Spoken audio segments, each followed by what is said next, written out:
Rogue the Leaf and Eugene. Good to see both you guys. What is going on, you two? Damn. You know, part of the problem. Had to start it up.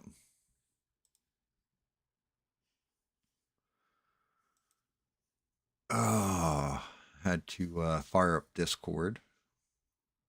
So this way, in case Danny Boss, Rogue, anybody wants to jump in, anybody with access, we'll go right to Thanos. Oh, but yeah, Condace Owens. She is a con, and yeah, there's a whole mess going on with that. I watched an interview with Marco Rubio regarding his involvement in Age of Disclosure. We'll talk about that. That was interesting as hell. Nick Fuentes was on Steven Crowder today. They did an interview together, and it was actually interesting.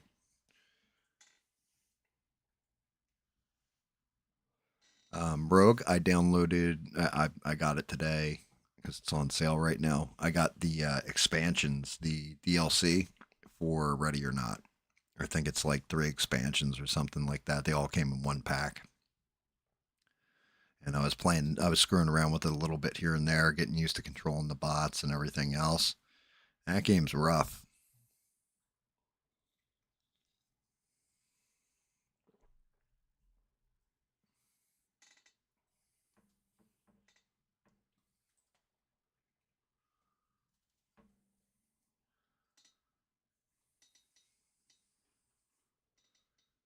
Thank you guys for smashing the like button.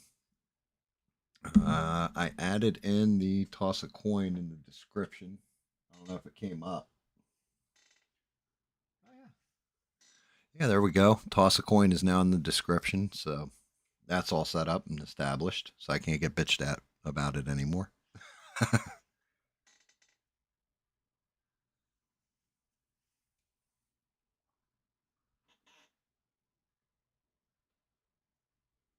World of Warcraft. Oh yeah, well, Eugene, here's so I agree with you. Except for if it wasn't so damn entertaining, I probably wouldn't even have it on. I have it in the background when I'm playing a game or, working on something like a 3D print or something like this. Um, so it's just for me, it's entertaining to listen to. Something new, something different.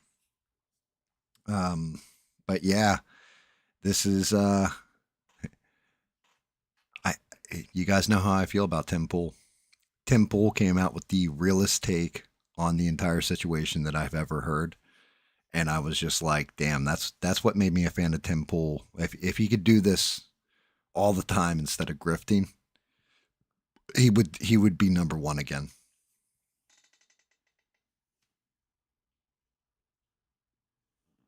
I should have the how to see. I don't know how to do all that crap.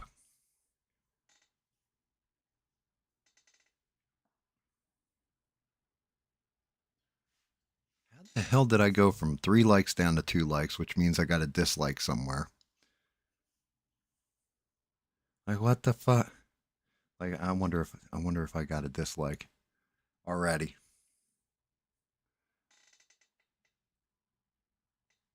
I saw 3 likes and it went down to 2.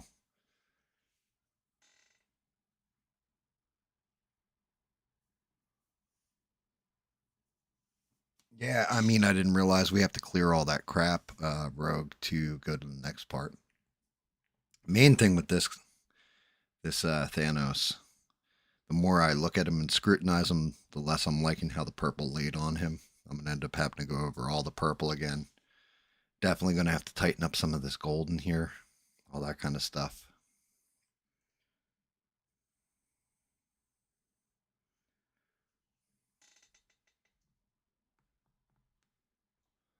Yeah, I don't know how to. I have to figure out how to pin the link in the chat.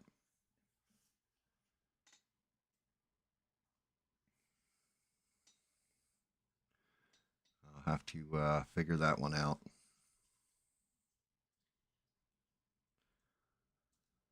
Oh,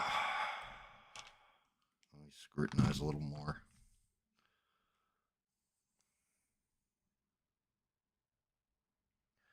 Yeah, I gotta fly that gold a little bit heavier. Black laid on there nice. The gold didn't. Like the gold has patches in it,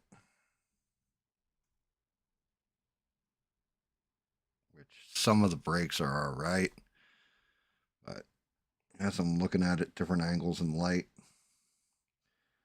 seeing spots where now it's all dry and everything else, and it's not so glossy. I've got a lot of touch up to do here. I've got a lot of I don't even know if you guys can see it. Probably not. Let me see. Can you see the strokes in there? I got to get those out. Some of them, a few here and there are all right, but there's way too many for my liking.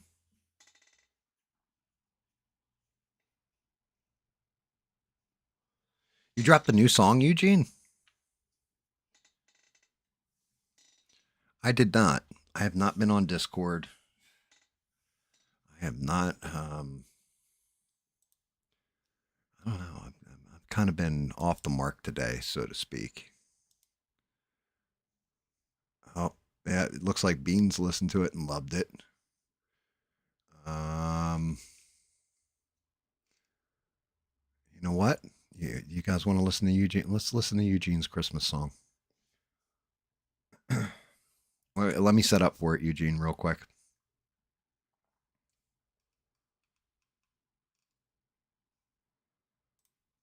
Let's see. If I hit play, it might play. Tell me if you guys can hear it.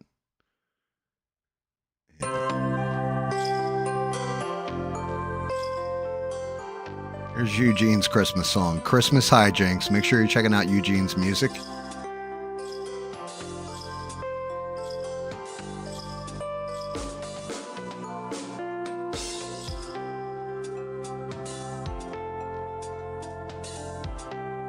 Somebody give me a thumbs up for sound check. Make sure that's coming through.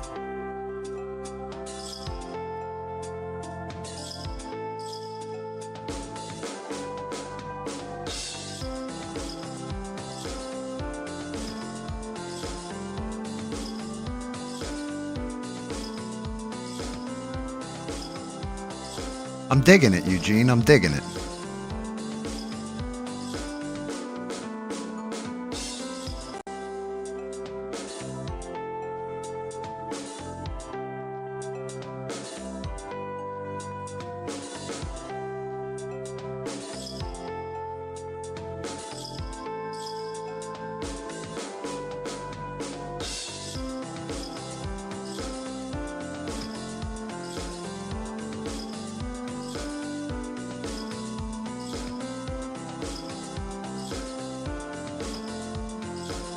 What's up, Bubba?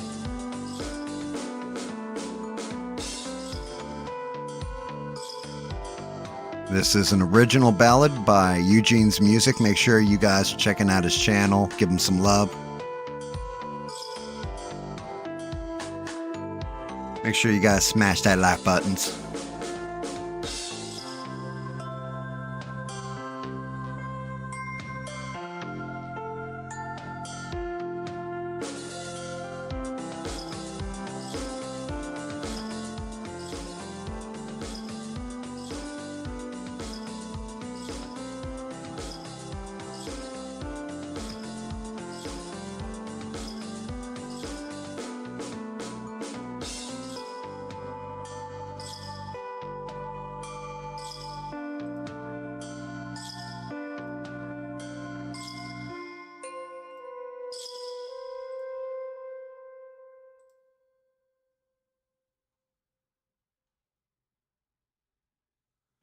Very cool.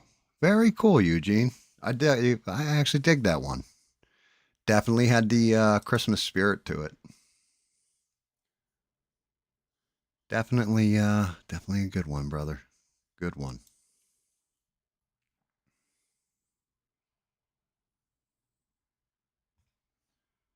Yeah, good shit, dude. Very nice. Started off on a positive. Very, very nice, Eugene. A very good job. Definitely dug it. Shit. I fucked myself up on my colors. think I was going with bronze for some reason on his actual armor. So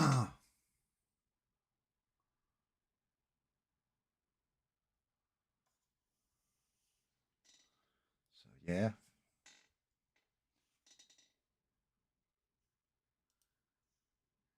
that was Eugene's. Yeah, it's gonna snow. I'm gonna blow a white Christmas up my nose. Instrumental by Eugene's music.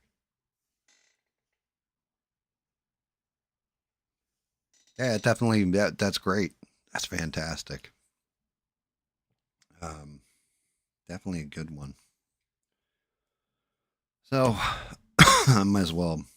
We got like 5 people watching or something like that. 4 people watching. I don't know.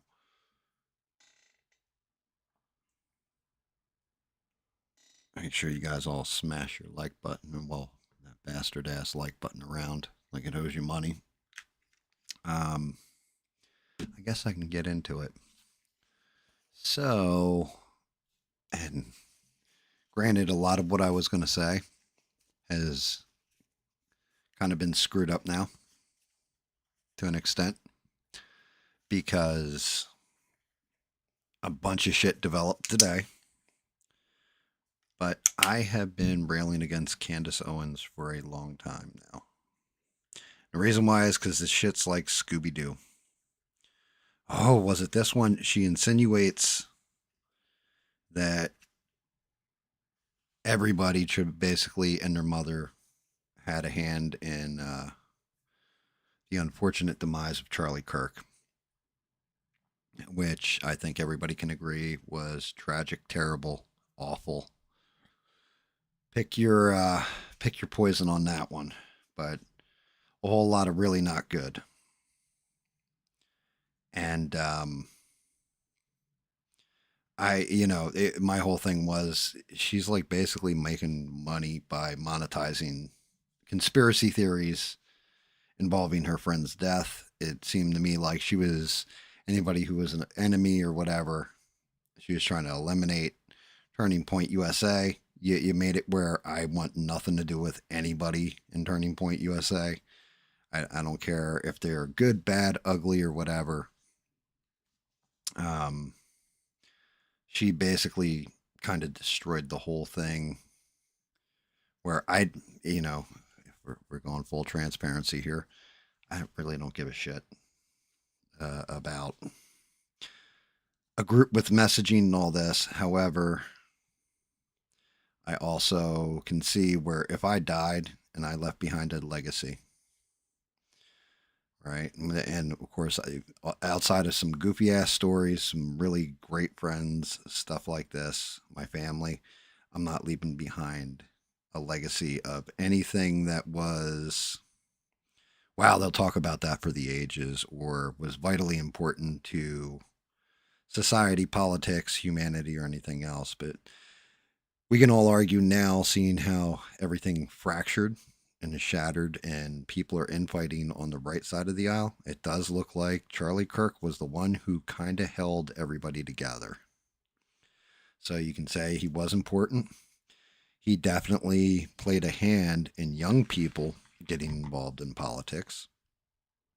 So we can also say, even though I didn't listen to him personally, really knew nothing about the dude, that he actually was a force.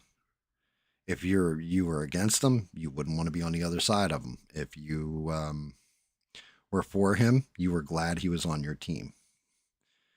And she basically has taken a shit on that legacy, as far as I'm concerned, by just even insinuating like people were in on it. It was Turning Point, all this.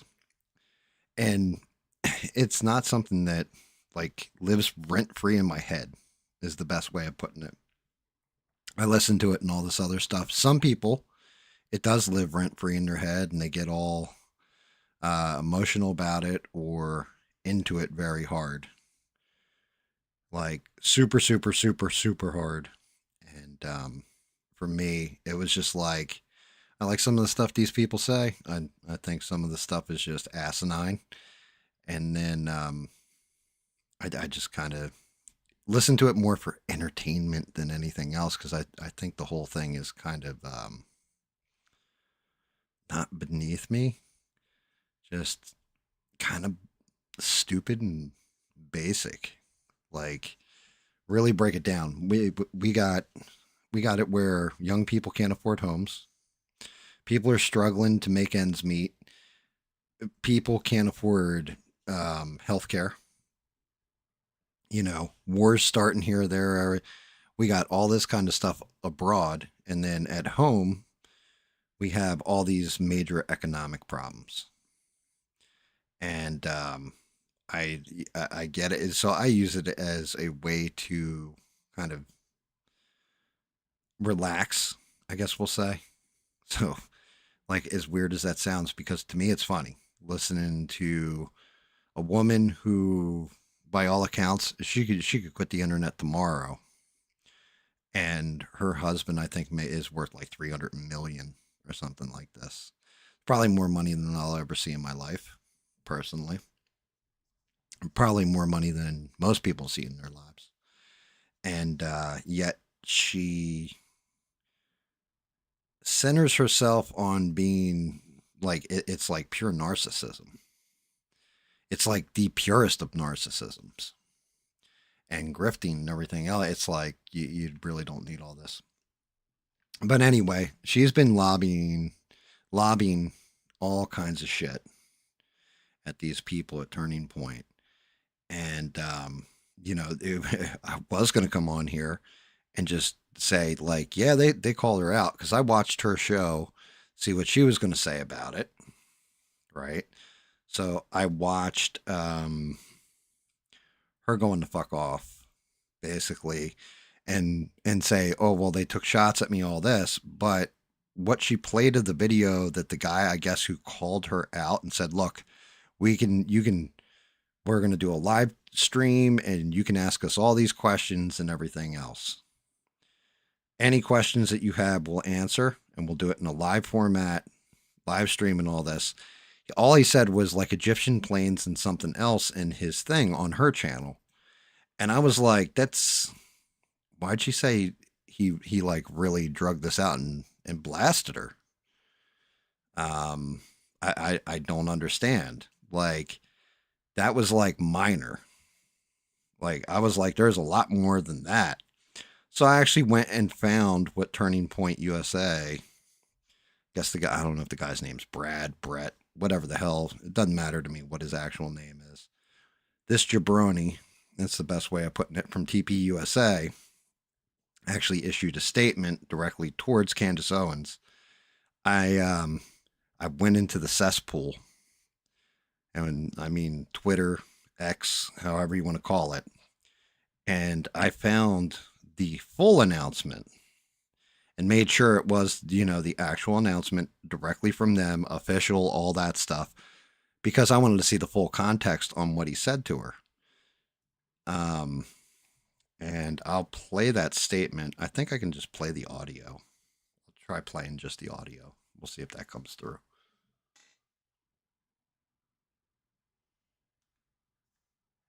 Cam USA. How are you, Devin? Good to see you.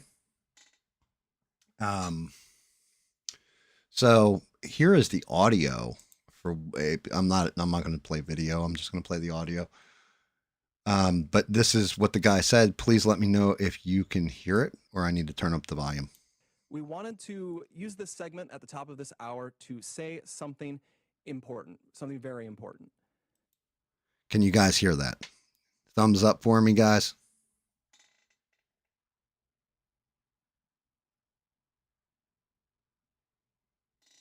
And yeah, guys, make sure you smash the like button. I love all you. I could use the help. Okay, awesome, Eugene. All right, so this is, what's this douche's name? Blake.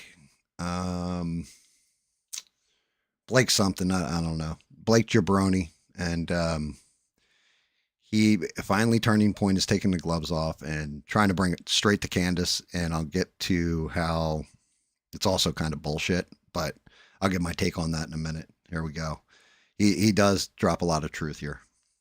For the past 2.5 months, there is a topic that has flooded our Freedom inbox. It has been nonstop on social media, but which we have almost totally avoided on this show. You probably already know what I'm talking about, which shows just how ubiquitous it has been. Ever since Charlie's murder, Condace Owens has leveled a flood of allegations against people at Turning Point USA, people at Turning Point Action, and people who work for this show. She's made them against some of Charlie's closest friends and against some of his most dedicated employees. She has suggested that Michael McCoy, Charlie's chief of staff, knew Charlie would be murdered, was happy that he died, and stayed silent because he was told he would be the next Charlie. She has suggested Michael is not his real name. It is. I have seen his birth certificate myself. She has called it suspicious that Mikey's wife, who works at Turning Point, helped plan the campus tour event where Charlie was murdered, which she didn't, by the way. She doesn't work on campus events. Condace has suggested the Utah Valley University event was unusual and its details suggested a, quote, inside job. Okay. So, full thing, he's going through all the different shit she has insinuated about Turning Point USA. Just a heads up on that one. And I've said this all along, you know, it's like tune in next week on Columbo when we present the actual killer from the Scooby-Doo villain universe while I put on my Sherlock Holmes hat and say Elementary Watson, this is who killed Charlie. But yeah, so far I want you guys really to let this thing sink in. Over the past 3 months, this is all the shit this woman has said about this company.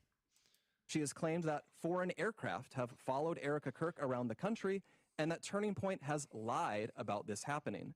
She has accused us of lying about Charlie wanting Erica to take over for him if he died. She has suggested Charlie's security team intentionally denied him first aid after the shooting to ensure that he died. She has raised suspicions about the head of our technical team because he took an SD card out of a camera. She has spread absurd claims that Tyler Boyer, who we just had on the show, sexually abuses male interns. She has suggested that TPUSA faith-affiliated pastors, like theologian Frank Turek, who we'll have on in a moment, and Pastor Rob McCoy, are part of a military, quote, infiltration of Turning Point, either because they are veterans or because they have family members who are. Even if not everyone has been named specifically, though, Condace has effectively tarred everyone here with complicity in Charlie's death by repeatedly saying he was, quote, betrayed by, quote, everyone. Full disclosure, I said this at the beginning of it. I don't give a shit about Turning Point USA. Never have, probably never will. But at the same point in time, this guy is not wrong. Because any inkling that I ever had, like, hey, you know what? Maybe I'll check out some of their stuff. I don't want anything to do with them because she exposed so much that she made them look like scumbags. I want nothing to do with these people. Here we go. She has said Charlie's murder, quote, had to be approved by Charlie's friends, and then suggested those friends might have her murdered too for, quote, knowing the truth. She has made claims of financial impropriety and fraud at Turning Point, adding up into the millions of dollars, which, again, is not true.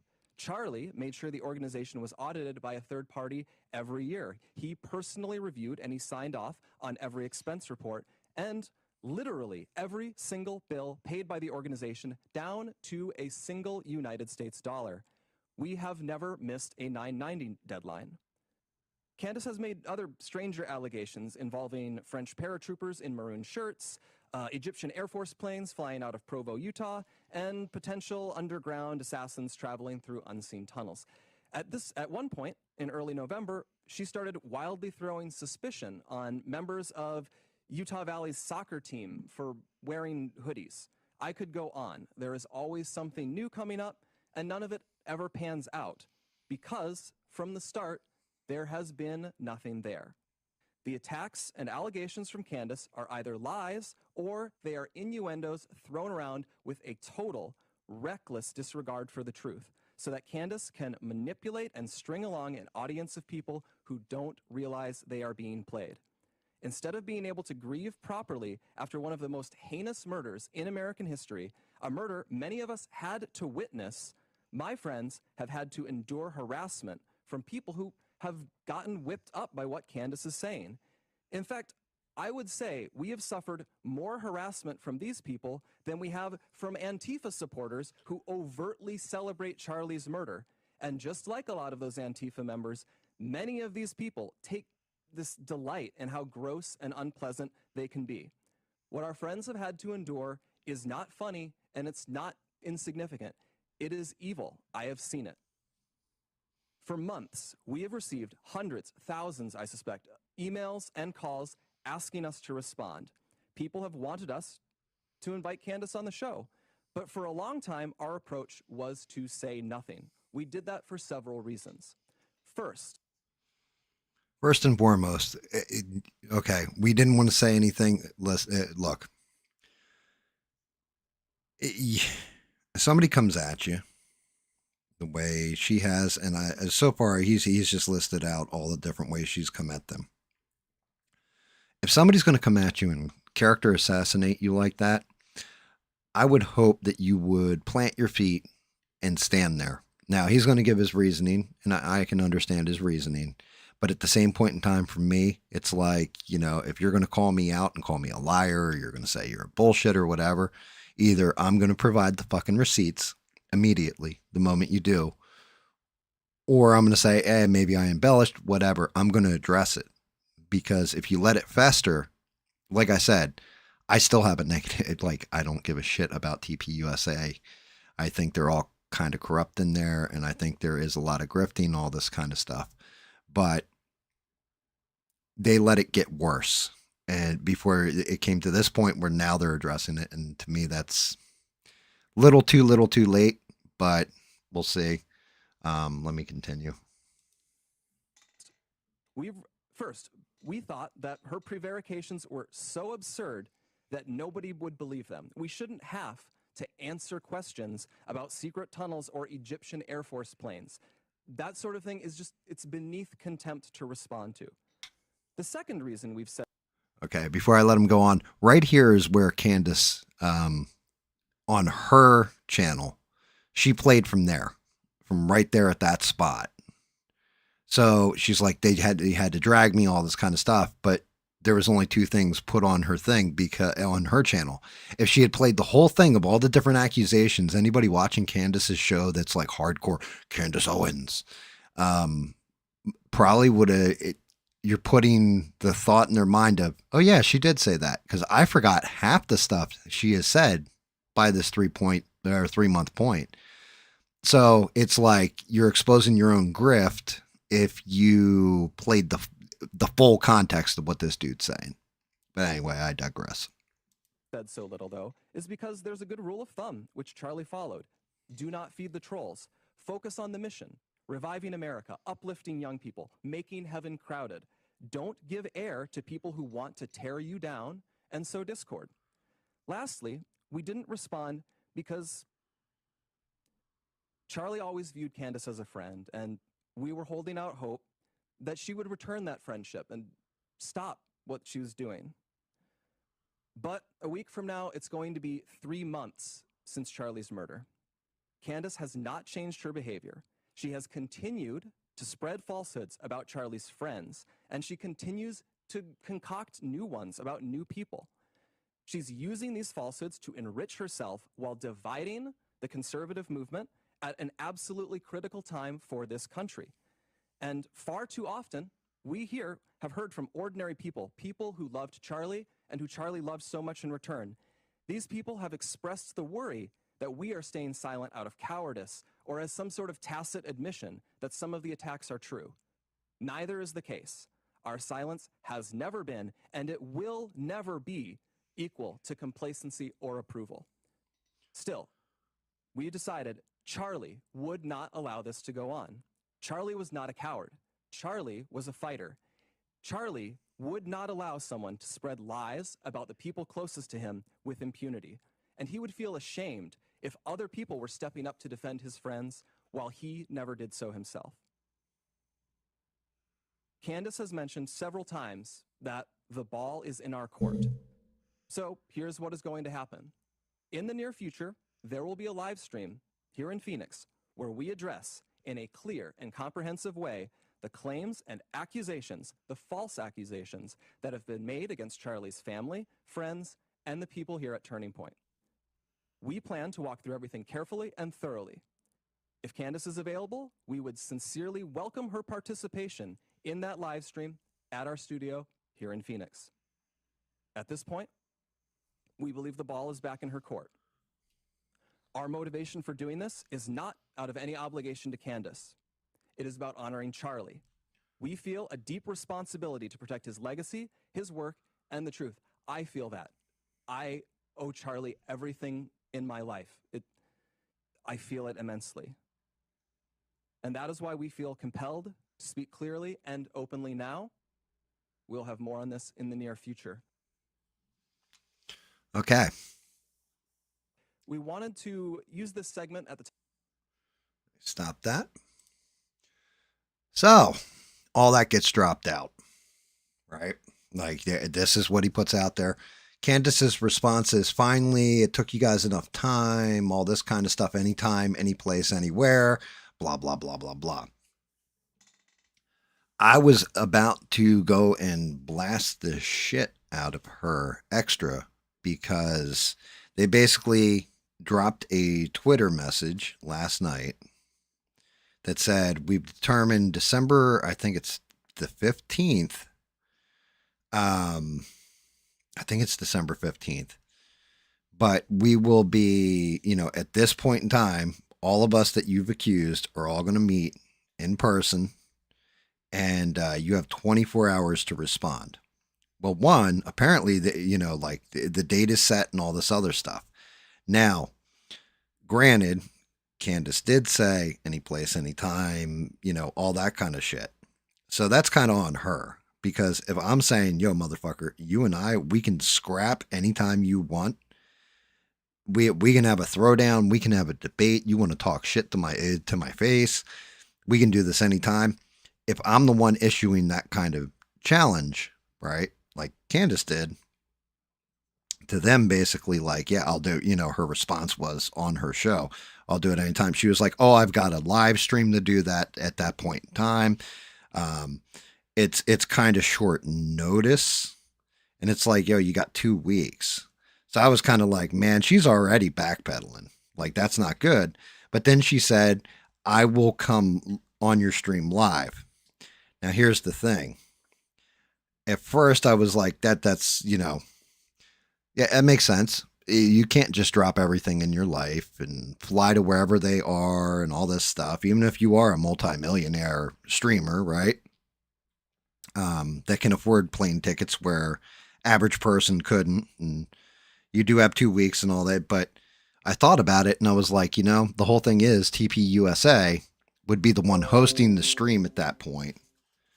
And while they're hosting the stream, they're getting all the money from it. They're getting all the views from it. They're getting all the publicity from it for TPUSA.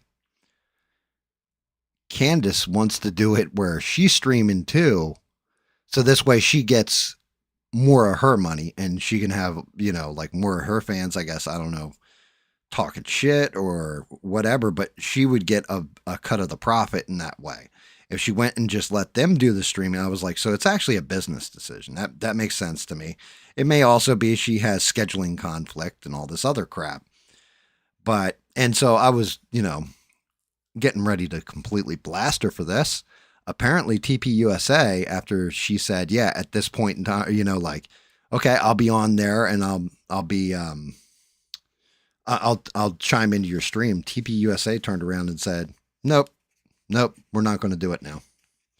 If you can't be here in person, we're not going to do it. Like, brother, that tells me that you must be getting underfunded and you are grifting just as hard as Condace is. Because the whole thing is you want people watching your stream. So it all comes down to business in that aspect, which is not good. Because reality is you need clear air. Well, Tim Pool's had a couple interesting segments where he's talked kind of roundabout shit. Well, a little bit of shit about Candace Owens. And I stopped watching Tim Pool years and years ago, but I'll see clips.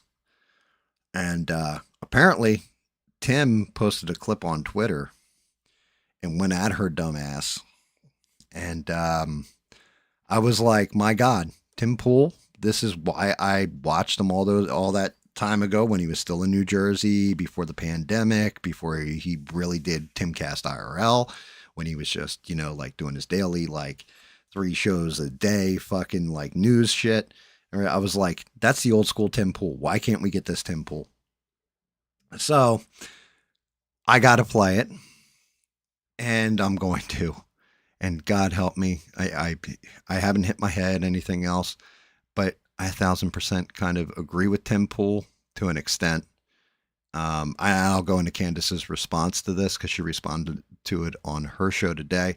But again, this is just fun drama. It's just fun political bullshit drama for streamers. But I figure you guys would find it entertaining too. Wait till you hear what fucking Tim Pool's got to say.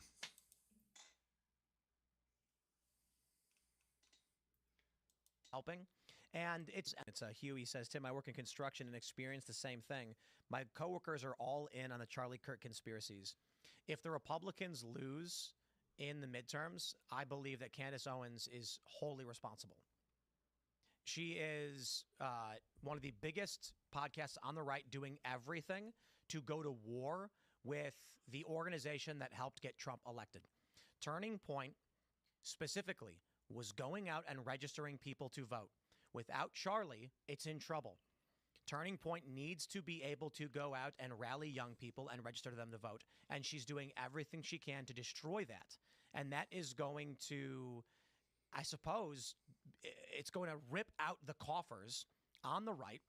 There is no organization like Turning Point that exists anywhere else that has the resources and the reach.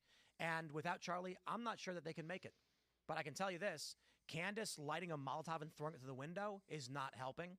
And it's the most demoralizing thing ever. Additionally, all of the fucking cowards on the right who are too scared to say anything about her, because she tweets at me talking shit or whatever, and then a bunch of people come and flood our chat. I could give a single flying fuck. You can come and you can burn everything I have to the ground, and I will happily live in a van down by the river.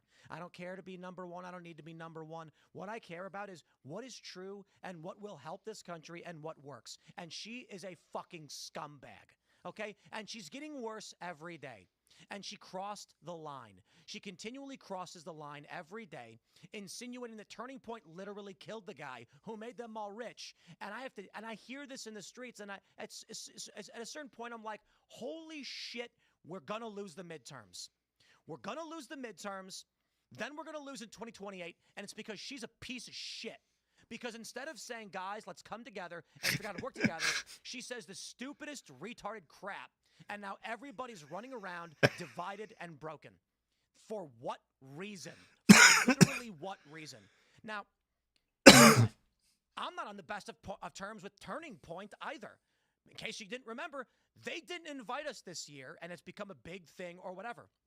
I have nothing. I can say I know what they are, I know what they do, and I'm glad they do it. And if we don't get along, so be it. I don't know that they make it without Charlie, whatever. But what is the purpose of intentionally fanning the flames for 3 endless months of just nonstop retard shit? Candace, holy crap. You know, initially in the beginning, she brought up some interesting things. New photos had emerged, and I said, wow, I even said this to Andrew Colvett at Turning Point at the beginning of October. Now she's at the point where it is video after video where she's saying it's an inside job. She's saying, like, there's a video of the dude, Mikey McCoy, grabbing his phone and making a phone call, and she's acting like that's weird. And then you get this other guy who's claiming that the business is a parking lot. Well, he full well knows businesses can be registered anywhere. To be fair, it's not only just Candace and saying what she's saying. It is all of these people who are like piranhas ripping the right to shreds. And you know what? A lot of cowards on the right being unwilling to say anything about it. Well, this is where we go. The Democrats are trying to find a way back to reality. They published this thing where they said, oh, we've got to, it's called Deciding to Win. And they said, we have to address kitchen table issues. Like hell, I would ever vote for someone like Elizabeth Warren or Gavin Newsom. But what I think is likely to start occurring now is the grifter right is cannibalizing itself. You are going to see the right now move from a populist base more to a neocon base. Democrats are going to go to war internally over the far left, and you'll see the emergence now of these deciding to win types, which, like Stephen A. Smith, will start agreeing with people like me and Joe Rogan. And they're going to try and win back the ground, and they're going to utilize the absurdity, psycho-reality of Candace Owens to rip people from the right so that Democrats can start winning again. And that is the reality the right has to contend with. Conservatives had a coalition. Charlie helped build it. Disaffected liberals came on board. People like Candace are intentionally burning it to the ground. Stephen A. Smith is coming out. Bill Maher even now coming out more reasonably. The Democrats are going to reemerge. Those that sold their souls for woke and to COVID are going to lose out, and they're going to retire. The AOC types, you're going to see her desperately try to moderate. But we're going to see in these swing districts, they're going to try. Now, that being said, hyperpolarization, as I've already described, may affect New York and Los Angeles and Chicago, so we will see it. Maybe it all just gets ripped apart anyway, and you end up with 15 different factions all fighting for power in the federal government. All I can say is it is frustrating to look at everything that's happening in the world and realize, for a brief moment, my friends, maybe this is a little bit too black-pilled, but I'll say what I'm going to say. It looks like victory. A year ago, it wasn't a long, protracted election. It was a snap and done. Trump won. Wow. And then one by one, cracks in this coalition begin to form. Not For wrong. whatever reason, the falling of Daily Wire, the ousting of Jeremy Boring, he's gone. Whatever it is going on with Daily Wire, I have no idea. But for some of these guys, their views have gone down. There's been heavy criticism. So I can actually answer you there, Tim.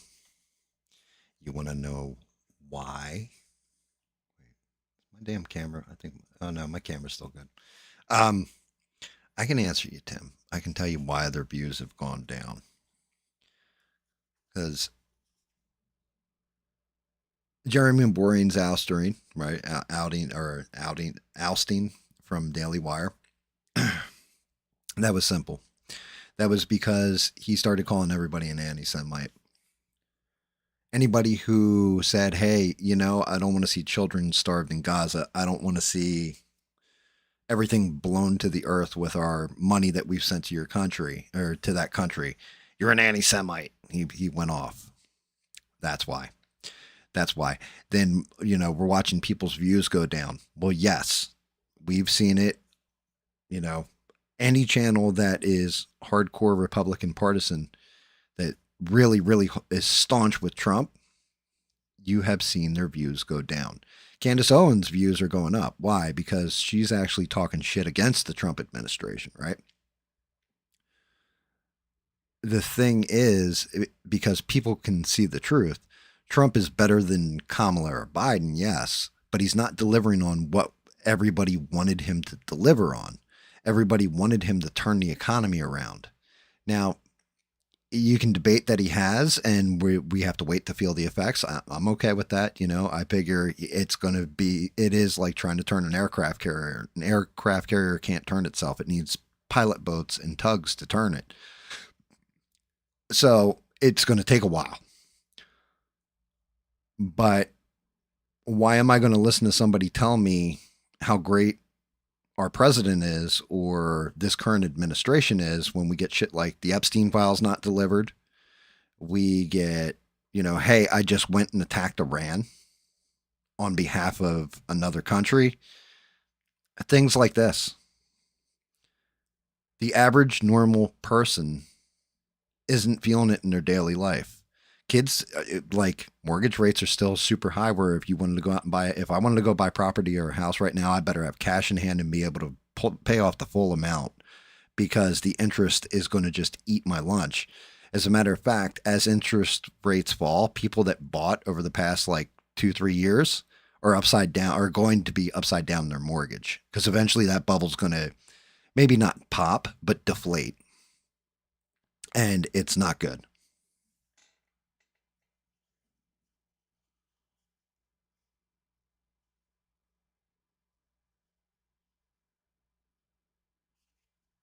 Yeah, and you think it's in Rebel, great to see you guys. Make sure you're smashing the like button for me too. I appreciate you. Make sure you're still subbed. Danny Boss, Discord's up. I'm gonna finish out the Tim Pool thing, and then I'll put my little cherry right there on the top of the whole Candace talk or whatever, and we can talk all kinds of shit if you guys want.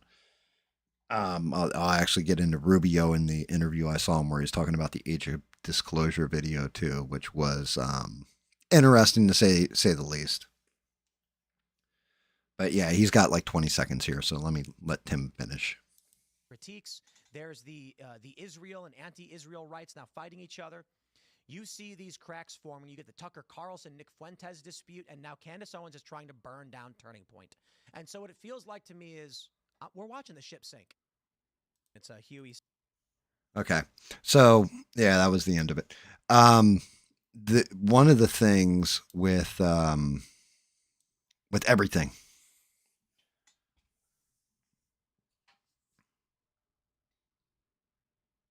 there was always going to be cracks. It was a fragile alliance because the one thing everybody had going for them was they were populist and anti-establishment. RFK Jr., why didn't the Democrats just make him their candidate? I mean, he had the popularity, he had some swagger to him, the whole 9 yards. Why didn't you go with that guy? Why did you bury him and make him quit being a Democrat? I mean, the Kennedys are basically Democrat legacy heroes. You know what I mean? Why would you kill off that name in your party? Because they want to control everything. And he thought outside that box. Whether you like him, whether you don't, it's just the truth about the man. The Republicans were like, look, we'll take everybody because we need to build a coalition. We need to save America. They got in there and they have not saved America yet. Now you can say they've made inroads. You can say that things are starting to turn. Things do look better. Certain stuff was addressed immediately. The border, for example, stuff like this. But you're also have to be intellectually honest and look at it in the whole view. You had 10 to 20 million people come in 4 years, and there's been 300,000 out. You started Doge, and you said, hey, we're going to cut like $2 trillion out of the government. And you didn't cut $2 trillion out of the government. It then went down to 1 trillion, and then I think it ended up being like a couple $100 billion, if I'm not mistaken. Like that's a far cry. So a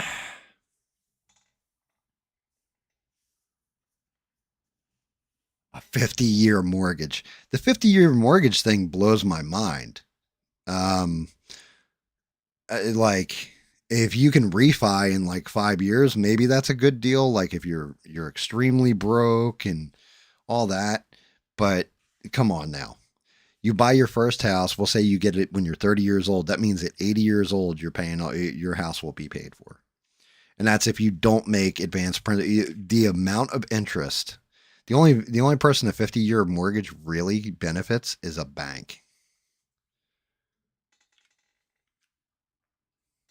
Like instead, what needs to happen is people need to watch the market crash again, and then look, and just save your damn money.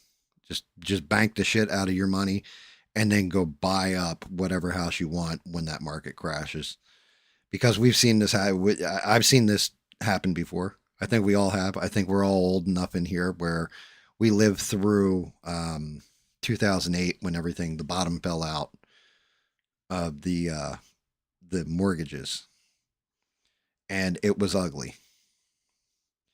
And I mean, people just like were so upside down in their houses, they were just packing their shit and just leaving the house. Like, no, that's okay, fine, the bank can have it. And then all of a sudden, you've got all these houses where it's just ridiculous. But 50-year mortgage, that's that's not a solution. No, we did this, and now housing prices are down. Like, that's the solution. And instead, you incentivize people like BlackRock, for example, come in and buy up huge swaths of land with all the houses on there. Oh, you want $200,000 for that house? I'll give you 4. Well, now the neighbor that sees that sucker get sold at 4, he had his house on the market for 125. Now that thing goes up to 375. And it goes and it goes and it goes. And then next thing you know, nobody can afford any place. I don't think it's a whole, oh, you're going to live in the pod and eat the bugs kind of situation. I think it's more now we can inflate the price of land. People need a place to live. So we're going to do it where we're going to make all the money off of those people that need a place to live. We can benefit from this. I think it's all about just a money transfer scheme, basically.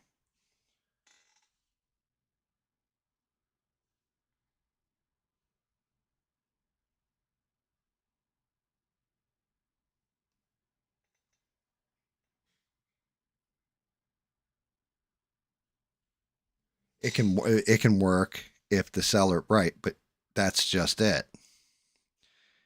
If you tell me a house is worth this house, okay, this house here is worth, and shout out to him. ABL shows the shit in California all the time. Like, look at this house. Would you pay $200,000 for this house with like an eighth of an acre plot and like the wood's all rotten in it, and you got electrical work that needs to be done. Obviously, it's definitely a fixer upper, but it's like $400,000 in this California town.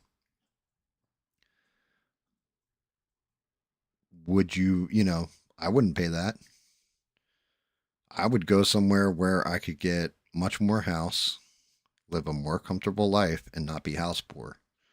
I would figure out a way because even if you're just working a Joe job, well, guess what? The best part about Joe jobs is you can get them anywhere. Oh, what do you do for a living? Oh, I'm the manager for a gas station.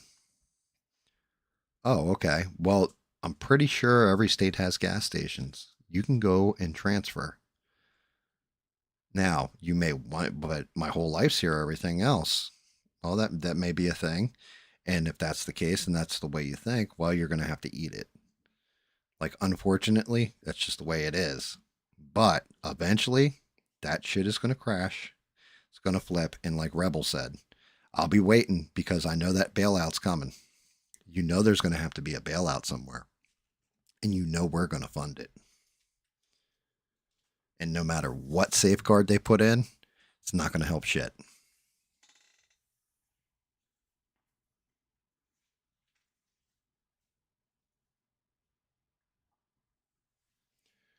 Like that's definitely part of my problem with it. But yeah, my bigger thing is the whole thing with this whole destroying TP USA and everything else. My personal take is it's all a bunch of sour grape. One, it's a grift, right? It has to do with feeding the ego. Oh, shit, hold on a second, guys. My wife. What is it? Oh, thank you. Nice. The wife just got me some of this. This is for sealing the model up. So, like how I have splits in the model and stuff like that, I can brush this stuff on. It's called plastic putty. And then you mix it with a little water. You brush it into the cracks, and it'll seal it together. That was awesome. She must have gotten it for me today. I don't know. But anyway, my whole thing is that Candace has money. When she got fired from the Daily Wire and she was begging people to support her, her husband's making $300 million. Now, if he's not giving her a dime or letting her live in the house, no, you have to pay for the house, woman. Some shit like this, that's one thing. She didn't have all that. She basically, so what was the point? It kept her relevant in everybody's mind and made her feel important that people support her. It's classic narcissism. It really is. Like, I'm the most important thing. I'm smarter than everybody else. Look how smart I am. Look how great I am. And she's very smart. There is no part of me that will tell you she is an idiot. Now, the stuff she comes up with and the people that believe it, Those are the idiots. Those are the rubes. Those are the ones that are getting suckered by her. The big argument was, well, GAM, but you're saying that she can't ask questions. So anybody who asks, there's a difference between asking questions. Like, yeah, why wasn't, how was that bullet stopped? Now, granted, I've heard that it hit one of the vertebrae in Charlie Kirk's neck and then traveled down and shattered out the spine and destroyed every vertebrae on the way through. I don't know if that's true. I haven't seen an autopsy. I haven't seen the ballistics report. None of this stuff is available. I don't know if we can get it through a FOIA act or what, but nobody's pulled it up. And I know with that judge putting the gag order on it, is there weird stuff? If there's nothing weird with this case, GAM, yes, there's plenty of stuff weird with this whole shooting. There is plenty of stuff that is missing. Uncomfortable truth. Cash Patel sucks at life, and at his job apparently. As a matter of fact, that's one. Dan Bongino went on, I guess, Fox and Friends. I had seen the clip of it. And he's like, Cash Patel's in that office and he's sitting there and he's working day in, day out. And he's right there all night. Like, I'll be there all night and he's right there all night too in his office right next to mine. I can hear him in there and all this kind of stuff. And I'm just like, bruh, if you're actually a boss, you learn how to make everything work for you. You're not the one doing, yes, are you going to do hard work? But say he's just in there having phone sex with his girlfriend the entire time. You don't know what he's working on. Shut the fuck up.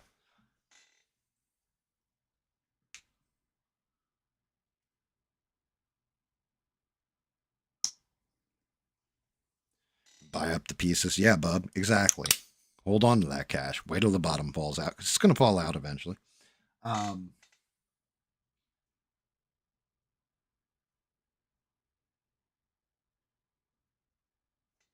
Wait. He said, are you talking about? Are you talking about Candace Owens? He said she had a nanny for each kid, and she had to sign an NDA. She said she had to feed the kid a certain way and talk to it a certain way. Brother, if I got $330 million as my nut that I have stored up, yeah, I can afford to pay a nanny. I never have to work again, and I can afford to pay a nanny, whatever, that specializes in whatever, till that kid's 18. Like, you don't need, you know, like a schmuck like me sending you $5 in a super chat. It's not even going to make a dent.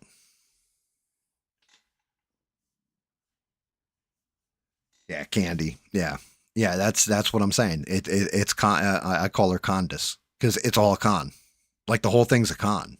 And I wonder if she's doing it because it makes her feel important. It makes her feel smarter than everybody. I don't know why she does it. Is she just that narcissistic where she needs that spotlight on her? Because let's see, she started off at Turning Point USA, right? Left, went to Daily Wire, left, and then started her own thing. And now is like number one. I think she's beaten Joe Rogan. I think she's beaten every podcast out there. But that's just it. What part of your soul did you have to sell to get to be number one? You had to have your best friend die tragically on a grand stage, and then you monetized the shit out of it. If you said, hey, GAM, I'll give you $200 million or your best friend can live into old age with you, I'd be like, yo, that motherfucker better be on Xbox Live tomorrow to play some Battlefield. Just saying. You think she's possessed by a demon? The demon got her. Is she possessed by a demon, an alien?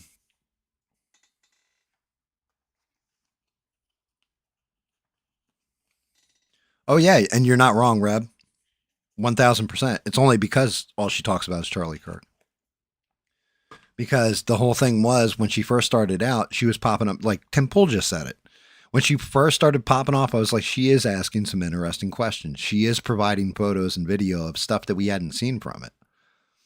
But then everything became speculation to a point now where not only do we have apparently Egyptian planes that have been following Erica Kirk's movements all around the country, but on top of it, you know, it wasn't Israel, then it was Israel, then it is Israel, then it isn't Israel, and then it's, you know, all of a sudden France and Israel together. Like, what? What the fuck? How does any of that make any sense?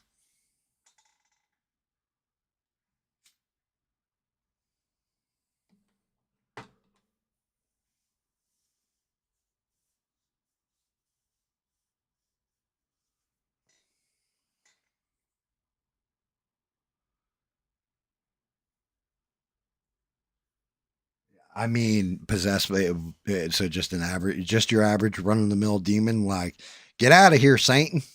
Well, she's hardcore Catholic, which means if you believe in religion like that, I'm not saying like definitively. It's nothing against all Catholics or anything.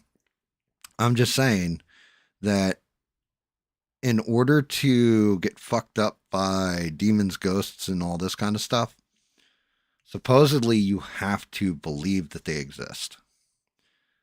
Like, I'm not saying that, I know firsthand or anything else. Like, oh yeah, my buddy the demon Bale told me this. I'm just saying that supposedly, unless you believe in those things, it's the only way they can affect you. Therefore, like guys like Mister won't ever have to miss leg day because the demons won't mess with them. But yeah, I don't know. I don't think it's, maybe you're right. Maybe it's vanity, greed, everything else. Um, I, yeah, I couldn't. I can't. I can't even look at it objectively. I've lost my best friend. Well, I mean, technically I did. Technically I didn't, because I still got Bubba in my life. I still got my wife in my life. Those are my best friends, and I got really great friends like Rogue and Smurf and you guys and everything else, and I just I wouldn't trade you guys' lives for money, you know, and that's what it feels like now. Is like, well, and I know as a Democrat who said this, never let a good tragedy go to waste, but it feels like that's the mindset. Like, well, he's dead, so let's just rock all the money. I think it could be a two-pronged thing. Personally, I think she either had a thing for Charlie Kirk and wanted to be his wife, and then he chose Erica over her. So she settled on some mushy British dude. Um, Either that, or else she wanted to be the head of TPUSA if anything ever happened to Charlie Kirk, because she did really start it with him, like she was there in the beginning. So maybe she thought she was going to be named the heir apparent to him. And when that didn't come to fruition, she was like, well, fuck it, I'm burning it down then.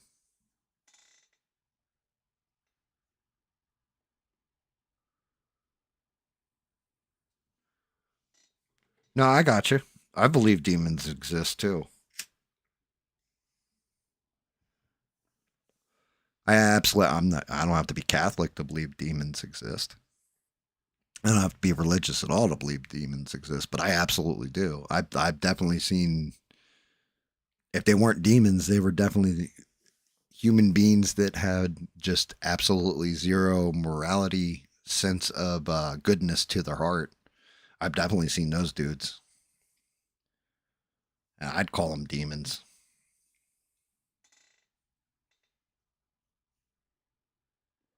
She ain't that religious. Well, I mean, that's just it. It goes back to one of my arguments that, I'll argue out with Danny Boss here and there about Christianity, where people say, "Oh, this person's a good Christian." It's like that doesn't mean anything to me. I know people that were supposed to be good Christians that turned out to be kidlers, you know, or they had no problem at all cheating on their spouse or taking another person's life. I know plenty of these people that were supposedly quote unquote good Christians, and it's like, okay, so you could go and ask God for forgiveness. He gave you forgiveness or whatever if you were truly sorry for it in your heart. What if you weren't really sorry for it in your heart? The only people that would know would be you and your God, right? But to everybody around you, you would think, oh, yeah, he's cool now, right?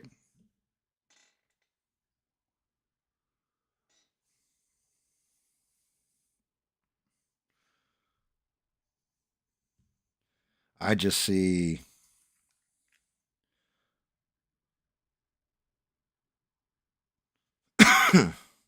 I mean, I don't know all that. Didn't Candace Owens do something where she used to dox people? Didn't she have like a company or work for a company that dox people before she was in like Turning Point USA?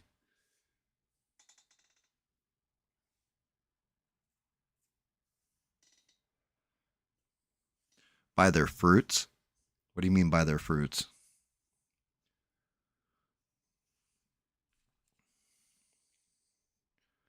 Yeah, I'm curious on that, on like what they build, like the fruits of their labor, or I got a pair of trees out in the yard. They bear like probably like 50 pounds of fruit every year, 50 to 100 pounds each.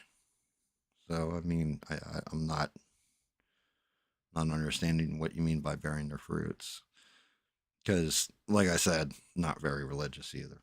So, but you guys all already knew that.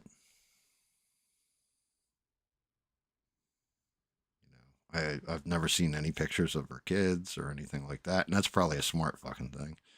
My kids weren't allowed to have Facebook or any of that stuff till they were well into their teens because I didn't want some fucking sick freak on the internet finding them and putting them on, like oh look at this girl and doing dirty things with my kids' pictures or some shit. Matter of fact, I recommend all parents keep their kids off the internet. Their work's good and bad, their action. Okay, that's fair. So the fruits of their labors. I gotcha. I gotcha. I gotcha. I gotcha.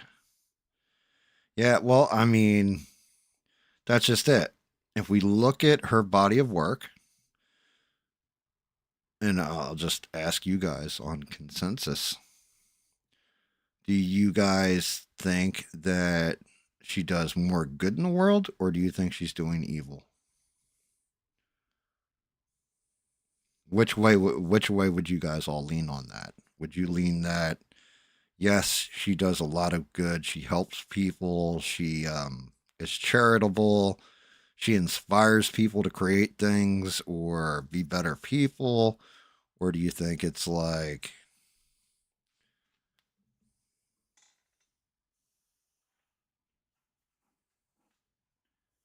she does look like someone who's had poor kids?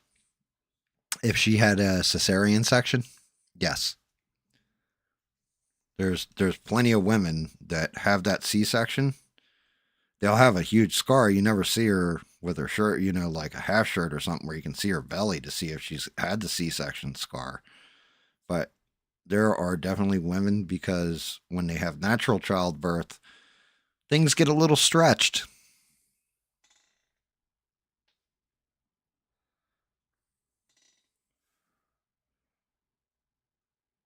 So they opt for the C section because then it keeps them looking a little different. But yeah, I've seen women that have had quite a few children that look good, and it was like, how? C section. I mean, I like I said, it's not like she does swimsuit modeling or something where we could see stretch marks, all that kind of stuff. That's gonna happen.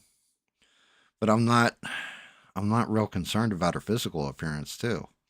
You could be the most beautiful woman in the world and be the ugliest woman in the world at the same time.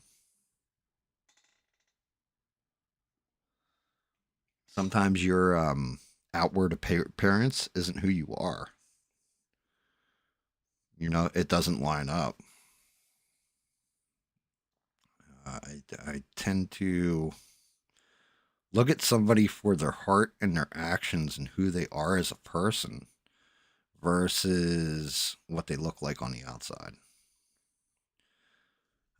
My wife has a famous saying, well, famous for me anyway, but it's always stuck with me because she's never wrong. Beauty fades and plastic crumbles. Yeah, eventually we all get old. Eventually, every guy's got to get their prostate checked. Girls all get their periods. Well, most girls get their periods unless they've had their uterine, like something's happened with the reproductive system. But, women have to go to the gynecologist.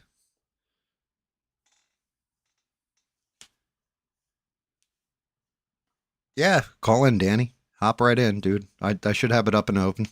When you hop in, I'll just, have somebody in the chat give me a thumbs up, make sure they can hear you.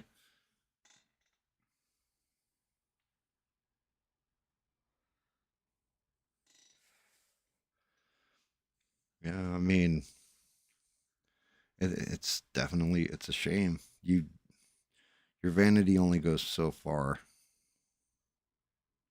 We all get old, and it's okay. Some of us are going to be fat ugly for the rest of our lives. Some of us always were. Some of us, Hello?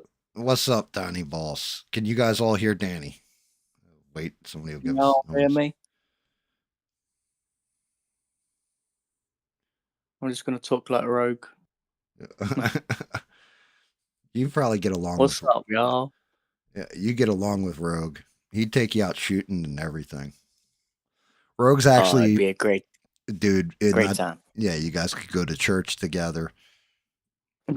Like, Amen. yeah, dude. Rogue is actually one of the purest, best people I've ever met on the internet. Believe it or not. Nice. Well, what is he from? Alabama or Texas? Where's he from? He's from Alabama, Alabama. Okay. down in Bammer. With all them mud puppies, as he calls them. You might call them gators. He calls them. He calls them mud puppies. It's my kind of people right there. He really is. Like he's a good dude. Like too pure of a heart someday to hang out with some of the people he hangs out with, like David Mon, me, our buddy Twisted. But what's going on, Danny? How's everything in the old UK? Yeah, good man. I got my braces fitted on today, so I'm a bit sore. But Yeah, I could have told you that one was going to happen. I've known a couple different people with braces, and I'm like, what's that like? And they suck. They hurt. yeah, I've just got them on my bottom set, so it shouldn't be too bad. Yeah. I mean, infamously, I always say I've had every tooth up top ripped out, including a couple I extracted myself before I went in to get the others taken out. So yeah, I get you. Like your mouth's sore. Actually, it was funny because you guys didn't even know I was streaming when I got my teeth pulled. Like Oh, really? I literally did the stream later that night after having my teeth pulled. Fucking hurt like hell. Damn. Yeah, it's the worst is do not let anything happen to your canine teeth. Those like every other tooth, not bad. The canine teeth, they like go way way deep in your damn jaw, and it was like he was pulling the one and it snapped in half as he was getting it, and I was like, oh shit, like it was bad. It hurt like fucking hell, and when the numbness wore off, it hurt. Yeah, there's something about tooth pain that is just probably Different. the fucking worst kind of pain. Yeah, it's still not the worst. It sucks. It'll drive you nuts if you've got like a decayed tooth or a broken tooth or something like this.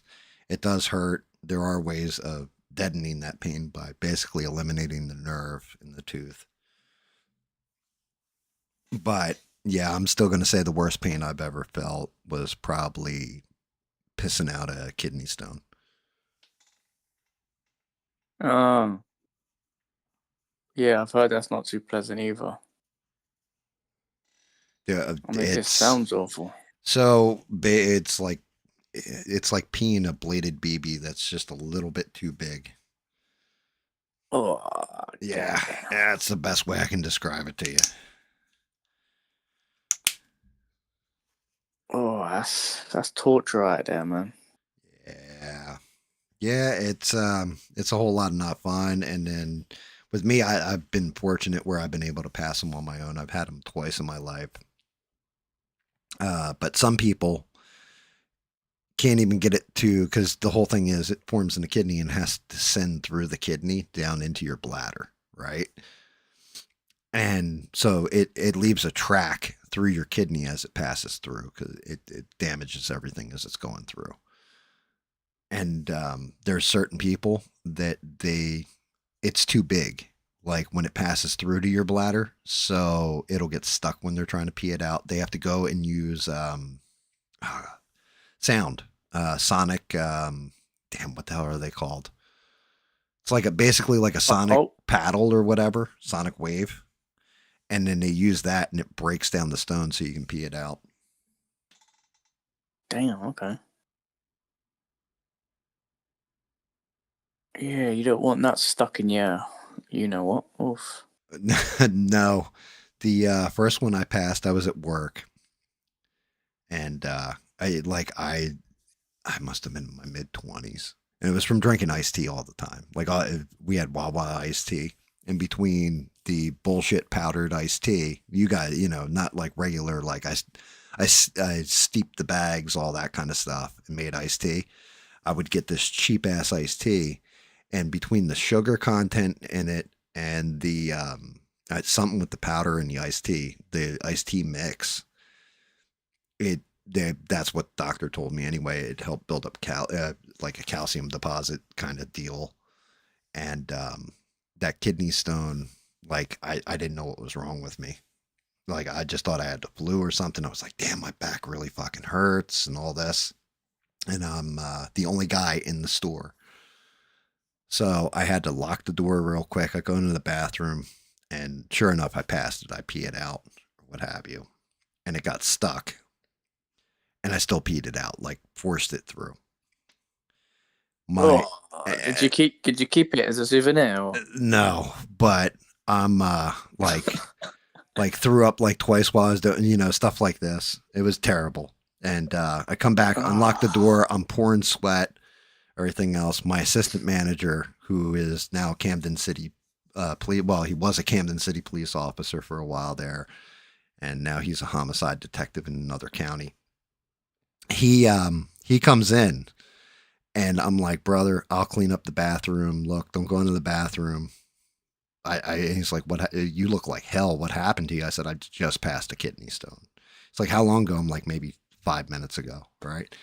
He's like, oh shit. I could tell because all I heard was this bloop, bloop in the toilet. Like when it actually shot out, like it was bad. And no, that's gross. That's gross. Dude, well, no, the killer was, he goes, really? And he goes into the bathroom and he disappears for like 20 minutes and he comes back. He goes, yo, I cleaned it up. He's like, you need to go home or anything and all that. He's like, I've seen homicide scenes that had less blood on them than that toilet had. And I was just like, damn. Yeah, you need to go home. No, I ended up working out my shift. I was like, it's already over, so what's the point in going home? But yeah, it's just bad shit, Danny. You do not want kidney stones. Make sure you're taking care of your kidney health. So how do you avoid like getting it then? So what's the best? So with me, I always drink lemon juice here and there, and the acidity in the lemon juice when it passes through your kidneys is supposed to break down stuff that's in them. I don't know if it Ah, actually works or not. I know it works when you have a kidney stone to break it down to help you pass it most times, but it won't always help. Matter of fact, when she gets in here, because I know she's probably working the tuna factory. Shout out to her. But Beans just passed a kidney stone recently too. Now, girls passing a kidney stone is different than guys passing a kidney stone. Not that it's oh well, the pain's so much greater and all this, but you got to figure where it's passing through is basically it's the difference between a gimme putt and a 50-yard putt. You know what I mean? Because of the tubing that it's got to yeah, pass through. exactly. Yeah, yeah, yeah. It's a bit different, isn't it? Definitely a bit different. But yeah, when it comes to teeth shit, man, I feel you there. It fucking sucks. And braces, never fun. Yeah, I mean, like putting him in, like putting them on, and like I've no pain. Like, and I got no pain right now. It's just a bit uncomfortable because obviously it's a bit You uncomfortable. gotta But yeah, get, you said yeah, that. you gotta get used to it. You just told me about the foods to avoid and all that stuff, the cleaning it and all that stuff. I've got to go back every month to get them tightened. He said that like the because my issue with my teeth and bottom set isn't that massive. It's only two crooked teeth in my front. My front section is two crooked teeth. So he said it'd probably be done within any time between 6 to 8 months. Oh, dude, that's not So that's not terrible. I knew people that had yeah, to wear yeah, that shit for years. So that's not. You can do that. You can make it through. Not like it's going to yeah. be No, I'll be fine. I'm fun, just but yeah, you'll be all right. It's just I can imagine just having it done. You got to be uncomfortable.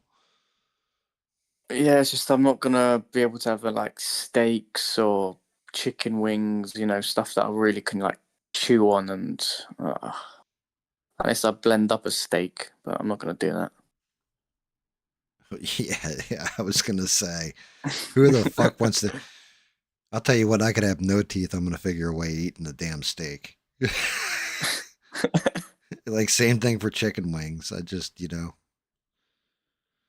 I mean, I could just cut up a steak really small and then just kind of just take it bit by bit and swallow it and not really chew on it, I guess. But it's not good for your digestion, though. that's true. That is true. I mean, your best bet is just hang out for, 6 to 8 months, let everything heal up, get those bad boys off, and then treat yourself to a steak dinner for serving time without it. Yeah, yeah. I mean, there's other meats I can have that's not too chewy and crazy for your teeth. So I'm just gonna have to mix it around a bit. It's not a big deal. Eugene just called her kidney bean. Oh, did we not think of that? That's brilliant. Yeah, that's a good one. Yeah, I was going off about the Kidney bean. whole Candace with the grift thing, and I don't know if you had any thoughts on that one. I know. Yeah, I've missed it all. I've flipping missed it all. I don't know what's going on. Is it like Yeah, some sort of civil war or something? no, it's she's doing the Scooby Doo mysteries with Charlie Kirk, and finally Turning Point USA came out and like called her bullshit. The only problem is that Turning Point USA then was like, oh well, if you can't do this shit in person, then we're just gonna cancel it. And it's like, yo, bro, really? Like that's some bitch shit. Like you just got done, like I played at the beginning what the guy said, and he was like, Charlie wasn't a coward, he was a fighter and all this other stuff, and we figured we'll take the lesson from Charlie Kirk and actually like, address things. And I'm just thinking to myself, like, the most coward thing you can do is be like, yo, I'll beat your ass right now. And then soon as somebody turns around to fight you, you go and run and hide from him. Like, oh, I got to hide from this guy now because he's actually taking me up on my offer. It's like you guys are not doing yourselves any favor. But yeah, I mean, it's So, just it's been the dominating like thing over here for bullshit. That Nick Fuentes, um, he's starting to get mainstream. Yeah, but these questions that Candice has for TPUSA, can they like realistically answer any of them, and would a debate between them two like get anywhere? Would Candice even believe a word they would say, if you know what I mean? She wouldn't believe a word they'd say, and to be honest with you, most people watching that are Candace Owens fans aren't going to believe what they're going to be like. Yeah, sure, that's bullshit. That's this. That's that, or what have you. But Yeah, they can still throw at least their side of the story out. Like, yeah, true. I got like we thought she was Charlie's friend, and eventually, she'd lay off us basically. And I'm thinking to myself, that's the most bitch take I've ever heard. I get like you wouldn't want to go after somebody in the first like week or a couple days after your friend dies. But after a point, when somebody's like really coming at you, like they're trying to take your entire business away and everything that was built by Charlie, you would think that that would be the time where you're just like, yeah, you know what? Enough of this crazy bitch. This is what's going on. We don't know anything about this. We don't know anything about that. We're not above this. Let's address this shit right now. Because for good or bad, at least Candace is for the most part, she does it in a very manipulative way. But she will, like, if somebody calls her out or whatever, she'll show their video and talk shit. Like she did the same thing with Tim Pool calling her a scumbag and all that. I played that clip too earlier. And it's like she at least addressed it right away, even if she was disingenuous with the way she addressed it. She didn't play the full context of what he says. No, I trust no one that isn't like, yeah, the links in the bio or the links in the description where you can go and watch the full context, or says, hey, if for there's more context to this, go look it up. Like if you're not saying that and you're just going like, oh, this is what was said. Oh, that was it. There's nothing else to see here, folks. It's as bad as the whole there are very fine people on both sides kind of hoax shit. You know what I mean? It's like, why don't you want me to see the full context of what was said? And, you know, I find that to be kind of cowardly too. Yeah, no, I hear, man. I hear.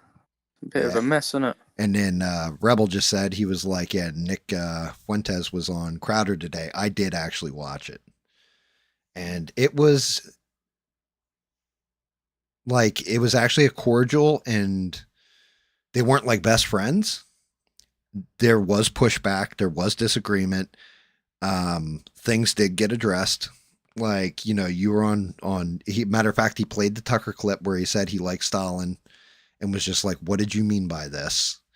And then, like Nick Fuentes broke down what he meant by it and everything else. Like it was actually just if anything, it's kind of a boring interview because it was just honest. Like it wasn't a whole bunch of gotcha questions or people flipping out or anything. It was legit just two dudes talking.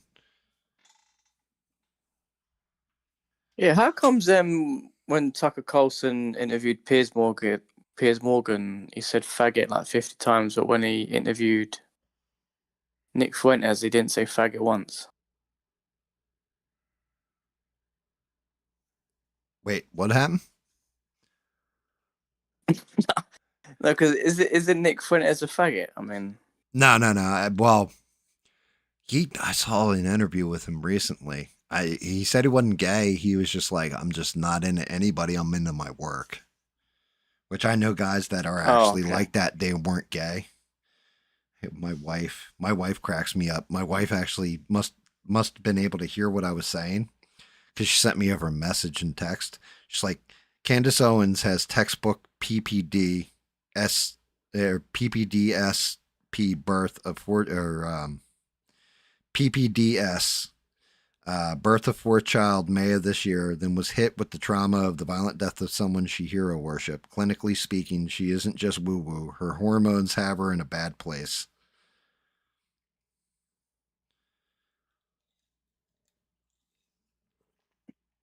She's a crazy woman. That's pretty much what my wife just said. Like her brain's janked right now. I don't think so. I appreciate my wife's 2 cents. and that may be part of it, but reality sits that she's manipulating a situation, and it's not good. But yeah, he's not gay, dude. Well, even if he is, I don't give a shit.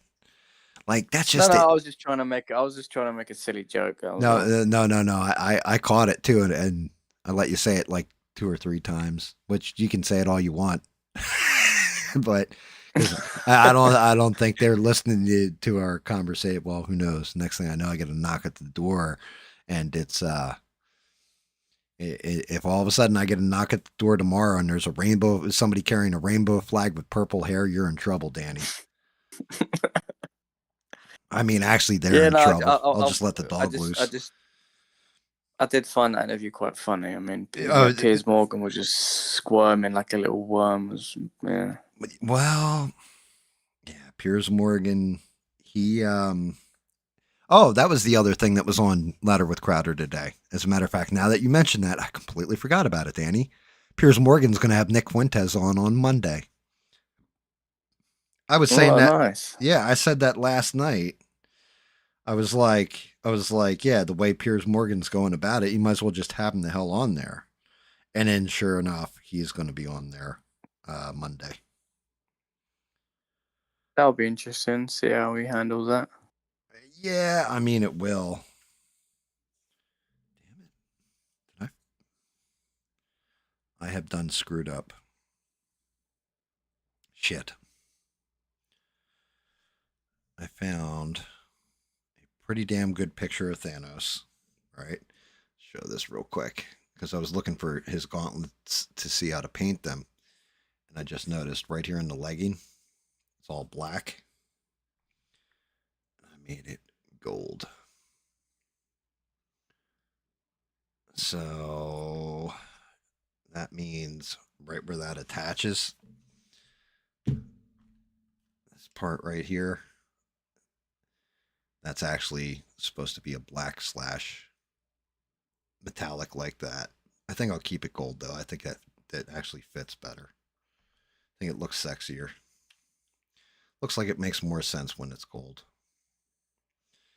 Sorry. Um, yeah, Piers Morgan. He is kind of a fucking weasel, isn't he? Yeah, I'm not a fan of him, if I'm honest. I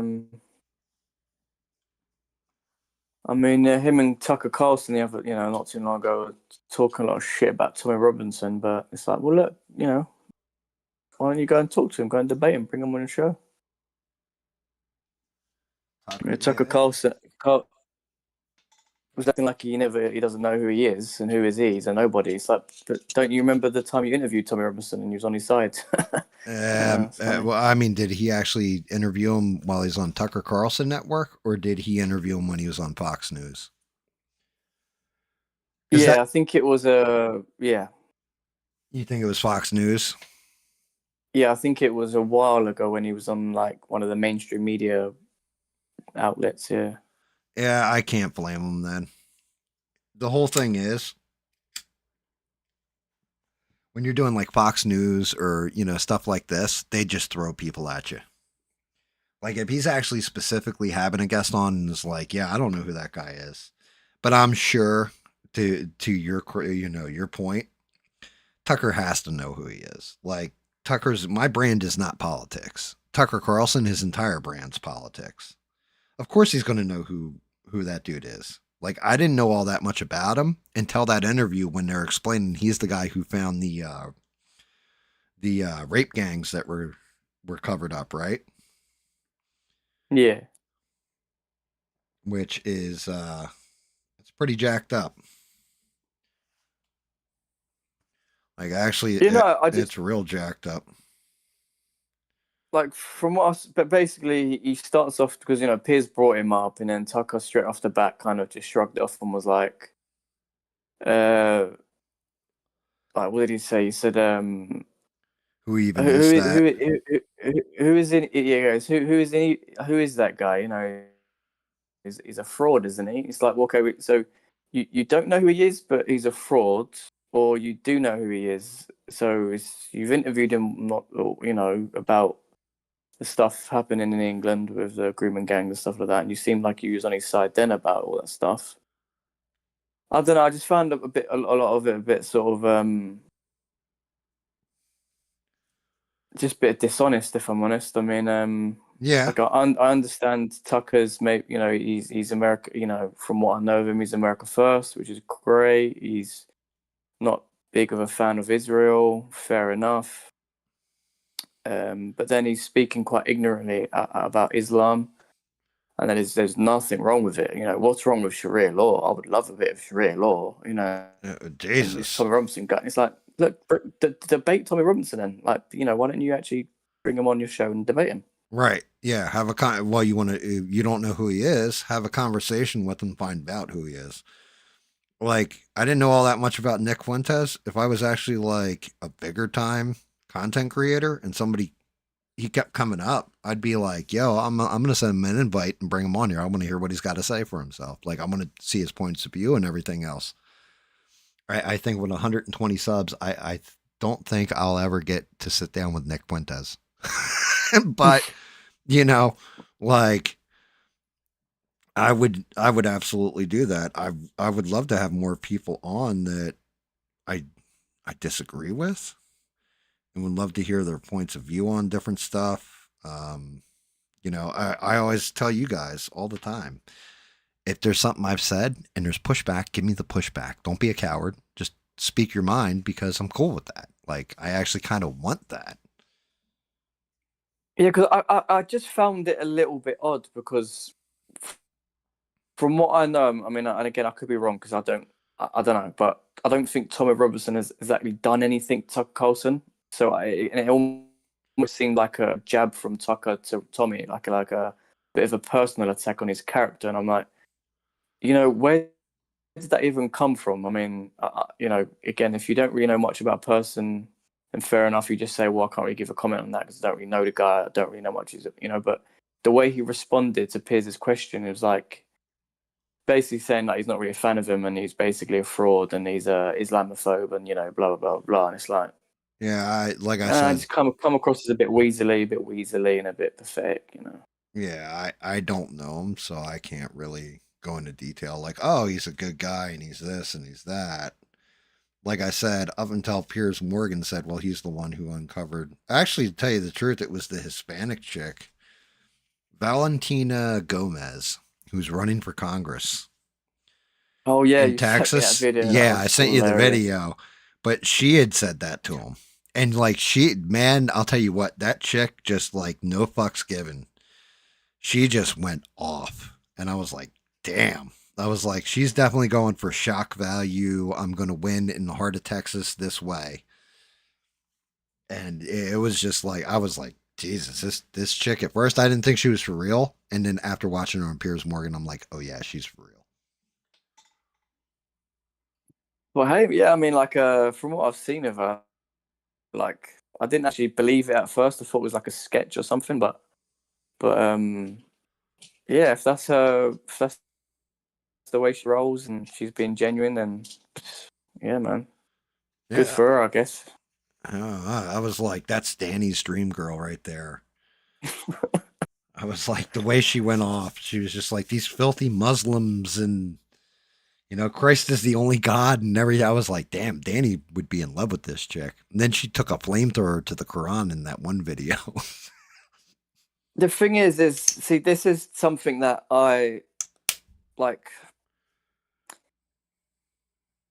Like again, like that I've learned as a Christian, that because I was making those mistakes early on where I'm like, these fucking Muslims are all the same, filthy, dirty, no, like, and just making it like kind of personal, and it's there are Muslims every single day throughout the whole world who are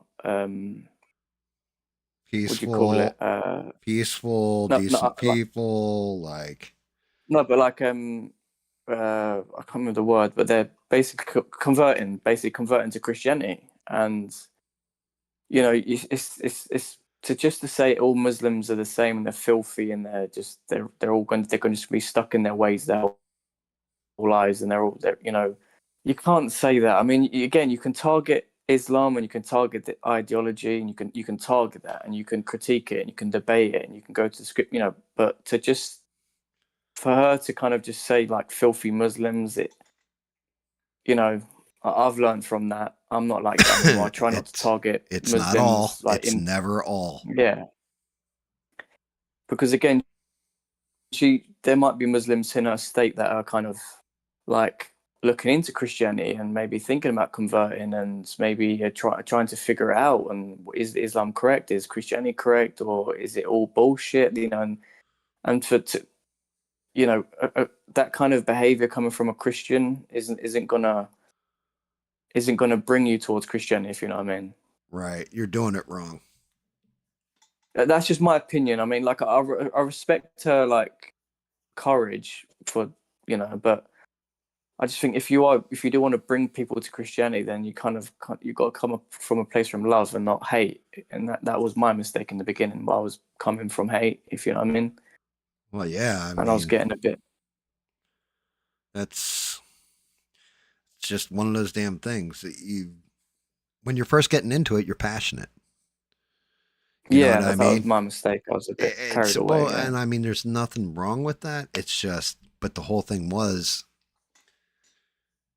I say it all the time. I'm not religious, but the people that I've met that I'm like, yeah, that is actually what a good Christian is, have always been not so much open-minded to their religion, but welcoming, kind, and are willing to sit there and explain it. It's one of the reasons why I'll have religious conversations with Rogue and ask him different questions, and he never gets offended. Like, no matter, I've tried to offend him too at times on purpose, and he doesn't get offended. He's like, because Rogue knows that when I'm actually like not fucking with him, and I'm actually really asking him about it, that I'm legit. I want to know for my own knowledge. I want to understand why he believes the way he believes, because he like I said, he doesn't belong on the internet. Like the internet, it's the Mos Eisley cantina of the Star Wars universe. You'll never find a more villainous, or what is it? A more wretched hive of scum and villainy anywhere in the universe is pretty much the internet as a whole. And Rogue is like, he's a kind, good soul. I mean, look, he had a guy who was straight up trying to get in his pants at one point in time and didn't understand why we were making fun of him and teasing him about being gay. And he was like, I'm not gay. I have no idea what you guys are talking about. We're like, bro, you're hanging out with this guy. And then that dude married a tranny, right? Mm.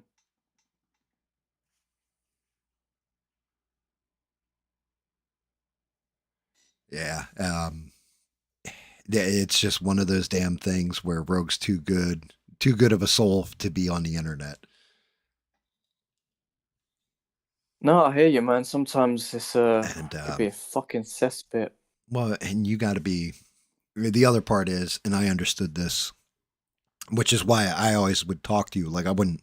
You got to shut up now, Danny. Any of this kind of stuff, right?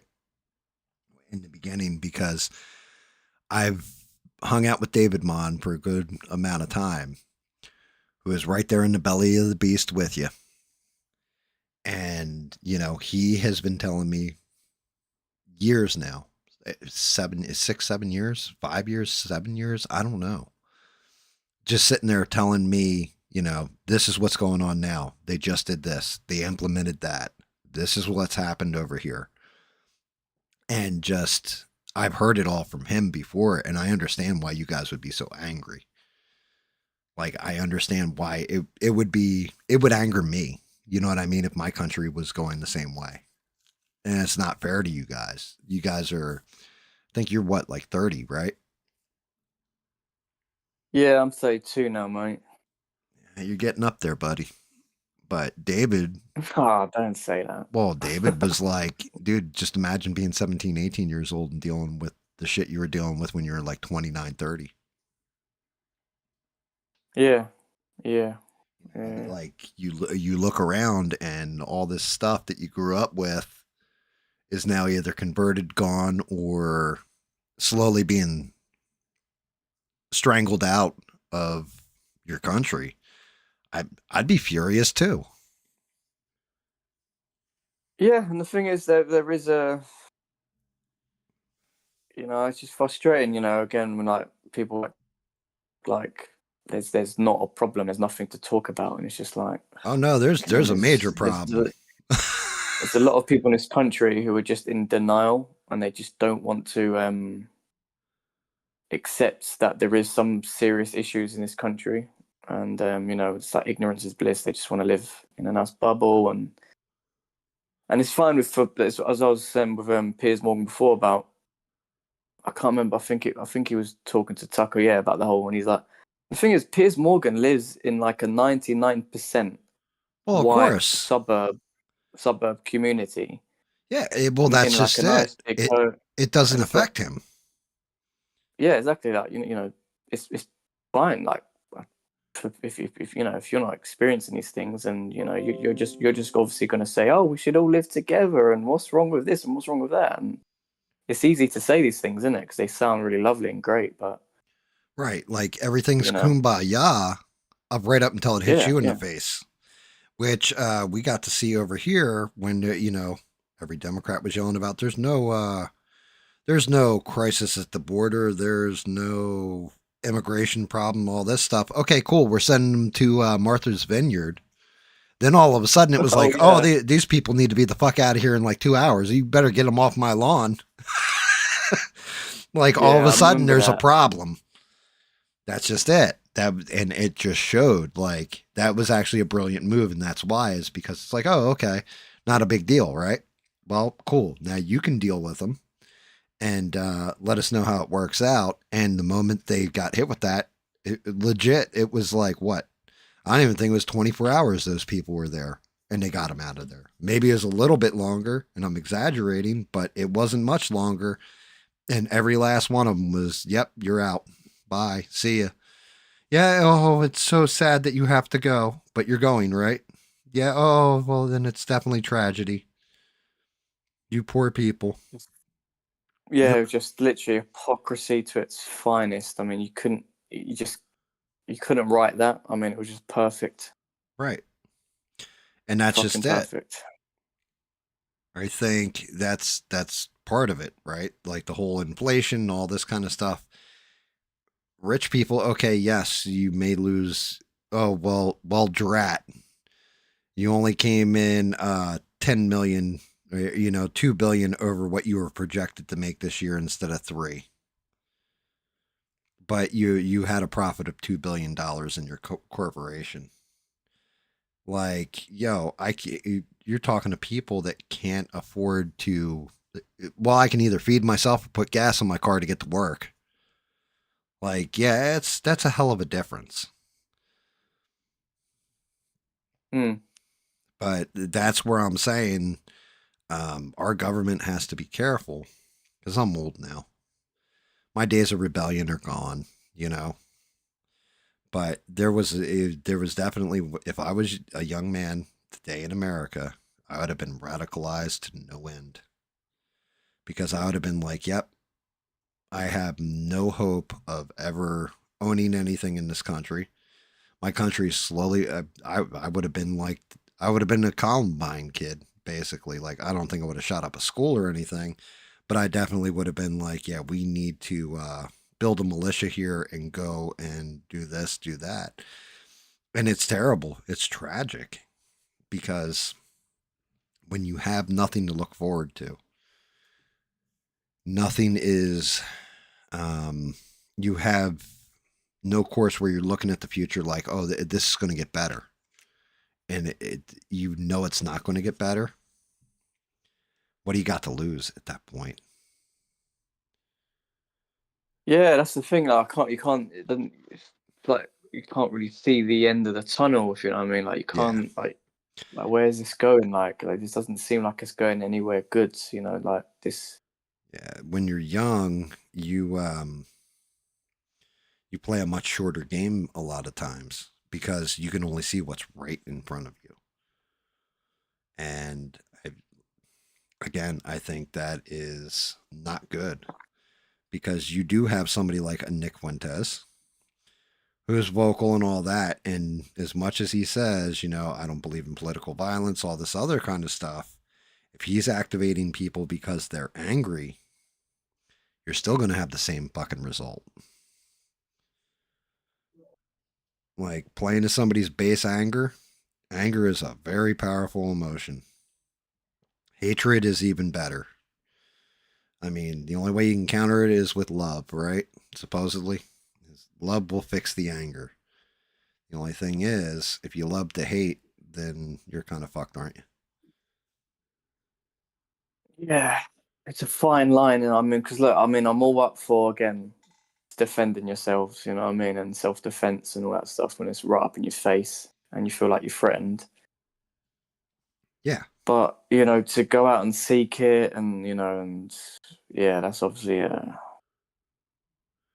Well, I mean, that's obviously like, again, it also falls back into, I just look at myself. When I was younger, I was too busy chasing tail and partying and working my ass off to really care about anything else. But I look at kids nowadays, and they're not even doing that part of it. They're on the internet 24/7. You don't have to sit there in front of a computer. It's like, oh, I'm going to put in my earbuds and I let this podcast play while I'm working. If they work. You got plenty of kids nowadays that don't even work. They don't even like, well, what am I going to work for? My parents provide everything, which blows my damn mind. I need gold. yeah, I hear you.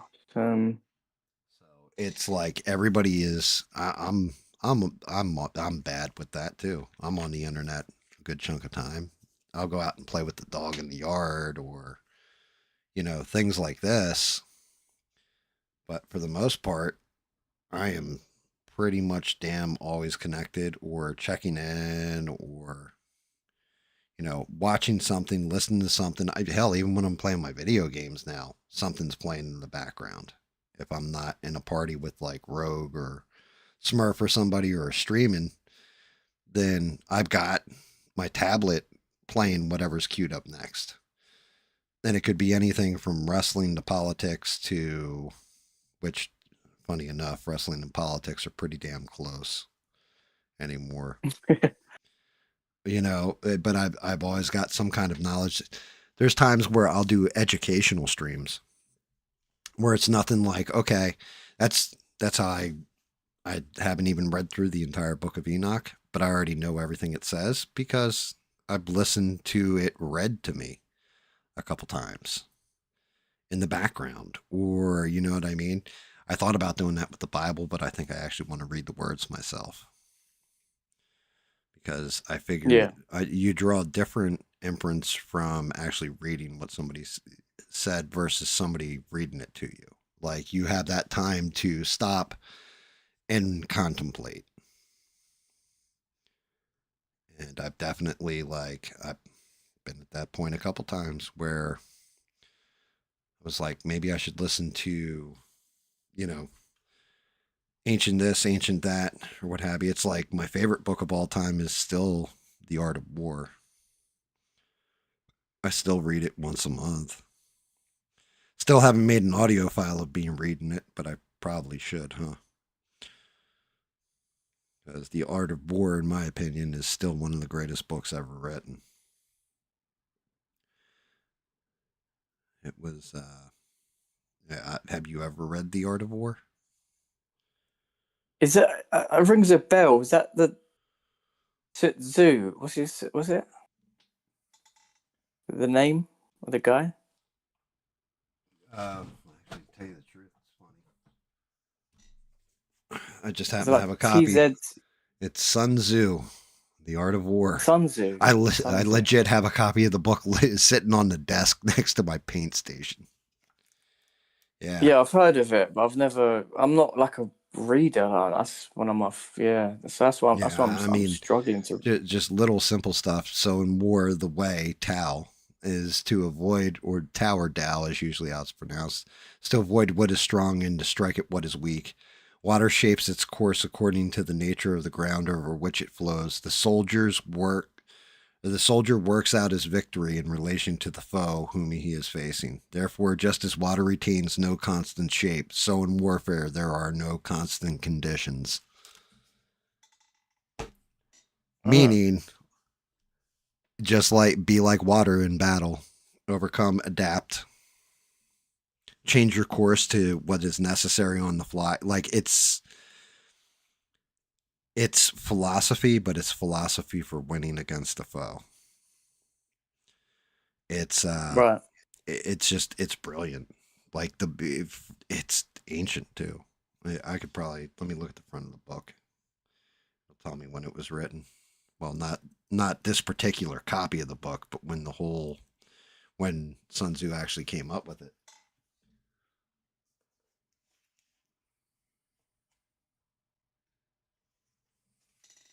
Well, of course you feel far comfortable in it. Well, give me 1 second, Devin. I'll address what you just said. Um, yeah, it was printed in China. I don't think. I don't think this one actually has a forward to it. Um, yeah, see, it's going back to like it just says 1762, but I know it was way before that. But it's ancient. It's an ancient strategy that he laid out on how to win war, and it makes just everything in that book makes complete sense. And to what Devin just said was this: she's far more comfortable with people in a chat than she is with people in person having a conversation. That's simple. We're not real.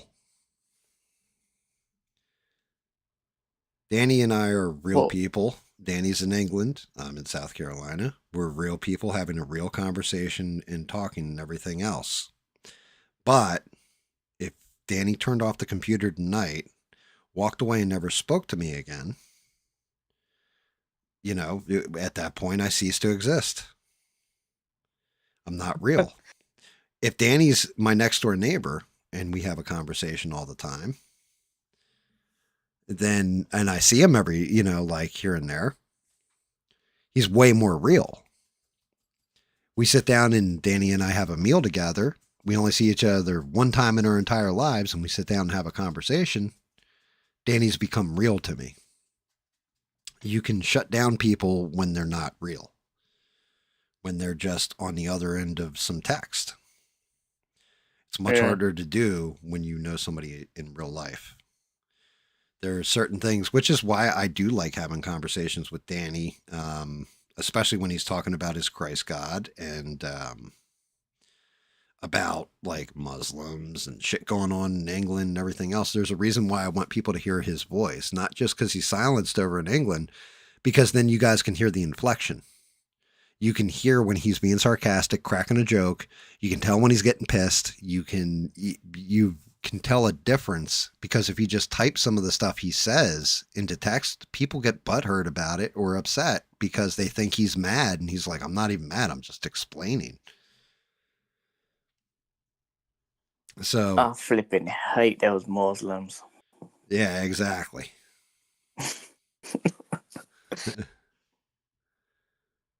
I love the way Americans say Muslims. It's just funny. Muslims. That's because Muzz, M-U-S, Muzz, not Moose. The Muslims. No, but I saw something a few weeks ago. Basically, it was a video of this. Remember, I told you about there's this place in London where it's called Speaker's Corner where people go to debate.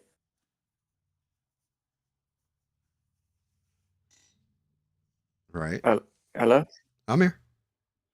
Oh yeah. So I was there was this young Muslim guy, but he's British, but he's a Muslim guy, and he's been going to the park for a long time. He's been like debating the Christians, and So he would get really like volatile and violent, and anyway, he was tracking him, and recently he just converted to the faith, to Christianity. And he's recently like been doing videos at the park explaining his reasons why. And like listening to his story and that, like it actually made me like really emotional and it actually like kind of, again, it just cements my like kind of belief of like I need to go and People can like, you know, change. having yeah, like having more love in my heart for people, not hate, because these were the people that not too long ago I literally would despise, and if I was to see them in person, I'd probably get into a physical altercation with them because, but you know, and this guy was extremely radical, like an Islamist. The amount of stuff that he would come out and say, he was getting violent to Christians at the park, Yeah, you can't do and that, you know. you know, and then listening to him now, like seeing what he was like before, and then listening to just seeing the spirit he has now, where he was, and then you know, he's giving his story about you know what made him change his mind, what you know, and it just again, it's just like wow, man. I was like, this is why you know you got to have love in your heart and not hate, because the Christians he was debating, they wasn't giving the same energy back to him and getting violent with him and getting physical, and literally they just had love in their heart, and they were just, and that's one of the main reasons why he said that he had a change of faith, because of the way that these Christians were treating him. They weren't treating him with hate, that they were treating him with love, and yeah, just stories like that, and that really do kind of help, if you know what I mean, to sort of I in my must own life, you know what I mean, to that sort of must be an interesting one for you guys that believe in Jesus and all that stuff, because I just like you're never going to convert me, right? No matter what happens, I won't ever convert. But at the same point in time, you don't I don't hate you for having religious beliefs. You know what I mean? And I don't belittle you yeah, for them either. I like respect them. It's like that's actually pretty cool shit, because for me it's like, well, my God is a God of love. My God is a God of humor. My God is a God of vengeance, violence, and anger and rage, and it's the same as your God. It's just I think everybody comes to a personal conclusion on their own God. You just have one that you call Jesus, and I call mine nothing. I just call him God. I don't have a name for him. yeah. I just think like coming from a outside perspective, like I think like anyone wouldn't, you know, when you look into the history of Christianity and the origins in the first century, and you know the Old Testament that predates Jesus, you know, when you look into all of it, I mean, I know you don't believe, obviously, like, but it's still from the outside perspective. It's very interesting, though, isn't it? Like the stories and the history to it. I mean, who wouldn't find that It's interesting? yeah, like there's no way you can't read it and be like, this is actually some cool shit. It's like, Yeah, you're being seriously just disingenuous if you're not like, wait a minute, explain to me this dude murdered his brother, and he's like the first murderer, and he's convicted to walk the earth for eternity, and like that's what a story, what a good story. Like your cast of characters are varied and like interesting, and them falling from grace, they're all flawed, so they're not like Mary Sue's or superhuman or anything like this. They're just normal ass people, and they all have different quirks and defects. And it also, even if you just look at it from a historical perspective, it's a good book to read because you can see how. So, for example, owning slaves nowadays, it's completely immoral, right? But back then, it was moral. It was normal for somebody to own a slave, and like, so you get to see into the past, like shit like that mentioned in there too. And it's like, yeah, it's different time, different way of thought, different world. Because I think a good chunk of our history is gone when Alexandria burned. I would love, and I know this will never happen, I would love for the Vatican to be like, we are converting all our records that we have on file over to computer file and just releasing it massively to the public. Like, you can go to the Vatican archive online and look through any file you want. Everything is completely unredacted, exactly as it was printed, has just been duplicated in. Because there is manuscripts, shit like that, in those Vatican archives that have never seen the light of day. Like, not in century, in at least a century, something like this, if not more. And granted, you definitely have the people who are like, oh, cool, we get to look up UFOs and this kind of shit.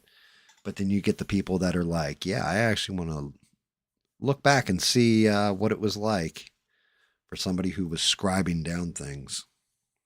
We kind of got a little bit of that with the Dead Sea Scrolls. But yeah, the Vatican archive apparently is impossible to get into. I think there's even shit in there that the Pope's not allowed to see. Yeah, I mean, And the Bible, yeah, Devin says the Bible's entertaining. It is. You got love, hate, war, sex, drugs, rock and roll. You got hippies walking around in deserts arguing with devils. Like, all kinds of shit's going on in that book.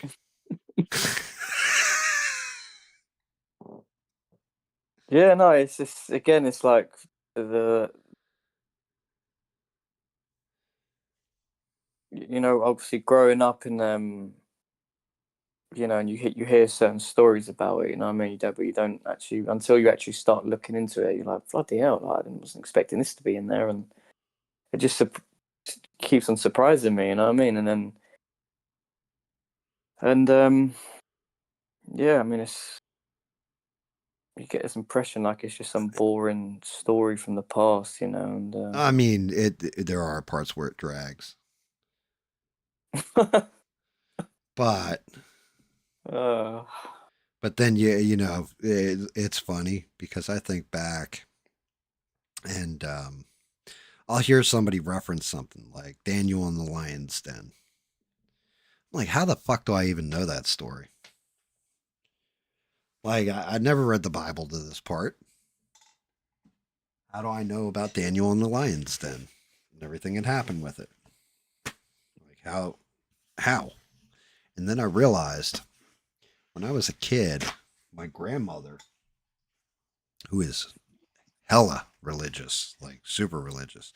So grandparents on one side are straight up Catholic. Like, I mean, hardcore, no bullshit Catholic. My other grandmother, who I was actually very close, still am close to. She hasn't passed away, thank God. She's getting up there, but hasn't passed away yet. She sent me tapes, and they were basically like Bible stories on tape when I was a little kid. I forgot all about it, but my mom used to put them on right before I'd go to sleep.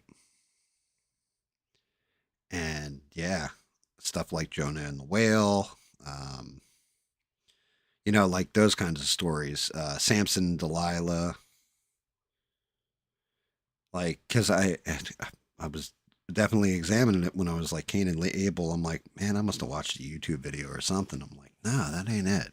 How the fuck do I know this story?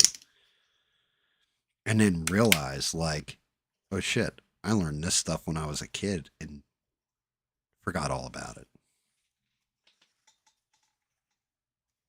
mm. Yeah, Rebel says he likes the Ten Commandments. Dude, yeah, that is a great one. That's a great movie. You know, um,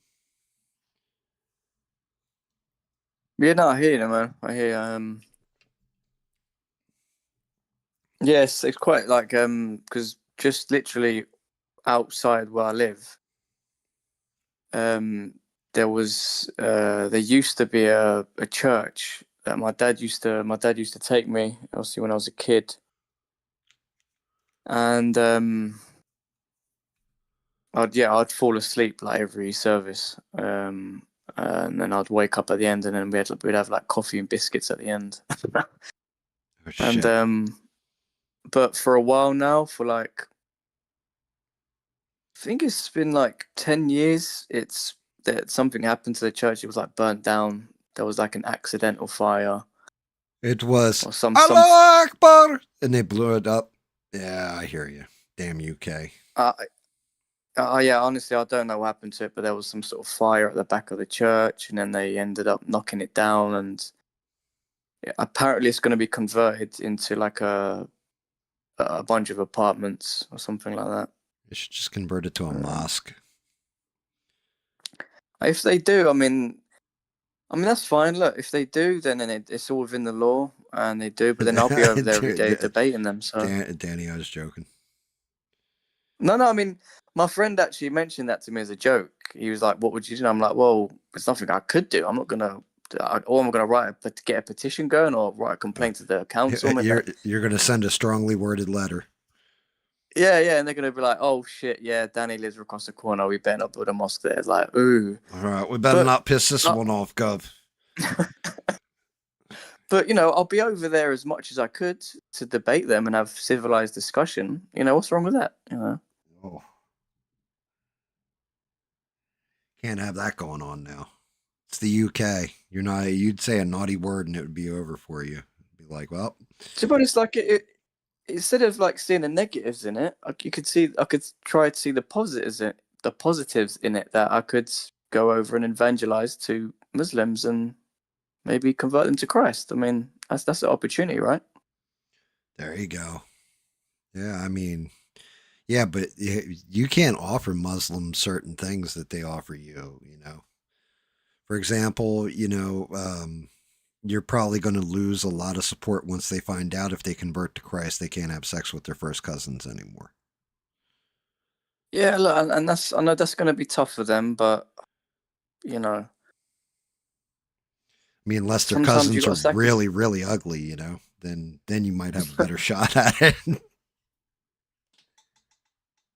I mean, it's the thing is I was watching this discussion recently, and this guy was explaining how like this whole thing to do with immigration and the mentality behind it, and he was explaining it how it's like kind of how you'd have you have your home, and then the whole thing about how the person who lives in the home, and then they have guests over, and then usually the person who lives in the home has certain responsibilities, and then the guest also has certain responsibilities. And if you're a guest in someone else's home, usually you would follow the rules of the person who owns the home, right? And you would be in your best behavior. So you went through all these different things, and the same thing with the homeowner as well. You have to be hospitable, etc.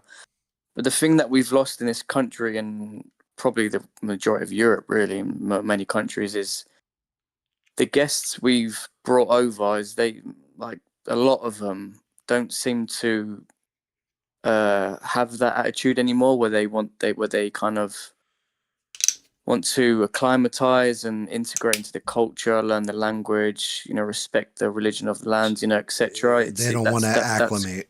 So basically, you're saying, yeah, you can be a poor host, but it's just as bad to be a poor guest. yeah. And the thing is, I think this country, especially, we've been a great host for a long time. We've been accommodating to all different types of cultures and religions, and like, what more do you want? Like, we'll give you I just don't know what more you could ask for. Like, if you're an immigrant, if you're coming to this country, you pretty much get everything handed to you. It's like you couldn't ask for any more. And it gets to the point now where it really is taking the piss, and we have to now like actually start doing the opposite now, where it's like, you know what, we've tried to do it this way, it's not worked. You're constantly biting the hand that feeds you, and we're going to stop doing this now. And if you don't act in accordance to our culture and our sort of, I know we're not a Christian country in the same sense as we used to be, but we are still, a Christian country, if you know what I mean, in a sense. Like, but Your fundamentals. Yeah. Like when you break it all down, we still kind of are, even though from maybe the outside we might not look like we are. But at the end of the day, it's up to us as individuals to start acting like it and telling these people when we see them. And the only reason they act the way they do is because they don't get any sort of pushback. People over here just seem to get steamrolled. so Well, over so here, how do you expect these? this came up recently, and I'm definitely interested to see where it goes.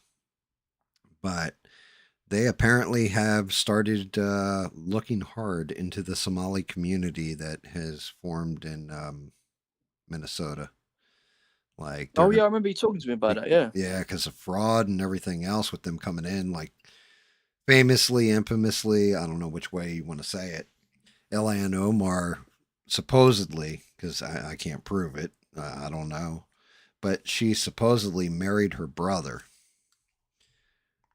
to commit immigration fraud to get him into the country, and they found a whole bunch of that going on, as well as funds being funneled off to a terrorist organization through the Somali immigrants. So they apparently have shown up in Minnesota and already started like, yep, you're the fuck out, you're the fuck out. Like they're just tossing people out,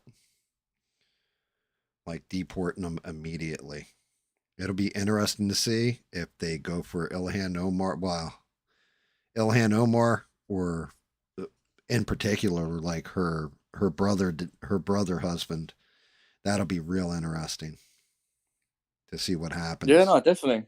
I mean, look, man. Like again, you got to fuck around with shit. There's got to be consequences, man. Like, you got to put your foot down sooner or later. I mean, this shit has just gone way too far, way too fucking far. It should have never ever have got to this point. Well, that's just it. The best way I've heard it described, I think it's suicidal empathy. I think that's the way it was put. Am I right, guys? Somebody in the chat will correct me and tell me, like, oh, I know what you're talking about. But basically, because you're like, oh, these poor people, if we can give them a hand up, if we can help them out, they will live a better life, and maybe they won't be angry. Maybe they won't do some crazy shit and yell everybody to the snack bar and blow things up, and we can all live together in peace and all this kind of stuff. And then have kind of, you know, well, you got to understand they saw so many horrors when they were younger and everything else.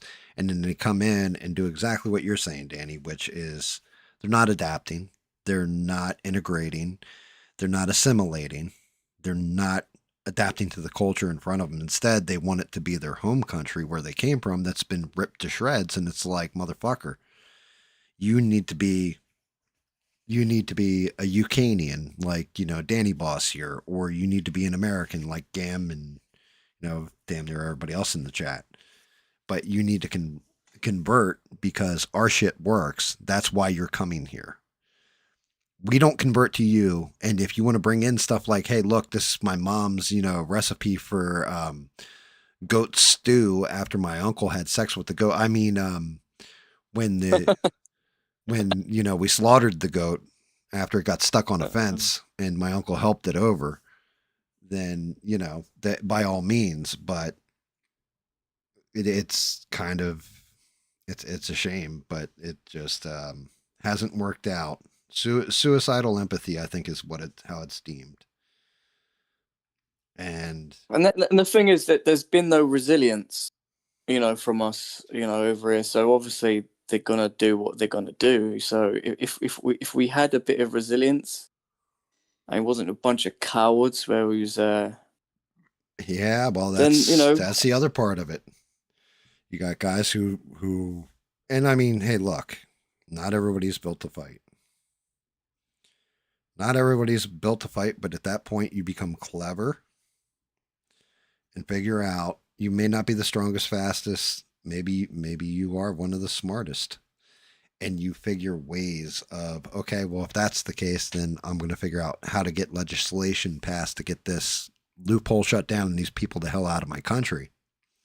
But they're not willing to do that. They're not willing to fight. Instead, it seems to me like they just like to sing you guys lip service about, yes, if you vote for me, and trust me, this isn't just a British thing, it's an American thing too. You vote for me, and I'll get every migrant out of this country. I will. I'll reverse what's going on here and all this. You guys vote for him, and then shit gets worse. Because they never live up to their promise. Or at least never Yeah. live up to their promise completely, you know? Like I said, here, Donald Trump did shut down the border. Donald Trump is deporting people. We're only a year in. Maybe it'll get better. What was Donald Trump's big slogan besides Make America Great Again? What was the other one from his first campaign? Do you guys all remember that? Do you remember it, Danny? Well, build the wall. That would be correct. Yeah, this second term, he's got the House, he's got the Senate, he's got the presidency. How much wall has been put up, and when will it be finished? None. It's shit like that where that's a simple one. That's a small one. Like, yo, your whole big thing was building the wall. Well, build the damn wall. Build one up by Canada too while you're at it. But you got the money now. You got the power of the purse. You've got the lawmakers to do it and knock it through. And you got the presidency to mandate it. Knock that shit through. Why isn't it getting done? Instead, you're going to go bomb Iran or take trips around the world and discuss how you deserve a Nobel Peace Prize.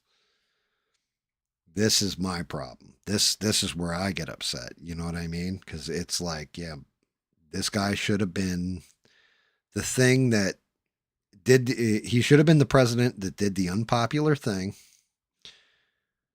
And again, I'm not saying that, oh, well, we should have gone with Kamala Harris or, Joe Biden again or some shit. No, they were much worse. But at the same point in time, I'm disappointed because I wanted to see him actually follow through on this stuff.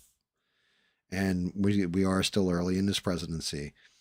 But England, what's his name? Starmer? Dude, that guy's in there for one shot. Like, you guys will have him the fuck out of there immediately. He is not he's not getting reelected. Like, even Trump doesn't even think he's worth a fuck. Keir Starmer, I think his name is. Keir Starmer. Yeah, he's a one and done. So, I mean, who do you got lined up next? You said that Tony Robinson dude, right? Yeah, so we've got oh my god, Nigel Farage at the Reform Party, but yeah, I don't know if Is he actually worth a shit or?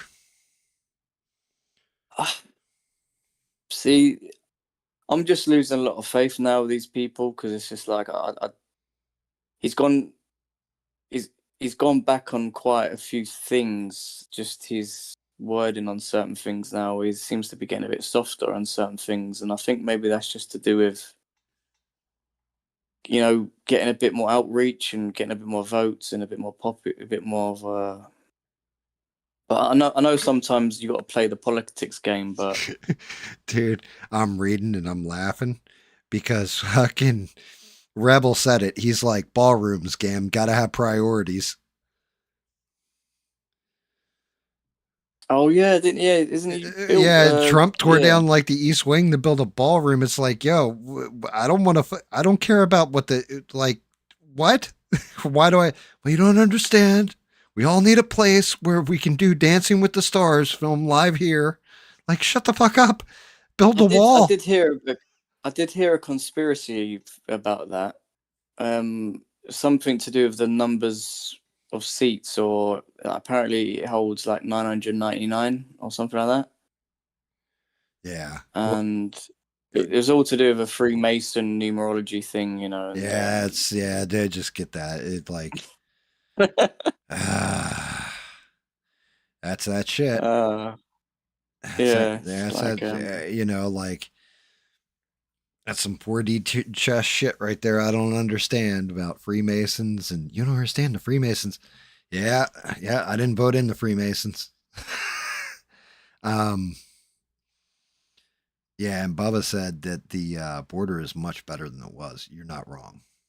The border, you got to give, if nothing else.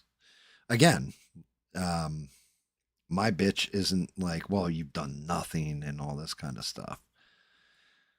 Um, but the border here, he did like there was like 0 crossings or some shit for a month. Like, well, 0 illegal crossings. Let me fix that. But you know, that's great. And then you turn around and say, hey, 600,000 of you Chinese dudes, yeah, why don't you guys come on in? Like, what? Like, it's shit like that where you're counterproductive to yourself or to your message. And yeah. I mean, correct me if I'm wrong, but from my perspective and my opinion, I kind of feel like you guys, like at least you guys maybe have, you know, the what do you call it, like the best current person running the country now, right now in your country, like the best soap right now. And but right now over here we have like the worst person running our country right now. So yeah, I mean, you're not wrong. like it could be a lot worse, if you know what I mean. Right. Oh, you're not wrong. Well, no, it could be worse. We saw it. His name was Joe Biden. He ran the country for 4 years. It was a fucking disaster. Um, I'm just more Brandon. disappointed because hopes and dreams and knowing what somebody could accomplish and what was promised. I'm going to accomplish this. I'm going to accomplish that.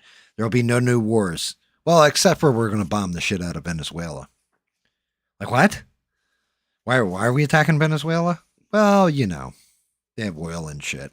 We figured we got tired of going over to the Middle East and blowing shit up for the oil. So we're just going to do it right here. You know, it's much closer, much more economic, you know, killing people that are, they even got brown skin. So in most cases, so, it's kind of close to the Middle East. And then it's shit like that. That's what drives me nuts because I'm just like, yeah, this dude could have actually made some serious changes and he still can. But I bet you a lot of what he's going to get done is going to happen in 2026 because we're going into the midterms and he wants to win. If he wants to keep the House, the Senate, everything else going the way, his way, where he can sit on his ass and eat his McDonald's Big Mac, um, for the last 2 years of his presidency instead of going quack quack, I'm a lame duck, then he better get that shit done now. Because you got one shot at it, buddy. And this is it. You got one shot. Yeah, that's true. That's it. Stranded, good to see you. Yeah, I mean, over Let's there, see, stranded. you guys, because Labor Party is Democrats, right? Is that how? Yeah, it's the equivalent. Yeah, it's the Yeah, equivalent. I think. Yeah, yeah, I thought so. I had I had a Labour guy knock at my door the other day again. Just basically just handed me a letter, and he was like, "Oh, you know, I'm just the Labour thing in this area, and is any problems with the area and all that stuff." And the Danny a year ago would have Tore the probably thing up grilled and the throw it fuck in his out. face. Well, yeah, would have probably just grilled the fuck out of him and would have just debated him. And but the Danny now just doesn't really give a shit about left and right and up and down. All right. And I just smiled. I smiled at him. I was like, "Oh, great, mate. That's nice. You know, nice to meet you." I was like, "The only thing I could complain about is the weather, but you know, none of us can change that." And then we had a little ha ha ha, and then that was it. He went on with his business, and I went on with mine. Right? Actually, Doesn't really, just doesn't it doesn't interest me anymore, to be honest. You know what I mean? Yeah, I mean, your issue though is you can change the weather, so you're technically wrong. You just need a plane and the shit to seed the clouds, and you could change the weather to whatever you want it to be. Oh shit! I could have asked if that was one of Labour's policies. Oh man. Yeah. All right, you should have been like, right, are you getting the bloody Muslims out of me country? Yeah, I mean, again, you know, you know, I'm not good. I can't judge a book by its cover. I mean, he could have been a very open liberal, and you know, but the way Labour are nowadays, yeah, you know, if you say anything, you critique anything to do with Islam, any kind of way, in any Yeah, they negative would have kind of just way. gone, right, mate, you need to come with us down to the station. Well, yeah, they would just you would have just called me Islamophobic and ignorant and hateful and bigoted and you know all those fancy words and I'd have been like, you see this fist, mate. You see this fist. You know it can go down your throat, No, you know. all you say is when they say something like that to you, Danny, all you say is, okay, I understand all that, but are you getting them out of the country or not? Right. I know Shit, what that's I fucking am. good. I don't care. Are you getting them out or not? So is that a yes or a no? Exactly. So is that a hard no then? It's just no, but you know, and you know, to complete that game, you know, you can call me Islamophobic, I call you Christian phobic, and you know, we can dance around all day, I guess, you know. You just call them a bitch. Yeah, or a bitch. That usually Yeah, works as yeah, well. yeah. Yeah, you are a female dog. But yeah, before I go, Gam, I watched two good movies recently. Just wanted to hear your opinion on it. Oh, okay. What'd you watch? I watched Death Proof. Oh God, with Kurt Russell. Yeah. Oh my god. That what a fucking movie that was. That's that was the yes, that was Quentin Tarantino. So it's one half. You have Death Proof and Planet Terror. And it was Robert Rodriguez did Planet Terror and Quentin Tarantino did Death Proof. Yeah. See, I watched Planet Terror like ages ago, but I never watched Death Proof. And then my mate like was like, "Look, we gotta watch it. You've gotta watch it. You'll love it. You'll love it." So I was like, "All right then." And then I just wasn't expecting it to be like that. I mean, that scene where like you see Kurt Russell like kill the women in the car and he like runs into them. I just couldn't believe how graphic that was. Yeah, I mean, well, it's Quentin Tarantino.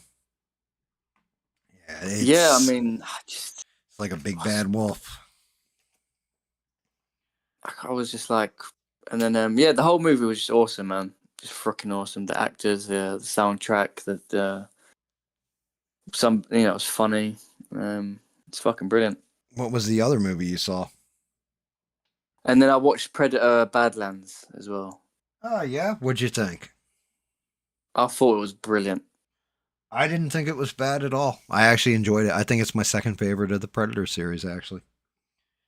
And Um, and exact, yeah, I agree with you there as well. I literally recently just went through all the Predator movies, and I'm like, you know what? I probably would put it in second or third place. Yeah, I'd put it there yeah, as well.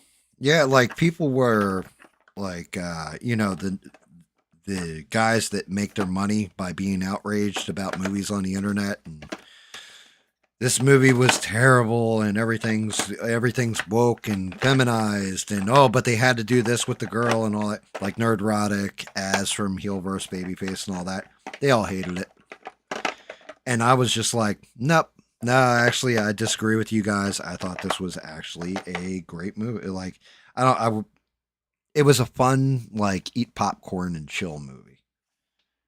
Yeah, and that's what I mean. Like we don't get enough of you know like this is isn't this what like people are crying out for and they finally give you a nice fun awesome Predator action movie and it's like nah it's like what so I don't know what do you want like you know what I mean Yeah, like what more do you want?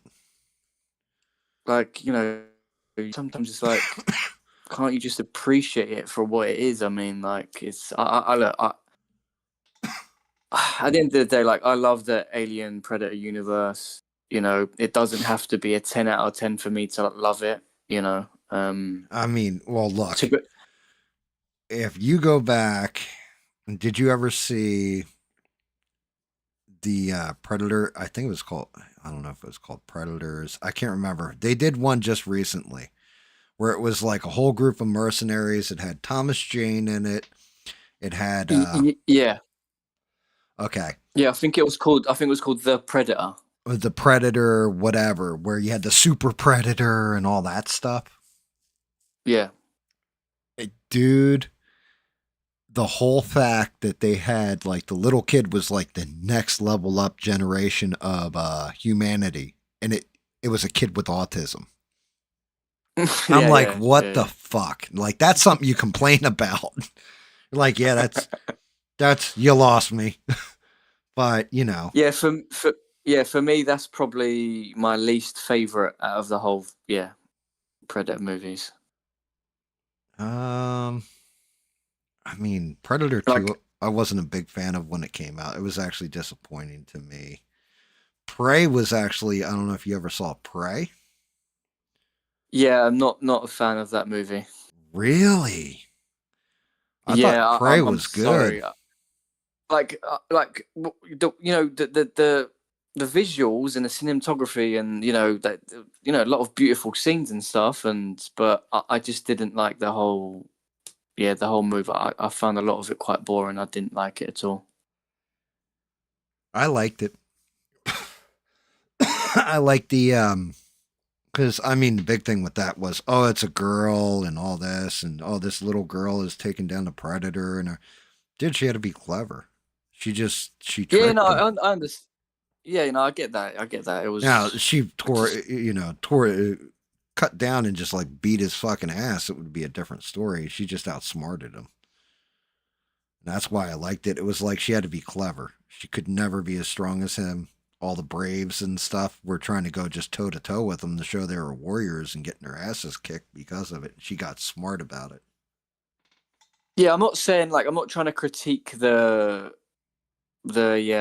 script or the story or anything like that. I'm just that whole movie. I just didn't enjoy it. If you know what I mean. I just wasn't a fan of it. You didn't like the part where Jesus came down and like blessed her and everything at the end? Did he? Yeah. He was like, bless you, my child. You no longer run with these savage Native Americans. You're now one of my flock. And then, Oh, I missed that bit. dude, yeah. Well, I mean, that was the whole point, wasn't it? Because that's where Mormons came from. She was the first Mormon. You didn't catch that part of the movie, really? Yeah, I completely missed all that bit. Could you fucking imagine? Oh wow. Now, Prey. I like Prey. We can disagree on that one, but that's cool too because, like aliens, predators, and all that stuff. I wasn't a big fan of the Alien vs Predator franchise. I Yeah, thought. see, I thought. Yeah, sorry, Matt, go on. No, I was going to say I thought they had a brilliant premise, especially with the first one with the Mayan temples and all that stuff, and like the predators were dropping down the aliens, and then that was their hunt for rite of passage, and then it went ugly, like it kind of went sideways because humans got in the mix of it. I thought that was a cool premise, but the movie I was just like, wasn't executed well. Yeah, no, I mean, I really love that movie. I really enjoyed it. I mean, it was because I was watching some reviews about like those like movies earlier, and the guy was saying that because it was he was disappointed that it was like PG-13. That if it was you know if it was a bit more higher Graphic. age rating, it could have been a bit better. But Yeah, I mean, I could see that to an extent.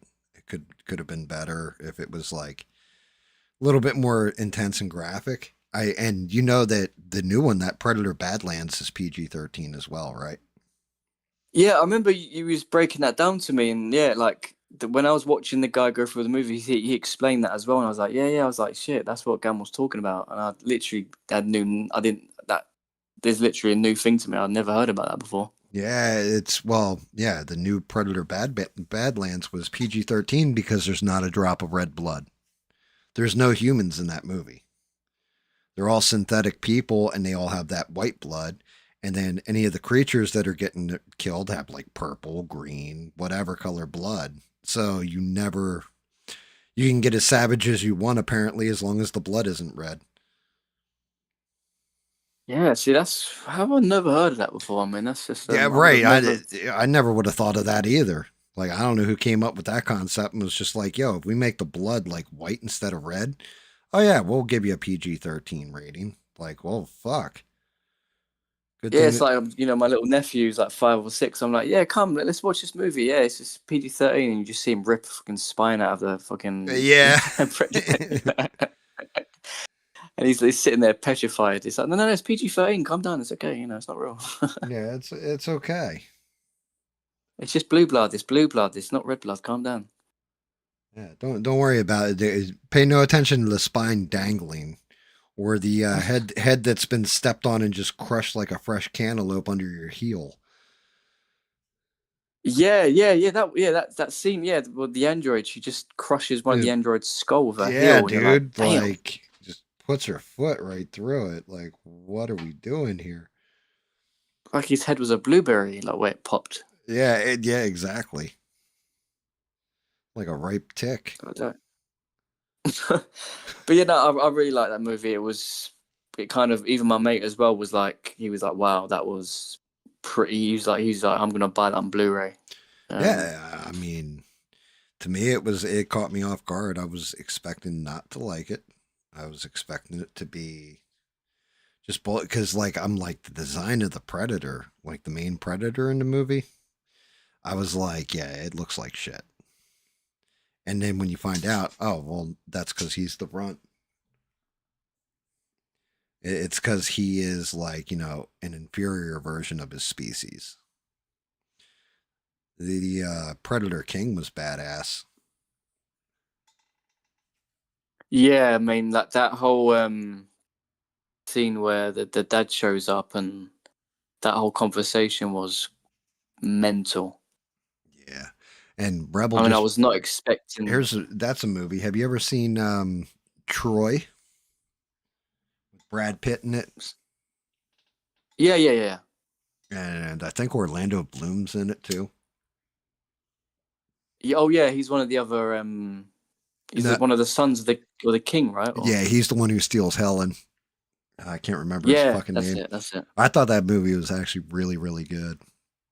Yeah, I Surprisingly, love that movie. I love it. Yeah, isn't Brad Pitt called Achilles or something like that? yeah, Brad Pitt's Achilles,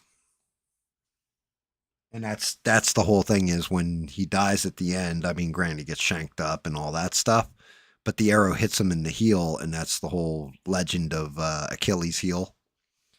Like that's where your Achilles tendon is. So, do you know the actual myth of Achilles?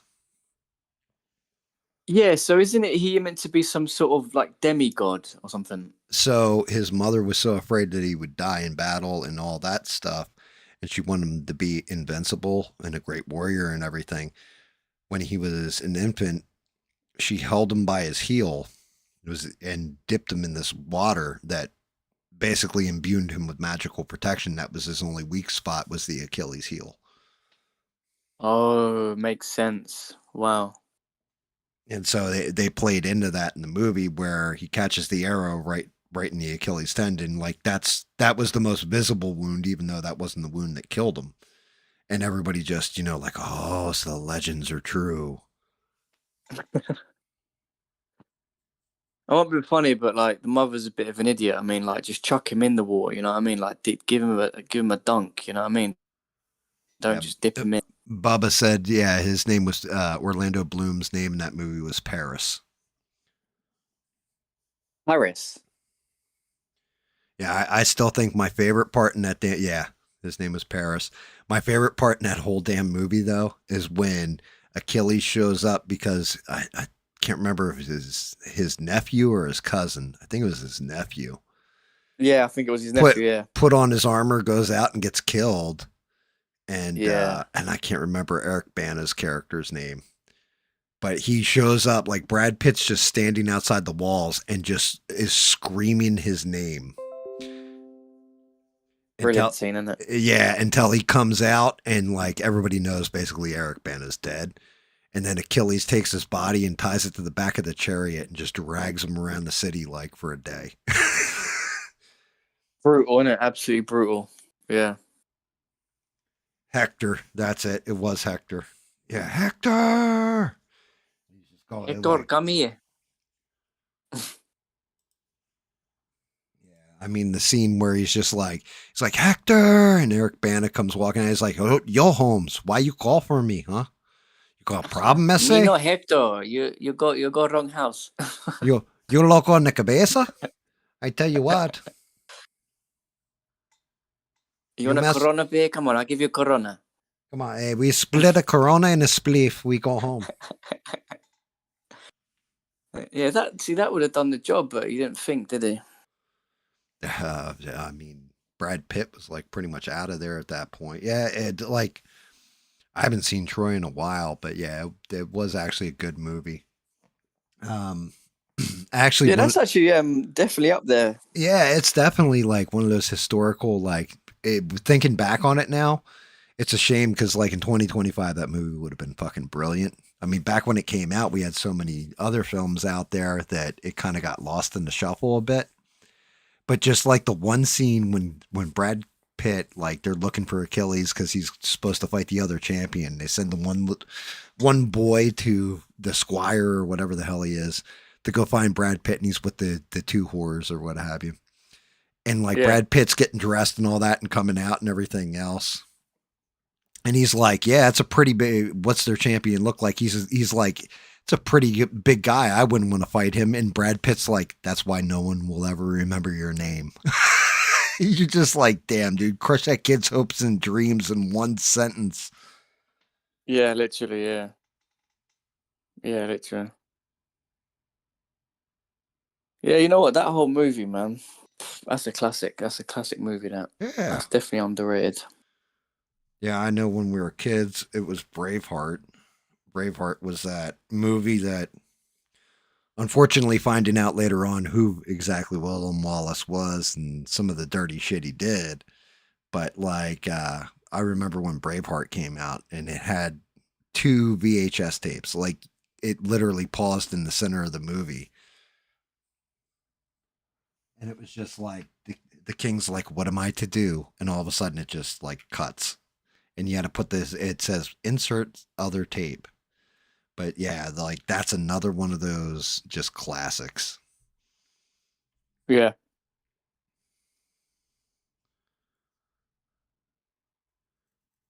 It's it's just a shame we don't. The problem is, so like Predator Badlands. Did you see it in a movie theater or did you see it at home? No, yeah, I saw it at home. Right. Would you have gone out and seen it in a theater? Well, you had the opportunity to and you didn't, right? Yeah. That's, I think, going to the movies is kind of dead at this point. I think they would be better off saying, look, you can stream the movie at home. You pay the same price as a movie ticket. And, we're going to start shutting down theaters or just only showing like classic movies in theaters. I think movie theaters as a whole, no matter how good the accommodations get and all that stuff, they're kind of dead. Like it's got to be something severely like a huge spectacle that you need to see on the big screen to actually pay that amount of money to go to the movies. Yeah, honestly, I don't know. Good, man. I don't know how they're still in business. I mean, there's some still around. I just don't know how they're still in business because Well, that's just it. They're struggling. Hollywood as a whole over here is struggling. People are now making like everything. A good chunk of the movies were always made in Hollywood and all that stuff. Now a lot of them are made in Georgia, or they go over to the UK and make them, or New Zealand, or whatever, because they get tax breaks from the other countries. They get tax breaks from the state. California is so overtaxed that they're actually making the movies outside of the state. and that's part of what's killing Hollywood. And then I think the one thing that really did going to the movies absolutely zero favors was COVID, because everybody was at home and realized, oh shit, I got to take a piss. Hit pause on that movie so I can go take a leak so I don't miss anything. Right? You know what?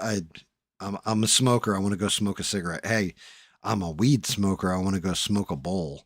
Can't fire up in the movie theater, but I can at home on my couch, that kind of thing. On top of it, like, well, shit, I took my girlfriend out to the movies and that shit ran me $30 just for 2 tickets, not including the popcorn, the soda, the candy. That was all another $30. I spent $60 on a movie that was like Captain Marvel or something. You know what I mean? Like shit, I didn't even like that movie. It sucked. Like what a shitty movie. Like, but I'm out $60 to watch this one film. So I think they've kind of like their business model has gone bye bye. And we don't get movies like Indiana Jones, like, well, old school Indiana Jones anymore. We don't get something where you want to sit in a dark room with a bunch of other strangers and all experience it together. You know what I mean? Like, we could technically queue up a movie now, like you and I, like, say we want to watch Predator Badlands. I could bring that shit up right now and put it on stream, and we could just watch it on stream. I'd just make a private stream and you can watch the movie together. Yeah. Stuff like this where unfortunately it's kind of killed off the movie theaters. They're slowly dying and they're trying to save them, but they're not coming out with the right shit to save them. Like James Cameron thought I think he really in his heart of hearts believed that he was going to save basically movie theaters, everything else in that experience with the avatars, like the sequels to Avatar, and that shit ain't working. Marvel is going to learn this lesson because if Doomsday is terrible, it's pretty much going to kill the MCU. Like that'll be the end of the MCU as far as movie theaters go. Not saying they won't put shit on Disney Plus, but yeah, the MCU will go bye bye. Because the last movie well, no, that's not true. I went and saw Deadpool Wolverine with the wife. I think is the last movie we saw in the theater. But outside of that, it was Endgame. Avengers Endgame was basically the last movie I actually paid to go sit in a movie theater and watch. Everything else I just watch at home. You know what? I think, just from my memory, I could be wrong, but I think the last movie I watched in cinema was with my uncle, and it was Interstellar.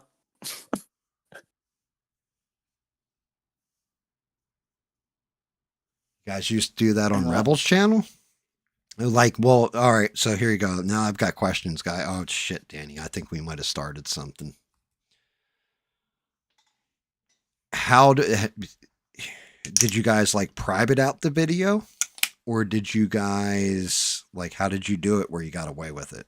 Because I don't want to get struck with a copyright and have my entire channel ripped down.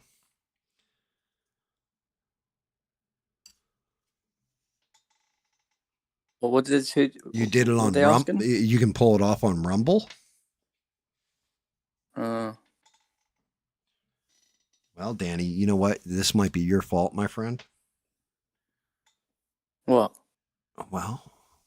Well, I can set up I already have a Rumble account, and I was planning on setting up dual streaming soon.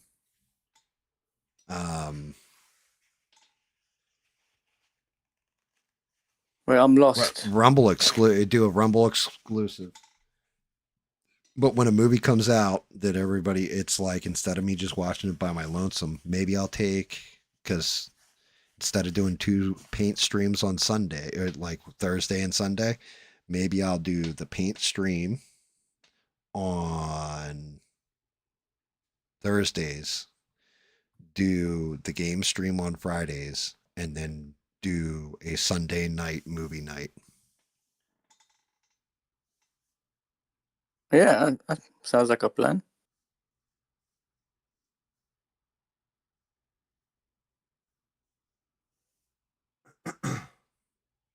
Because well, I mean, we could sail the high seas and we can watch current day stuff that's out.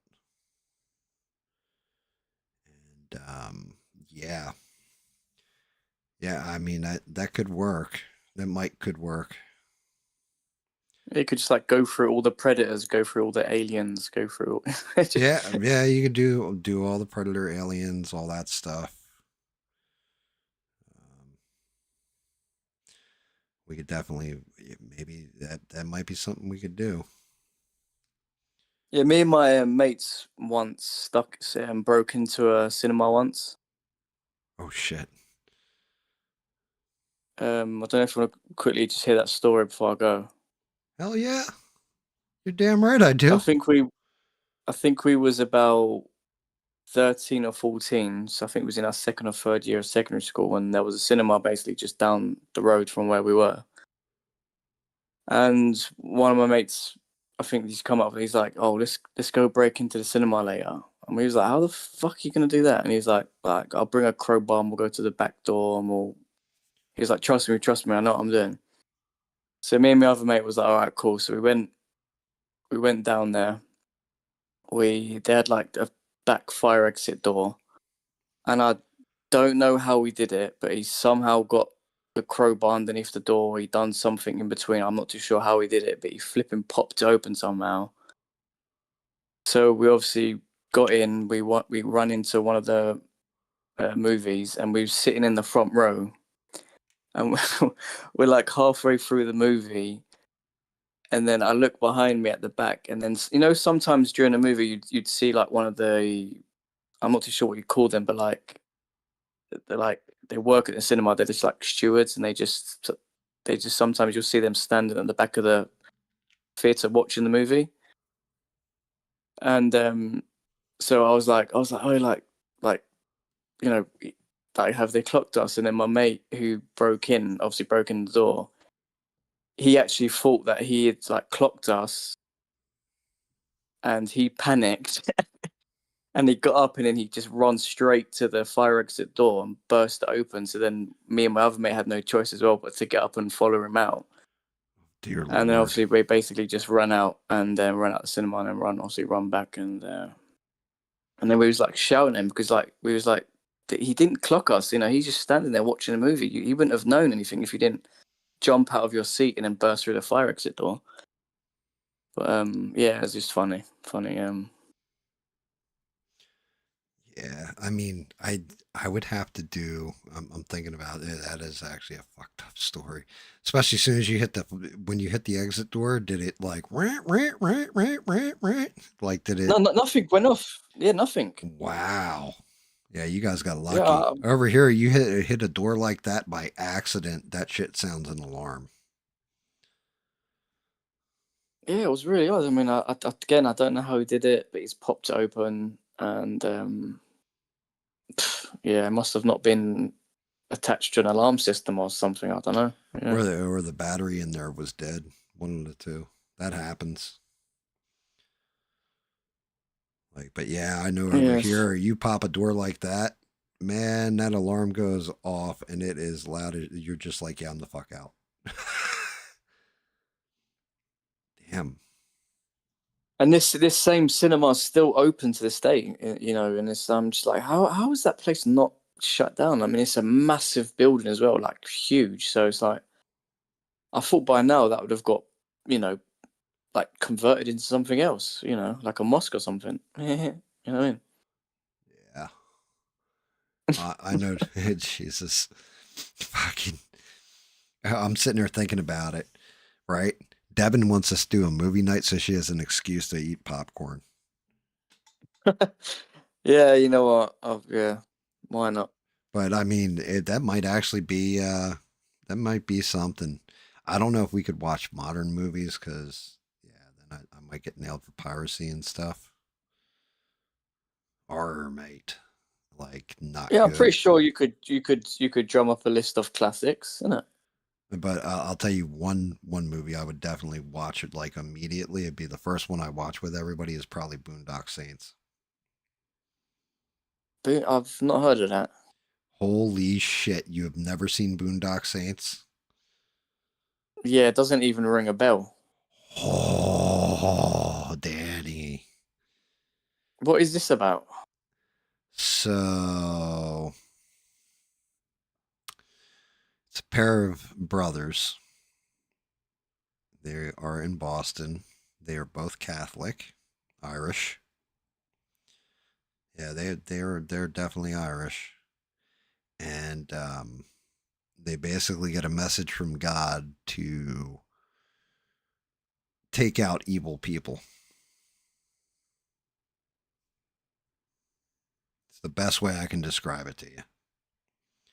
Just like Dexter. Kinda, except for they are way more explicit with it. No, no, And I'll they definitely start wouldn't mind taking watching on, that. yeah, they start taking on mob bosses and shit. Nice. So, well, do you know any of the cast? Like, is there any actors I'd know about? Or RoboCop, True Romance, Snatch. Any actors that are in there? Willem Dafoe's in there. He plays an FBI agent that's been sent to catch the guys. The guy Norman Reedus, you know the guy who plays. Oh God, that Dixon, name sounds familiar. Daryl Dixon from The Walking Dead. Oh, all right. He's in this. He's one of the brothers. It's like one of my favorite movies of all time. Actually, now I think about it, Damn. All right. it's definitely I up. gotta watch that, It's man. got to be in one of my. It's got to be one of my top 10 movies, and even higher if we're going to actual like action adventure type movie, like guys who like movies. It's pretty good. All right. Well, Rebel says he's not sure if he's seen it either. oh man. Well, then that's I'll definitely be up for watching that if you're gonna. Yeah, there's actually two of them. I'd play the second one's. It was all right. It wasn't as good as the first, but I would definitely watch both of them.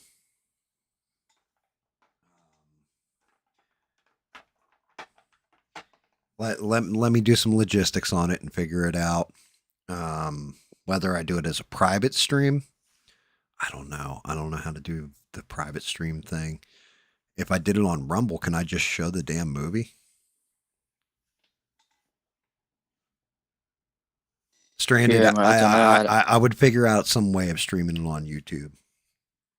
Like I said, maybe. So here's what's shitty.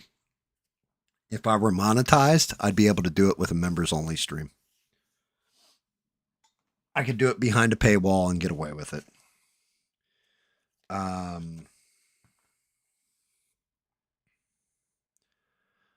I'll have to look and see if there's a way we can do like an invite only, some kind of invite only stream.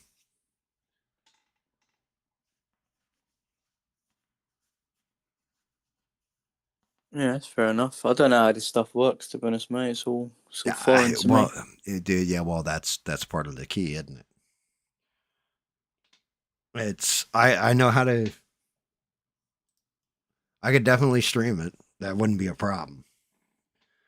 The big problem is not getting in trouble for streaming it. Having it where we have a chat where we can all talk. I would actually just go into the chat too. I wouldn't even like we could do like conversation before movie, conversation after movie, right? Yeah. Yeah, that'd be pretty sick. But yeah, I mean, because there's movies I've seen that you guys haven't, and there's probably movies you guys have seen that I haven't. But there's some of those movies that I've seen, like Boondock Saints. Everybody needs to see it. Like, dude, in the beginning of the movie, it starts off it's St. Patrick's Day in Boston, And like the two brothers, they're the McManus brothers. They're working in this factory, and there's like this big bull dyke chick that comes walking in, and they're like, "Yeah, you got to train her today." And she's like this big butch chick, and the one dude, he like one of the brothers is like, "Okay, so the rule of thumb here when you're working on this machine." And she goes, "Rule of thumb, do you know where that comes from? Back in the day, down in the South, men were allowed to take their wives to the courthouse and beat them with a stick as long as it wasn't any bigger than their thumb. That's where that term comes from." He goes, he looks at his thumb, he grabs it, he goes, "Well, can't do much damage with that. Perhaps they should have called it rule of wrist." And like, she's like, you piece of, and she kicks him in the nuts and drops him. And then the other brother walks over and just punches her square in the face and drops her. And like the foreman that's overseeing is just like, "Oh shit." Cool. Can't believe I've Um, not seen this movie. It sounds fucking good. Bubba said, "What about Discord? That's not a bad idea. The only issue I have with that, Bub, is people like Stranded Lifeform don't have Discord."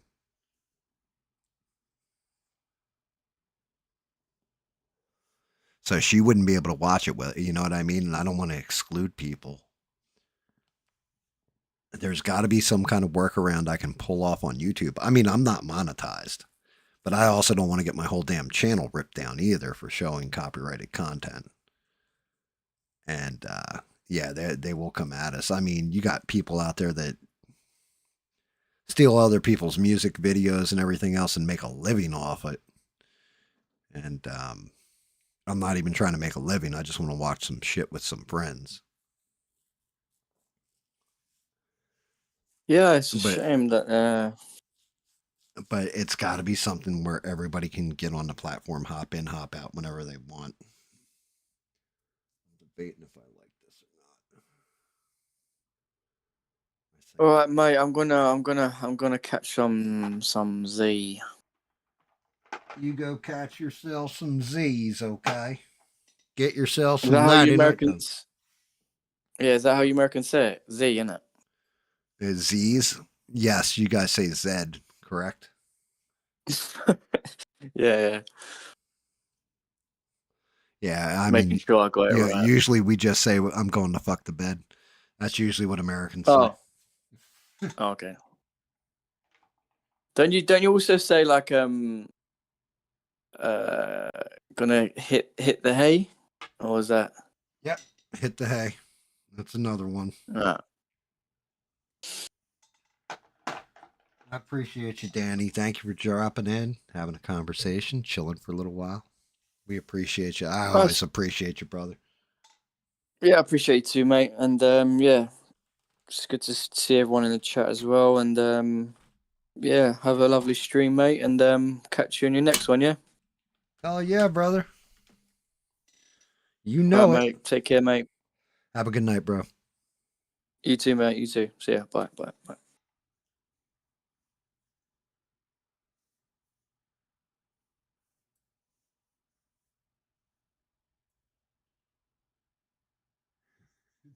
Did you really just type in "get some shit eye"? What? Only if your girl's into it. Or your boyfriend at that point.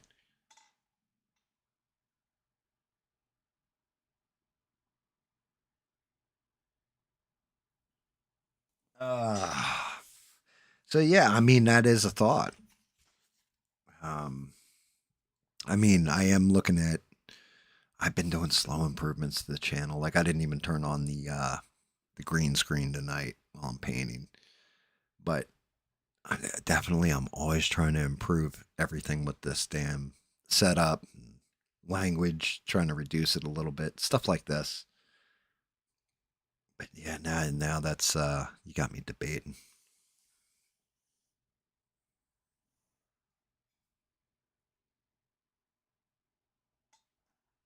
Could I do a movie night? Could I pull it off? Could I get away with it?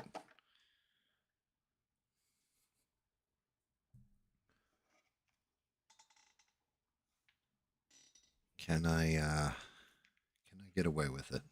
That's the question. Some way where we could all, like I said, a members only stream, that would be one thing, right?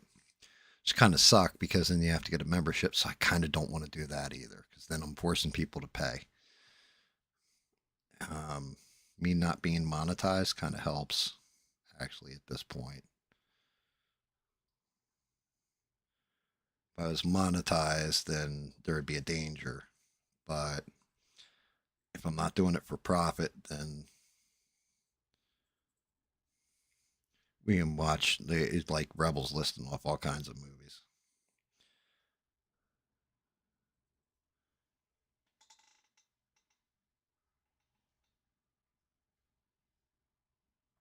Devin's crying because you said, should I?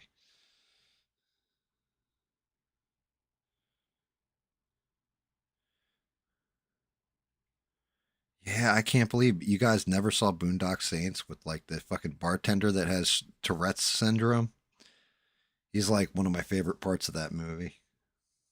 He's just like he keeps saying like the wrong thing. So these Russian mobsters come in the beginning of the film, and they're like, yeah, you'll be shutting down the bar or giving us your money or whatever, and like everybody's all partying because it's St. Patty's Day, and the bartender's like, make like a tree and get the fuck out of here.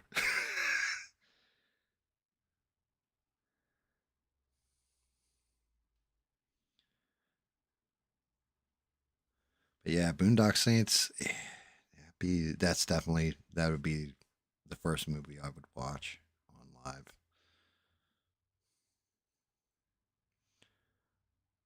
Um, there's got to be some way around it. I know like creature features and shit like that, they're monetized and they actually pay for the B movies or whatever so they can show them. So that's like sponsorship money that they do to watch movies. You can't just grab a movie and throw it up, or you're not supposed to.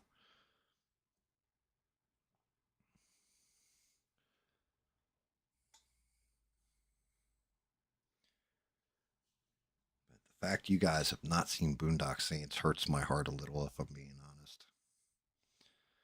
It's such a good movie.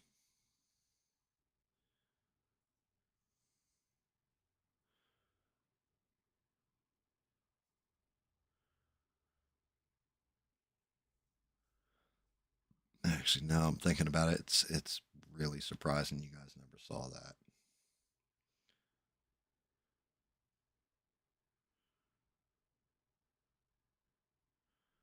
Kind of John Wick before John Wick to an extent.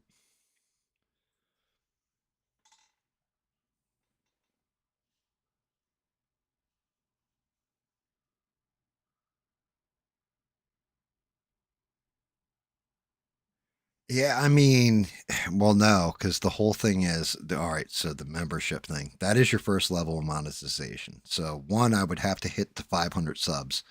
My God, I went from 125 down to 119, and thankfully somebody else subscribed to me and brought me back up to 120. So that shit's my audience is not growing exponentially, and I'm sure with putting stuff in the title like Condace Owens or whatever, that I'm definitely going to alienate some people.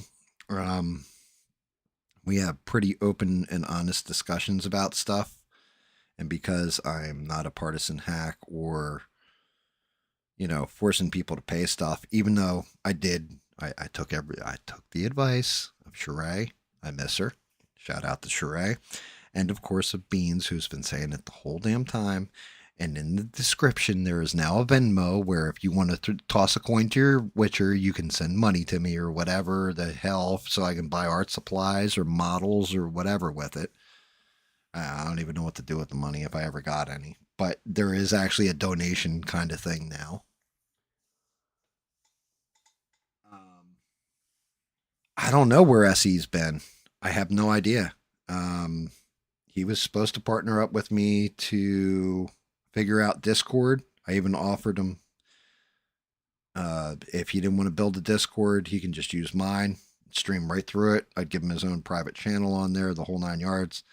think he's been working something, or maybe he just stepped away from YouTube. I don't know. I don't think I did anything to piss him off. Like, we were cool last time I talked, but he might just be working hard. He was on call a lot, so I have no idea. But he hasn't gone live, and no videos that I know of. Not like super recent videos, anyway. Shout out to him, but I have no idea.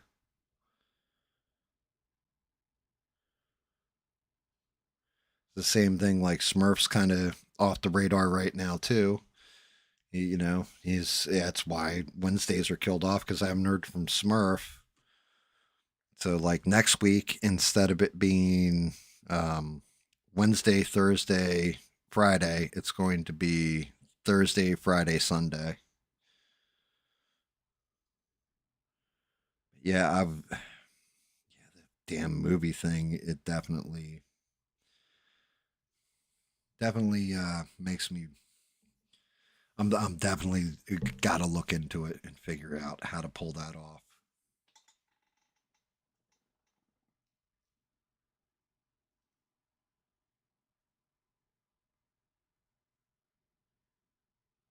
How strange it's advertising to toss your coin to the Witcher.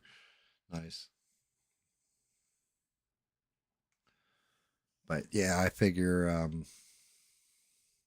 I do like that. I really do like that idea. Being able to chill with you guys, watch a movie. I think that could be really, really fun. Let's see. Midnight purple. That's secondary purple. That gets out of there. What's this? Black. Okay, so I need. Oh, damn. Knocking shit over now. Like a fool. I need to go to the darker purple. Just start a new run of it. Time to clean up this purple.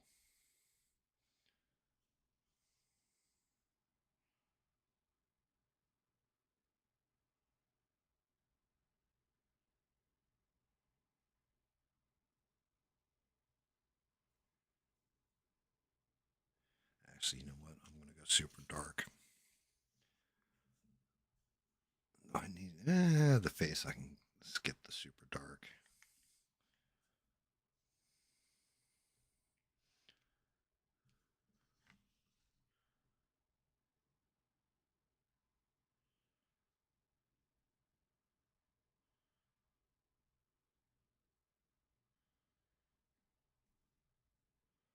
Need to tone Thanos down a bit.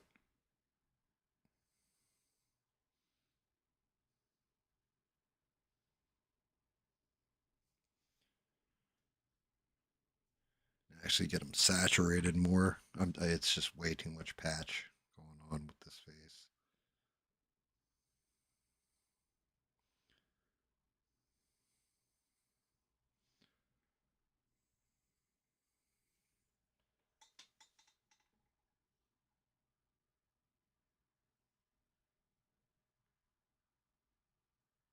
Yeah, I mean, so that you're right, Ian. Like, that's the other part of it. So I've got like my wife, my buddy Bubba, who's online right now. The kids.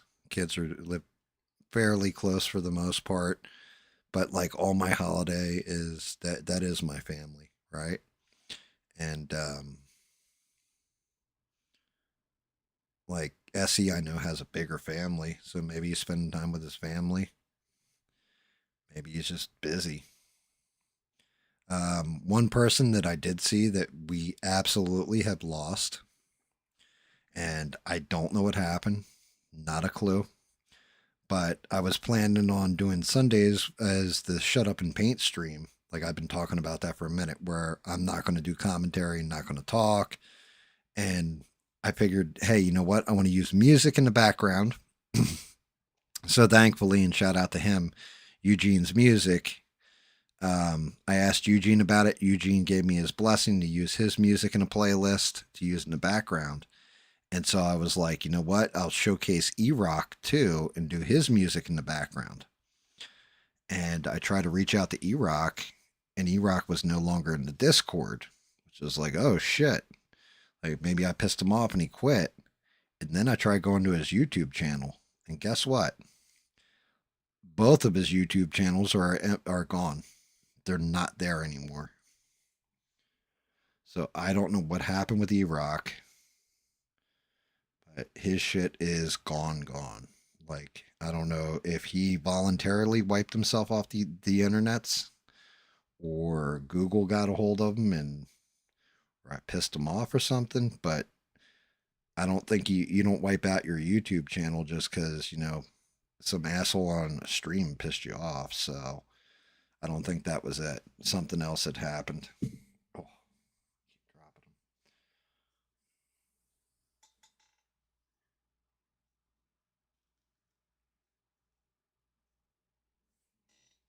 them. Yeah. Good job, Stranded. Stranded's amazing. Stranded already had it all updated and everything. Like, yep, you can join them here.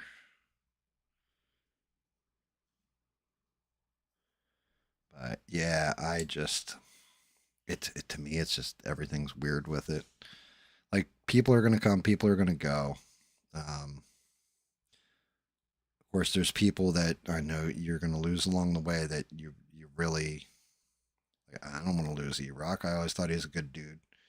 Um, don't want to lose Sheree. I love Sheree. She was a great friend, an amazing mod, great person.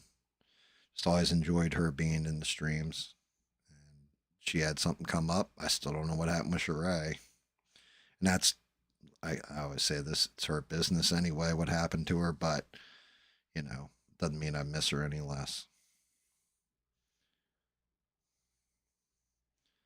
So shit sucks, but it is what it is. As time goes, we'll lose people here and there. We'll gain new people. You know, shout out to like Perry. Perry's like one of the newer people. He's usually here in almost every damn stream now. He's good people. Very chill. Different point of view on life.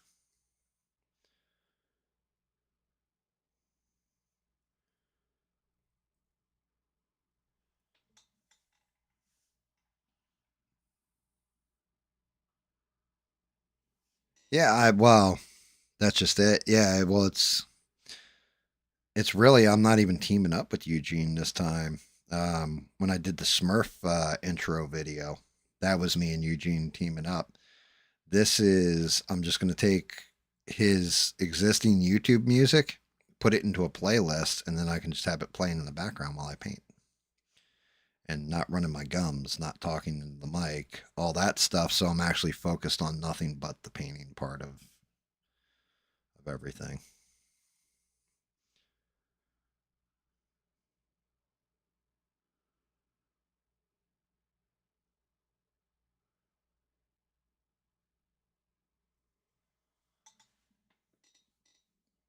Trying to clean up this damn purple. Out screwing up some of the layering that's already there.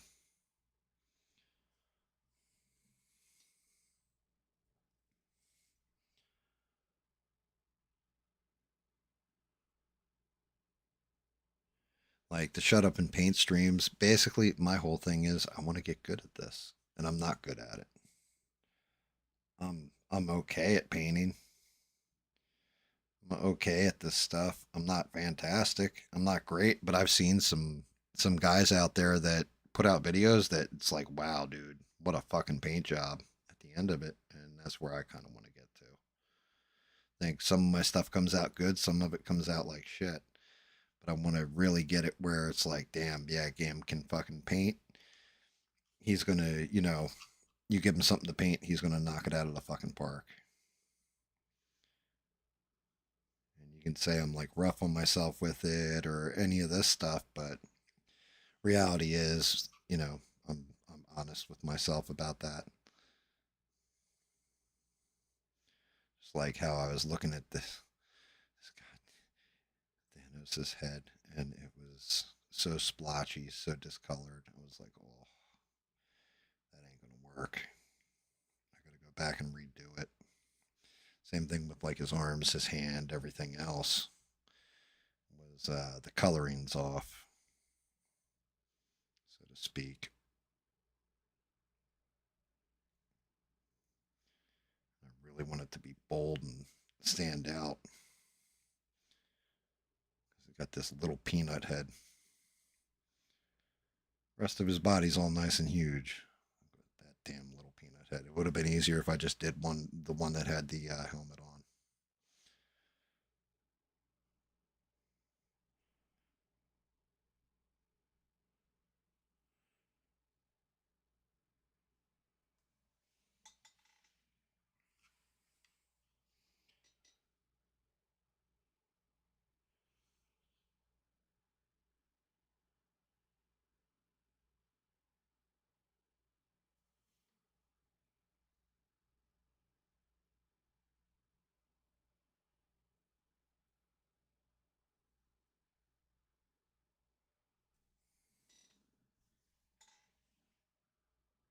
Have a good night, Bubs.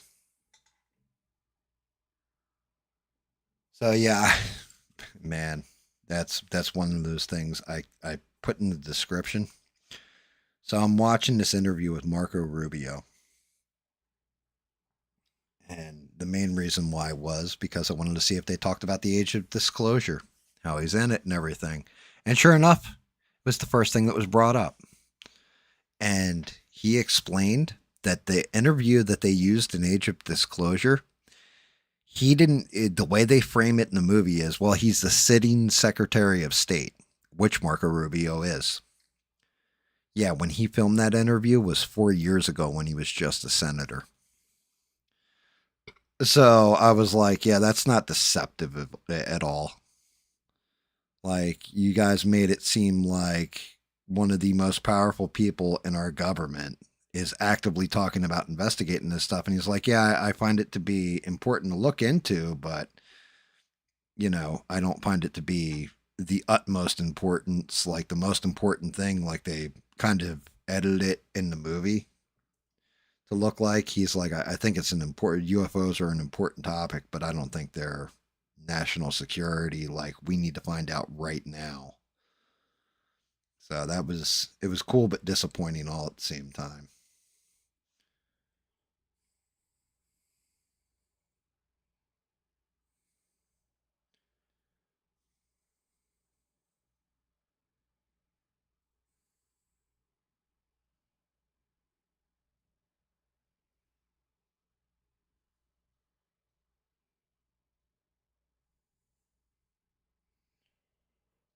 Really trying to saturate in that color.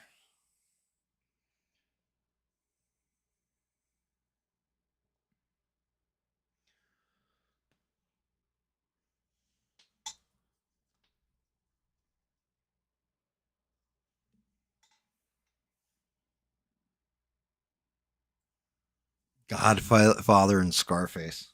Okay, I reloaded. Give her another Quaalude. She'll love you in the morning.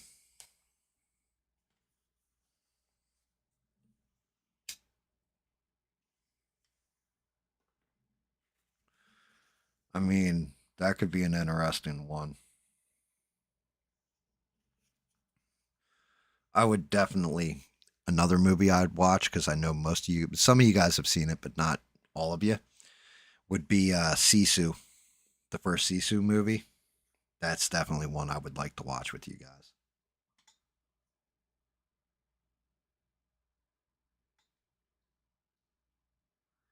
Yeah, Rubio.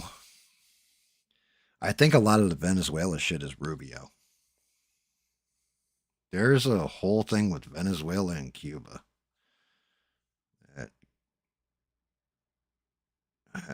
I think he might have a personal grudge there.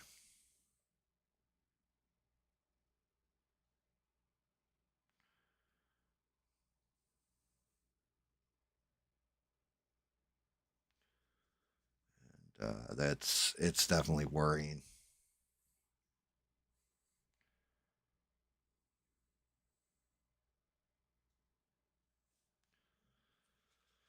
Like I said, We just need to stop bombing shit.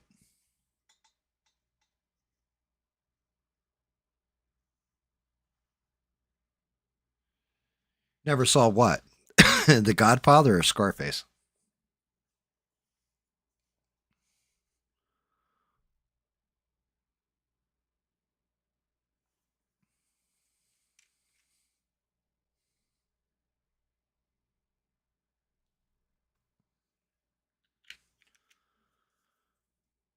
Because I mean, The Godfather is classic. Godfather 2, I actually think is better than the original.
Damn.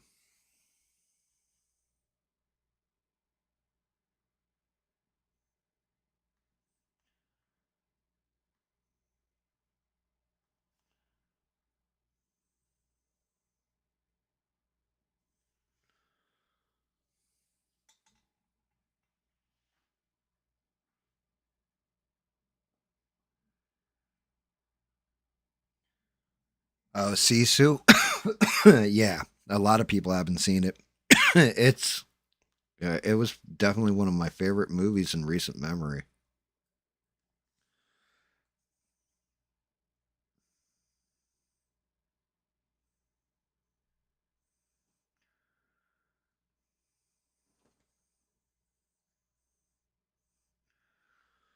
It's basically a guy who is like the Norwegian version of Rambo, kind of, and it's set at the end of World War II.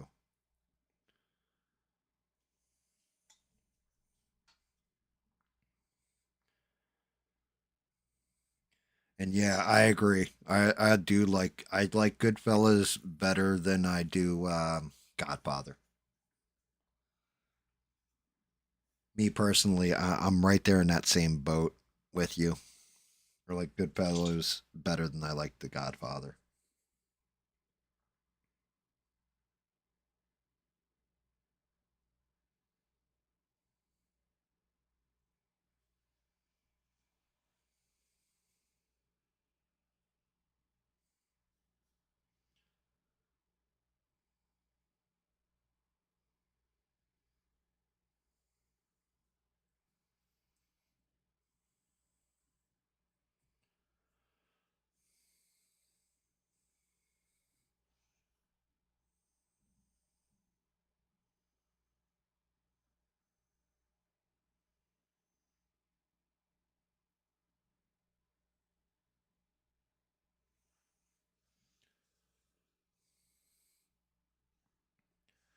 And cleaning up this head sucks.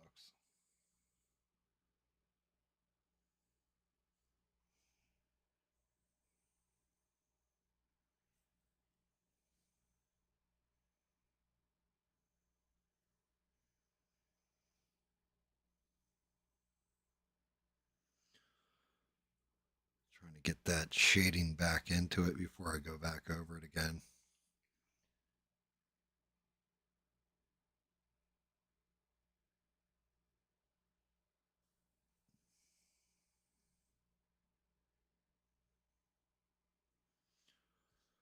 A little bit more of that.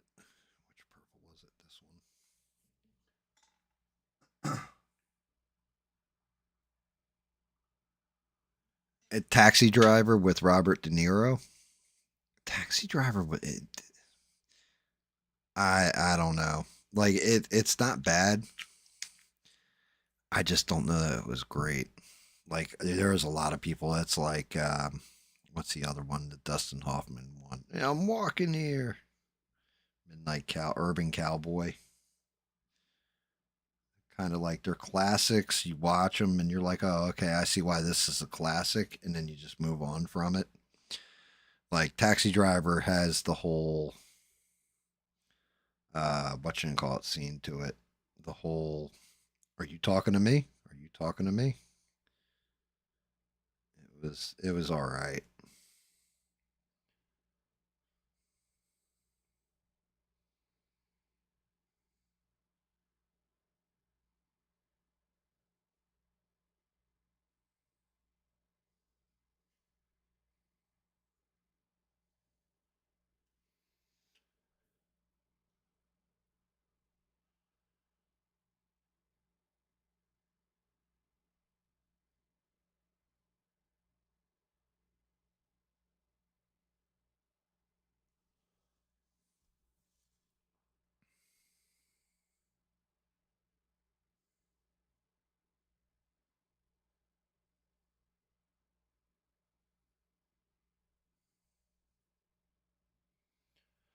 Sorry guys, just concentrating on them damn little lines.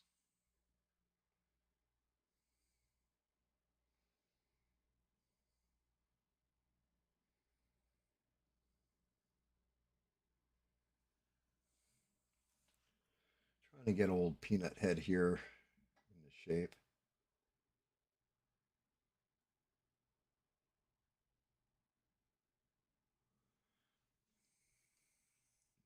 Right in here, I got another groove.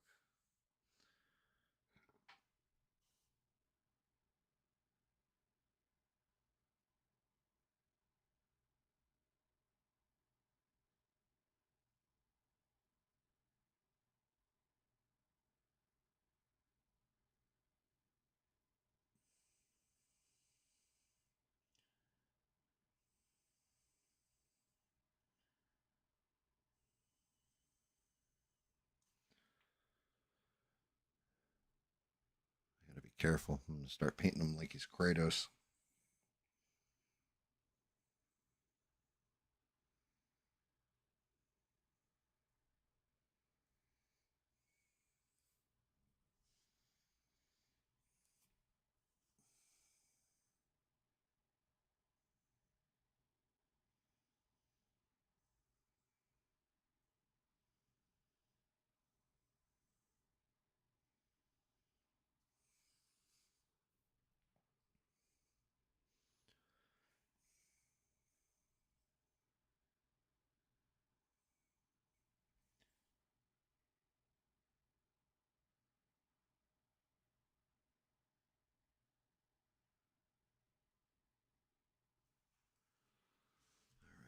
I'll let them dry for a second. I'll start hitting them with the step up.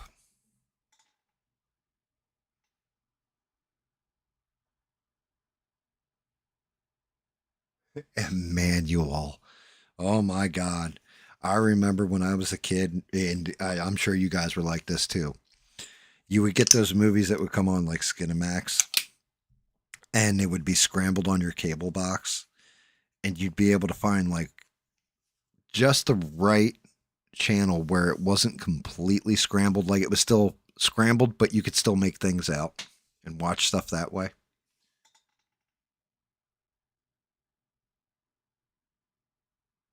Heavy Metal. Heavy Metal is a great one. It's a classic.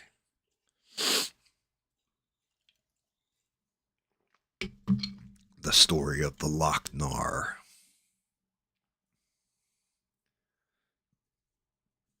Yeah, that actually is a great movie. It's a classic. Step up.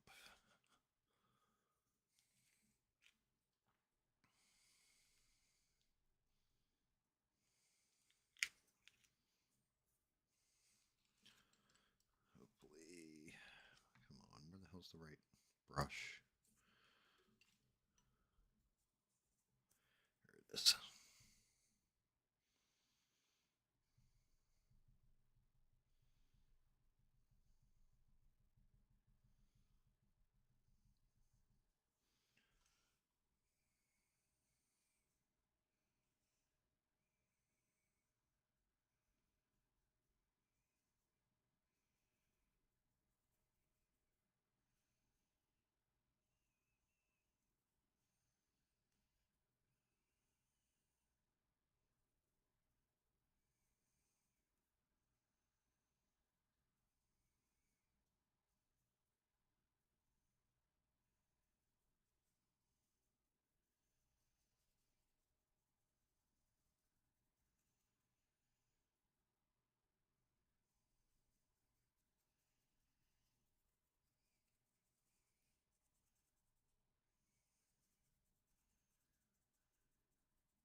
Let's see. How are we looking?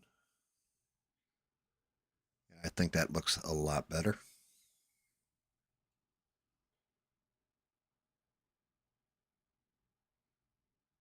I need to work on this side a little bit more.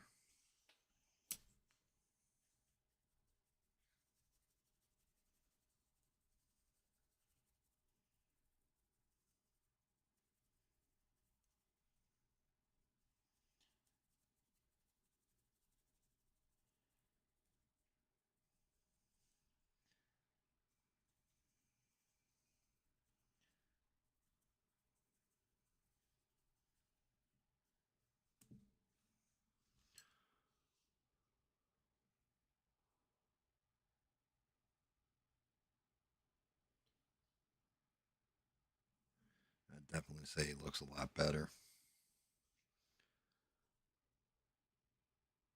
little bit more.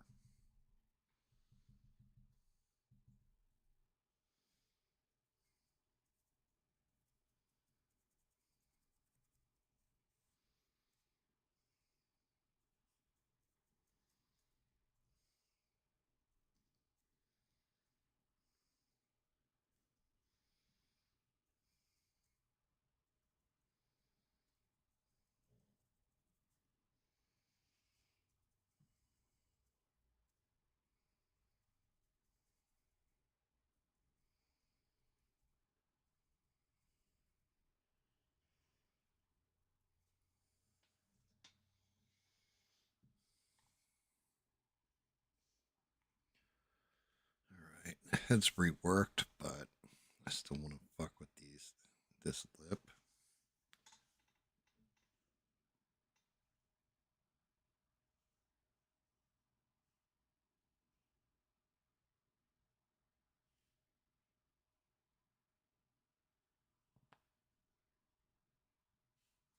Dude, The Running Man, I always love that movie. Killian, I'm gonna punch you so when I get back, I'm gonna punch you in the stomach so hard. I'm gonna reach in and break your goddamn spine.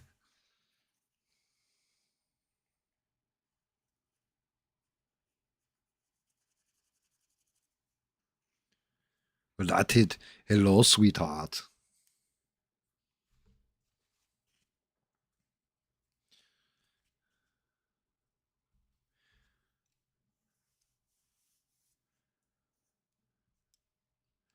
Never forget the one chick, his running buddy, who she's just like, there's nothing funny about the dickless moron with the battery stuck up his ass.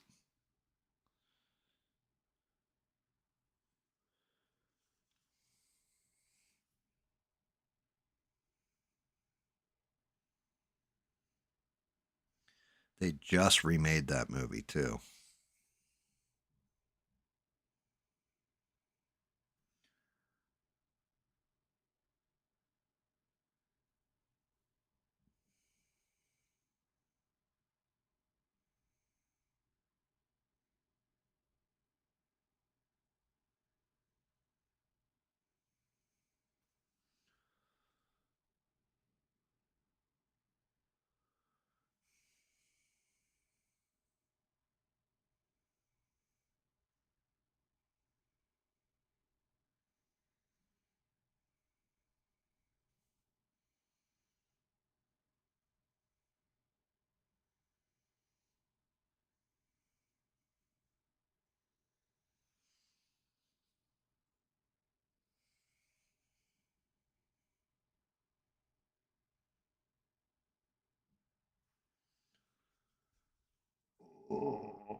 The remake is supposedly more like the actual original novel.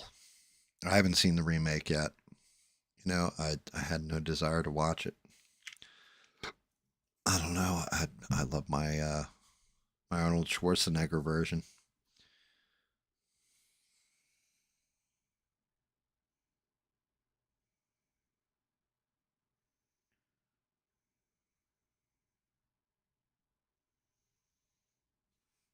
Jesse the Body Venturas in that movie is Captain Freedom.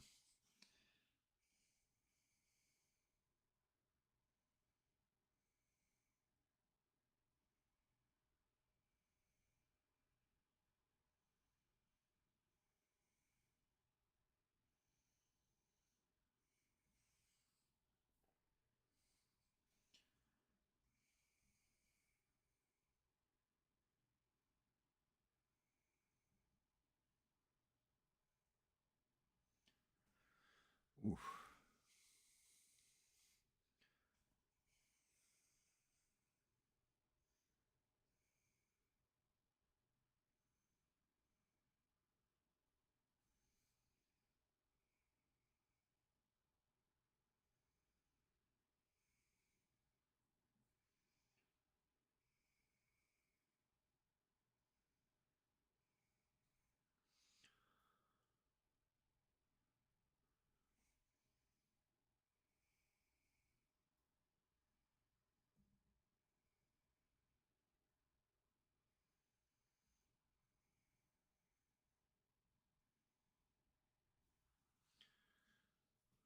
Yeah, it's gonna be interesting when I'm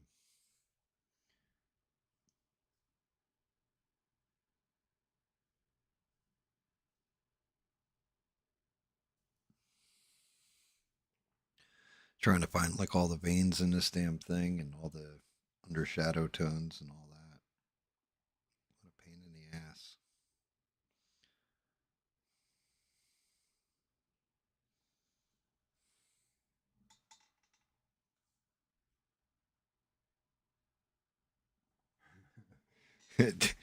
Wipe my memory and assign me Sharon Stone.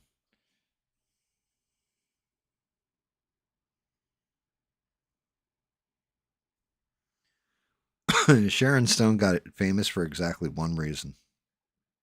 She showed her hoo ha in Basic Instinct. That was it.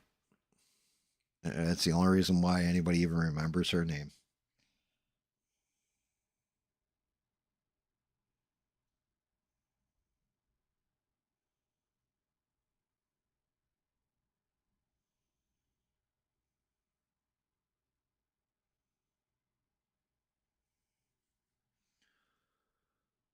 That movie. I remember everybody was hyped up on that movie when it came out. Those are the days before the internet and the hub.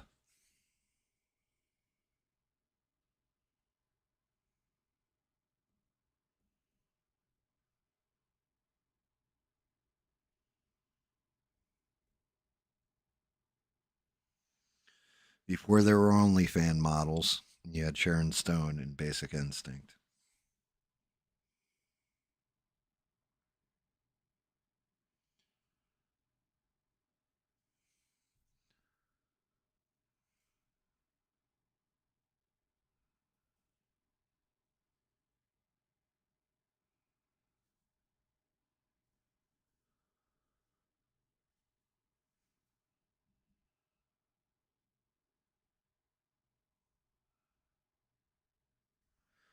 Another movie I'd love to watch with everybody is They Live with Roddy Piper.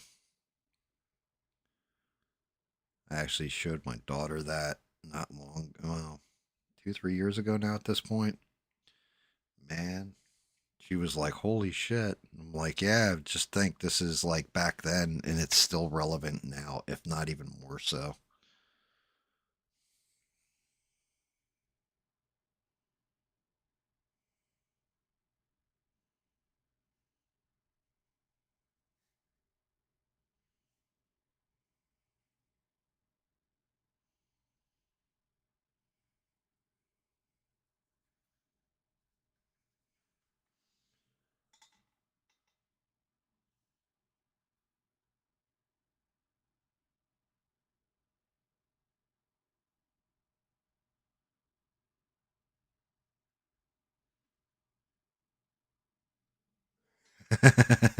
Soylent Green.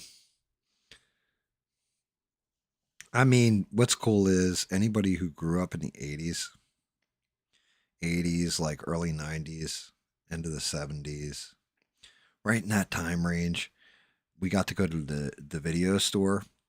And my God, we saw some terrible ass movies that had the coolest fucking covers to them.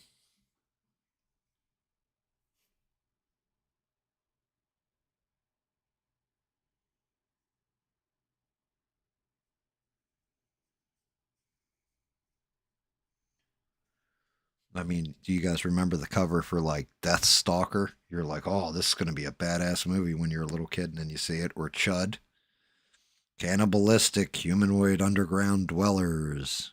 Like little thing crawling out of the damn sewer, like the yellow eyes coming out of the sewer, and you're like, oh, I can't wait to watch this when you're little. And then you watch it, and you're like, it was all right. Yeah. What was it? Chemicals, hazardous, urban disposal is what Chud actually stood for.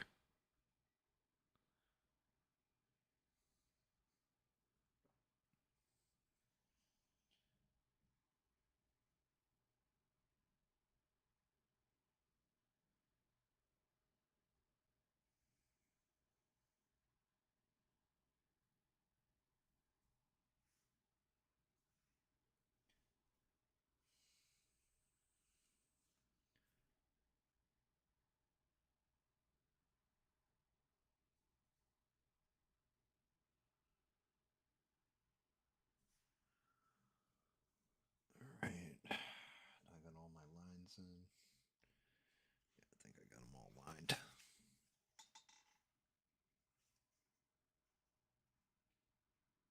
The movie House with Richard Mole and William Catt.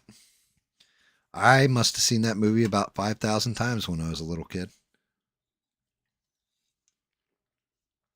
Had the VHS, used to watch it like on repeat. Fantastic old school movie. And when he kills the one evil like deadite like chick, and it's just like plays "You're No Good."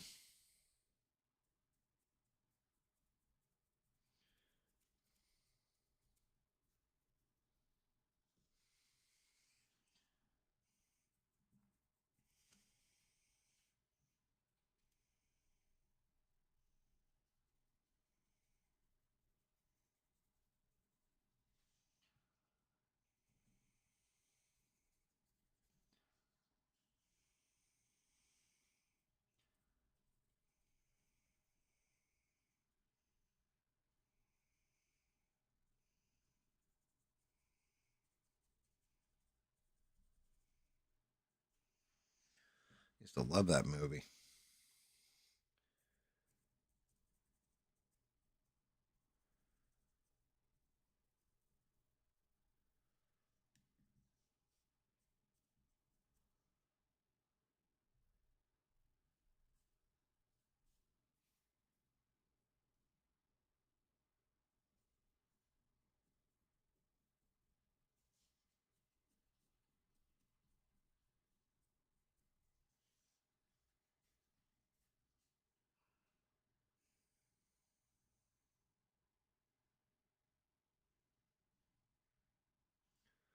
Does that look better?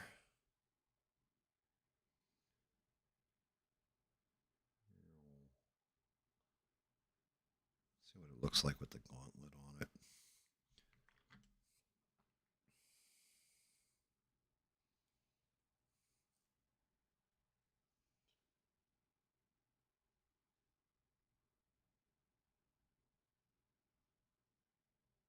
That's not bad. Definitely not bad.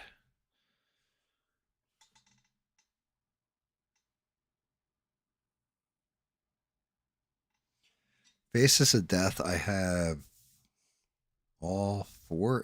I can't remember if I've got 4 or 5 of them. I got them all on DVD though, and I would not watch those movies. Like, matter of fact, I try to give them away. As a kid, I was always like, "Oh, Faces of Death," but as an adult, they disturbed me. And like, I think it was like the maybe the third or fourth one was so phony. Like, it had these kids swimming in a some toxic river, and they're like, "Yes, this actually happened," and it was like some kind of giant like fucking leech. It took them out. Faces of of Death is part of the reason that I was like kind of angry at Asian people for a while there, because there's one of them where they actually eat a puppy, and like they show it how they prepare it and everything else, and we were like, me and my never forget, I got all upset and I had tears in my eyes. I'm like, oh, my best friend's gonna call me a the F word homophobe slur for crying right now. And then I look over at him and his eyes were just as tear filled, and he was so fucking angry too. And I felt so much better about myself because it was fucking brutal. And it was like they're just like that's their food source or one of their food sources, and they're explaining it in the movie, and I'm like, you motherfuckers, how dare you? I'm gonna fucking go punch an Asian person right in the face. What you did to that puppy, I was so mad.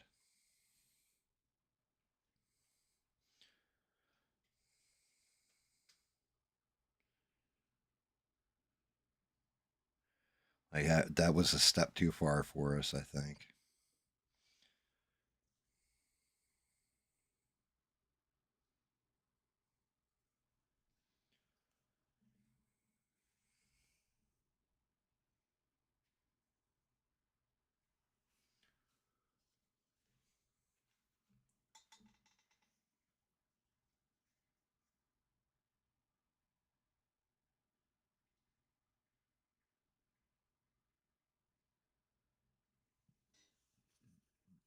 Yeah, fucking Faces of Death, banned in 27 countries or some shit. Now that's like there's movies like that I will never ever watch again. Um, there was one. It was green something. It was just terrible.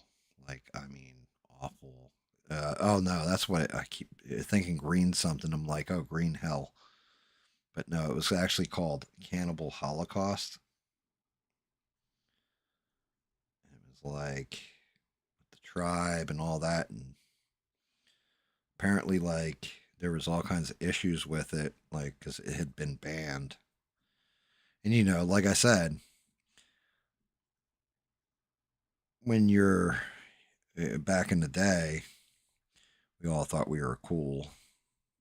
It was like, oh, band movie, got to see it. Got to be that dude who sees all the band movies, that kind of thing. And yeah, I remember watching it and like getting sick to my stomach in parts.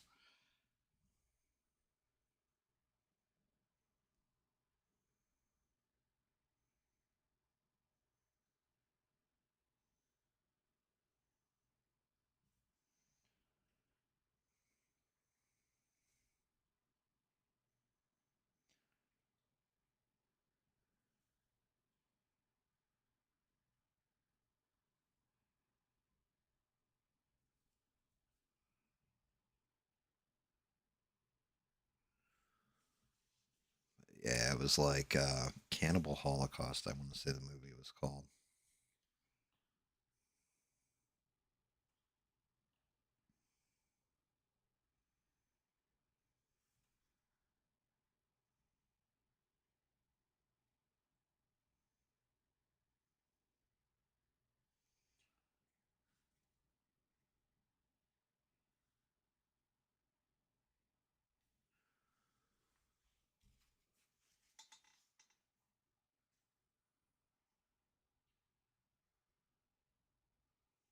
I'll truly eat it. But I mean, like, dude, it was something like the dog was like a delicacy, I guess. Yeah, I think it was three or four. It was the same one that had that fucking monster leech. But that shit was real. Like that wasn't some they cut away or anything. I mean that, and we're talking a time where there was no CGI. There's no way you bullshit stuff like that. It was the same way with the first Faces of Death, where they did the whole monkey brain scene. They had like the monkey in the table and they're hitting it with the fucking hammer, and you're just like, man, I don't need to see this shit. What the fuck is wrong with people?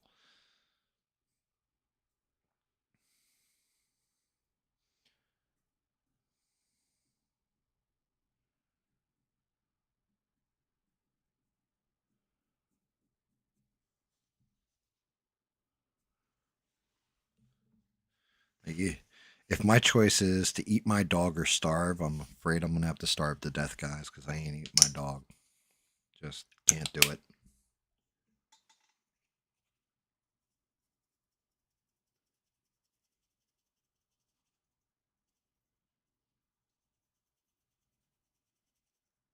Oh God, yeah, I've seen all three of those.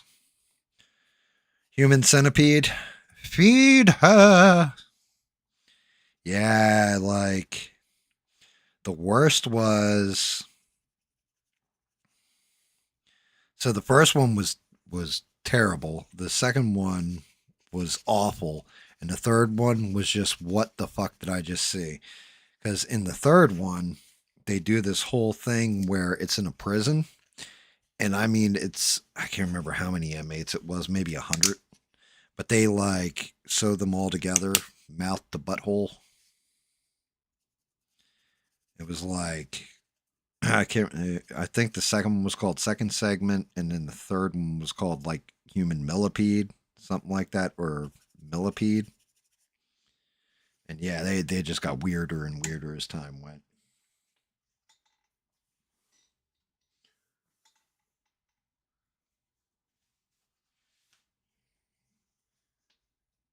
Yeah, yeah, and those were more recent too.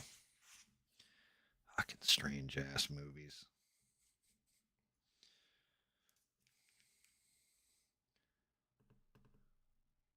I mean, something comes out and somebody unfortunately told me, oh, it's not like, oh, well, this is high cinema or something, but they were like, oh yeah, you haven't seen it, you need to see it, kind of deal. Of course, like an asshole, I trust people.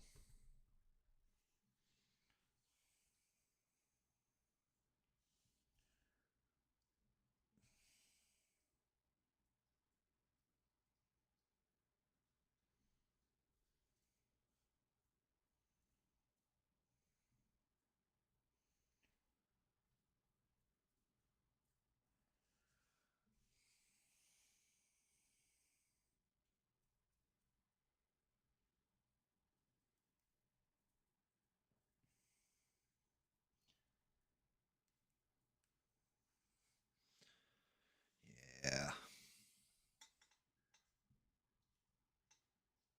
I watched. I was talking about this last night a little bit. I actually went and watched. Oh god damn it, Yellowstone with Kevin Costner. And watching all 5 seasons of that the other night, other night, wasn't terrible. Actually, the first couple seasons are really good, and then it goes to shit by like season 4 or 5. It actually wasn't bad. Surprised.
a little bit.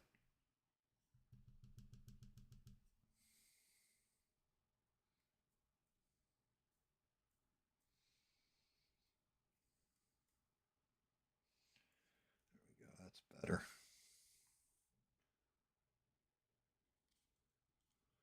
Getting there. I'm gonna have to do his eyes still, but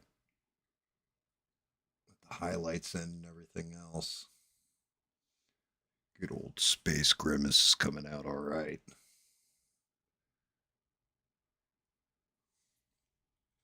Oh yeah, I gotta paint this Under Armour too out a little bit.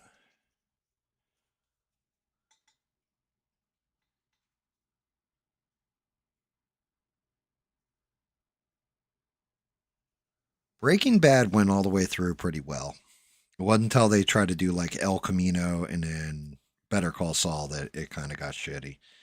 But Breaking Bad, I think they went all the way through. They stuck the landing. Um, and then 1883, my wife told me to watch that one. She's watched all of it. She said, "Yeah, you need to watch that one." I was like, "Really?" She's like, "Yeah, it's just like Sam Elliott's in there, and it's really good." Sons of Anarchy. My wife ruined the damn show for me because I'd come in on season 2, went back, watched season 1, started watching season 3, and I'm talking with my wife about it, and she's like, I was like, "Yeah, I'm really enjoying the show." She goes, "Yeah, you know how it's going to end. It's going to end this way." And she told me the whole ending. And I was like, "No fucking way." Right. And I was like, "Why do you say this?" She goes, "Because all it is Hamlet." I said, "What?" And she goes, "If you know how Hamlet ends and know everything about Hamlet," she's like, "Gemma's got to kill whatever the girlfriend's name is because she's Ophelia and like all this stuff." And I'm like, "Get the fuck out of here." And then sure enough, I was like, "You're right. It's fucking Hamlet."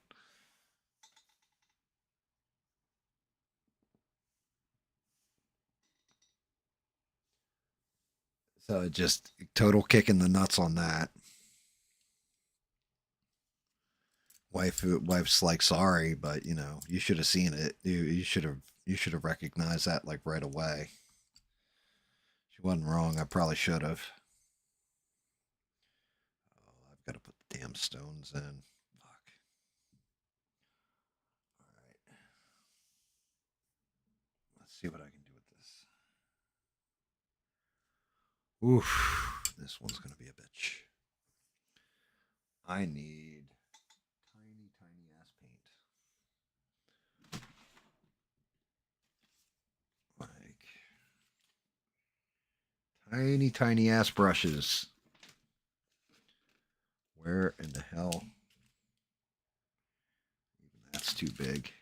I need. I need my actual. Need to find my actual. I am not fucking around brushes.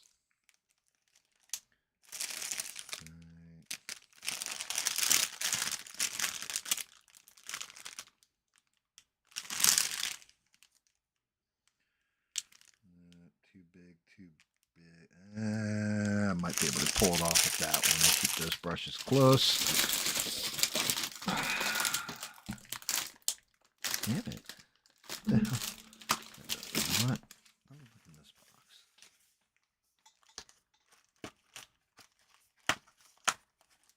Welcome back, Eugene. How are you, sir? How are you?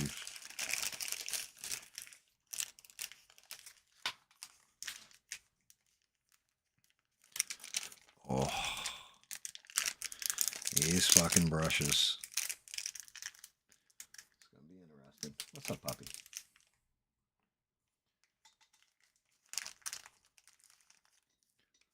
Where in the fuck?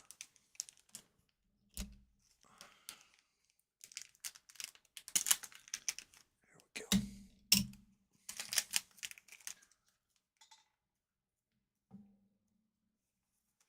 Puppy dog. I turn around. I got a puppy dog staring at me. Oof. Talk about be super gentle. Look at the tip on this damn thing.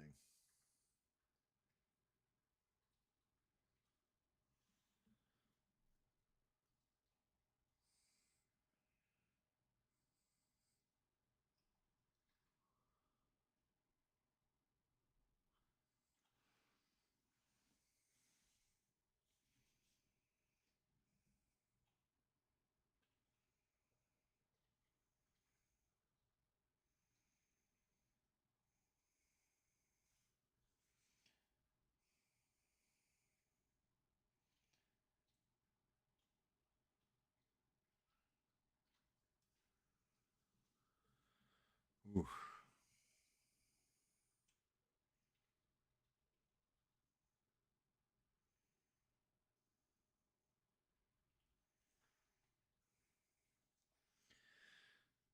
Those eyes are too small for even my dotting tool.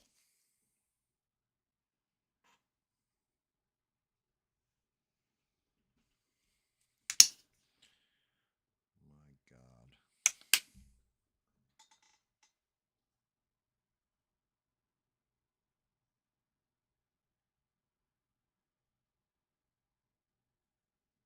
It's amazing. What do you mean the kindness with your music? What's that about there, Mr. Eugene's? It sucks. I'll tell you, it sucks. You know? I like your music's cool, especially like just chilling in the background. So why wouldn't I use it? I mean, I'm not using it right now, but when I do use it, but definitely need your permission for that. All right, that's where this is going to get interesting. Let's see if I can do this without fucking up. Those eyes are way too small for my damn dotting tool.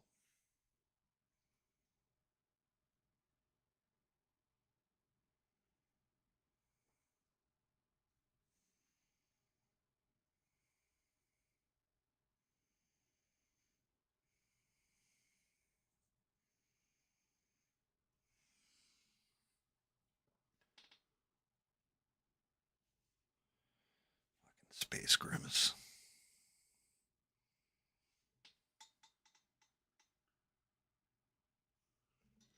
And that's just it, bro.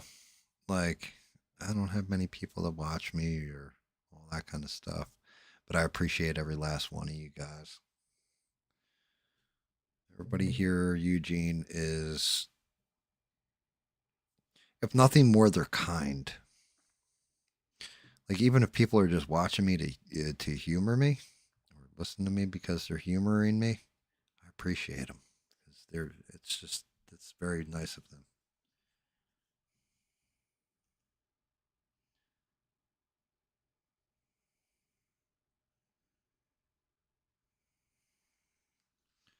Shit, I think that black dried out a little bit too much.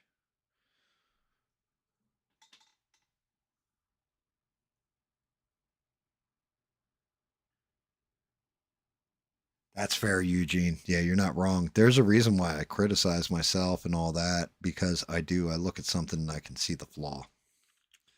Like I see the flaw in stuff I paint. Sometimes I nail it, and then I'm like, "Oh, no flaw, nice. This is perfect." And then there's other times I'm like, "Yeah, I wish I kind of do that over again." And I've gotten to the point where I do it over again now.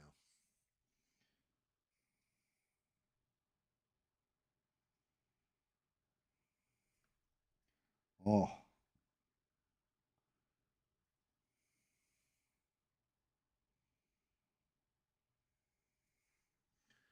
kind of like how I just slip with that brush right there. Let me see.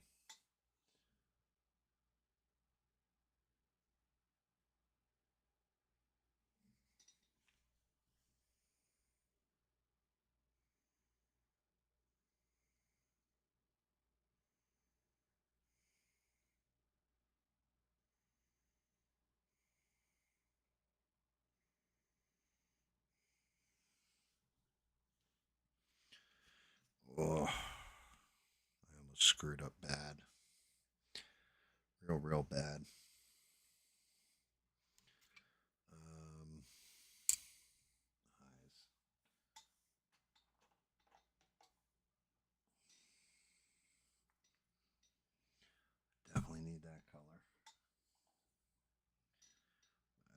this color first.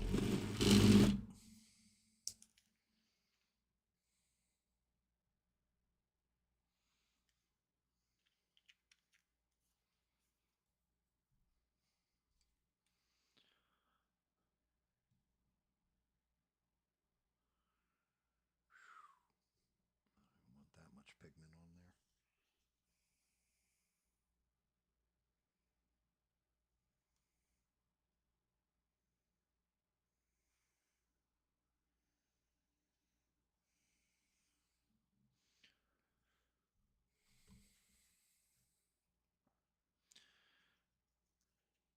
Let that dry out real quick.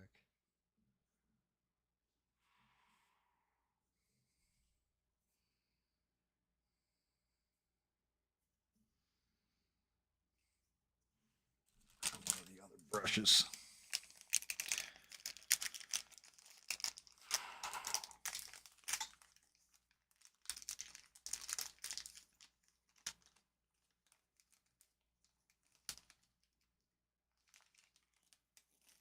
Brother, why didn't you tell us it's your birthday? Happy birthday, Ian. Damn, man. Yeah, of course that shit means something. Just because, you know, like old fart, from one old fart to another old fart. Brother, that always means something. And I mean, that actually severely means something because thank you for spending a chunk of your birthday with me. But yeah, happy birthday. I mean, would you like? I would sing happy birthday to you, but I don't know if that qualifies as gay on the internet. I think it does.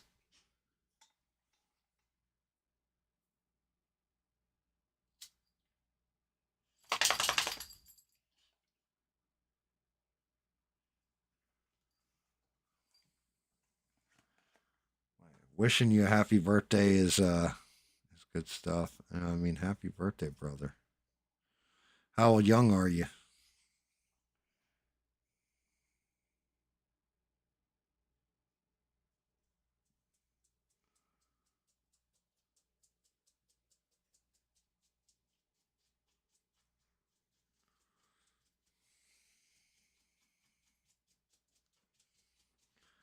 That may be one of the best sets of eyes I have ever done.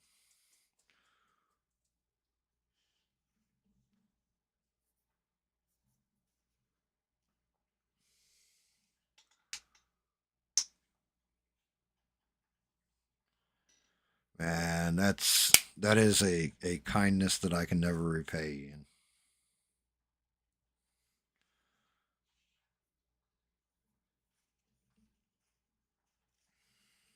That is a kindness I can never repay, you saying that.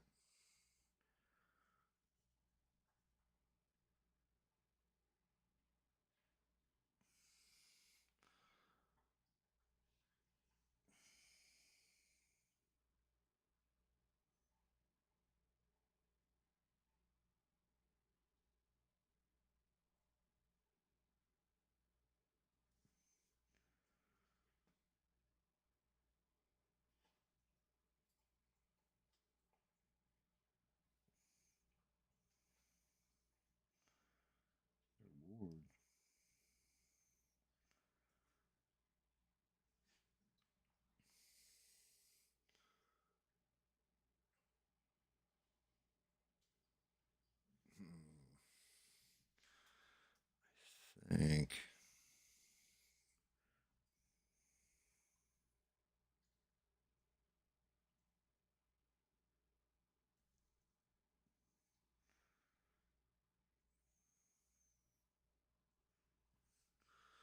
Redoing that, that one eye was off.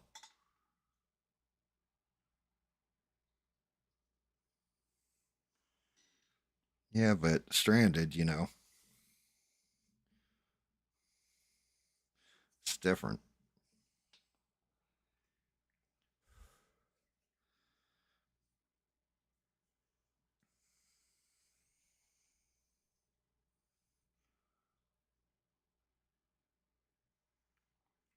Now, I still think one of the funniest ones was AVL singing "Happy Birthday" to Sheree when it wasn't her birthday. Sheree's birthday is coming up soon too, Ian.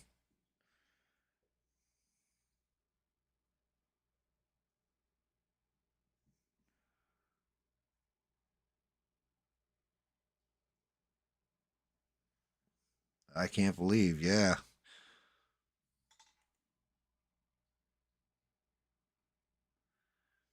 46 years young. Yeah, well, you're younger than me, brother. You got me beat by 5 years, 4 years. Yeah, 4 years.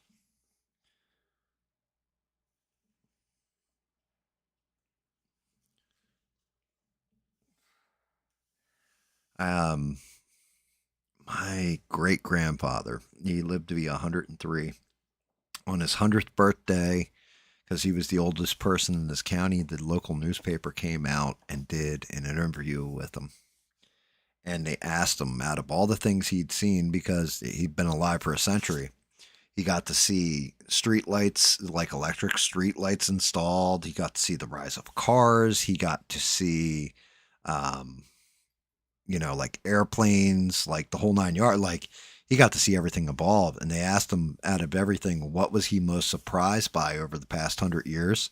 His answer was just how fast the time goes.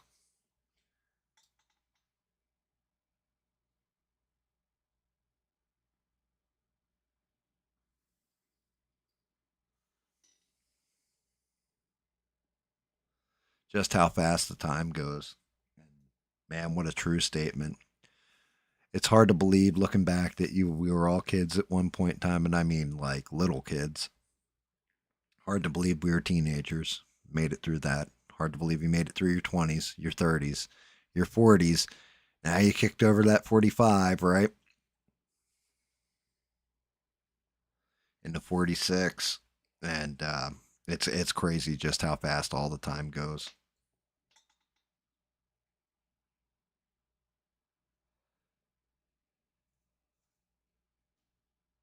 It's crazy the people you lose along the way, gain along the way. But yeah, I'm happy that not only is today your birthday, but that you're sharing it with us. And I'm also happy that you're along for the ride with us too. You're a good dude, and I'm definitely happy you're with us.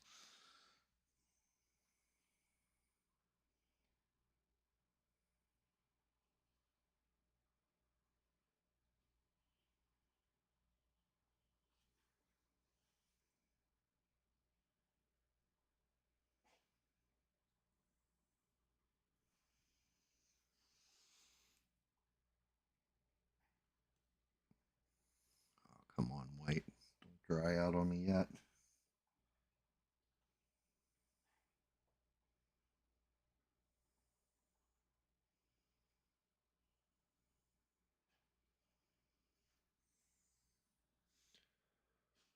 Let's see. Did I nail his eyes?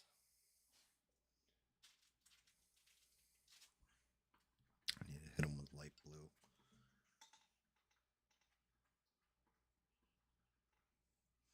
I mean, do we get to see the rise of the machines? Do we get to see the fall of the American Empire? Do we get to see flying cars? Elon Musk teased a flying car not long ago when he was on Joe Rogan's last time. He had definitely said something about he was going to unveil this vehicle that was either going to be like one of the biggest things in the world or one of the biggest flops of all time, and alluded to it being a flying car. And Joe Rogan's like, "Can't you give me a sneak peek?" He's like, "Nope." That'll be interesting.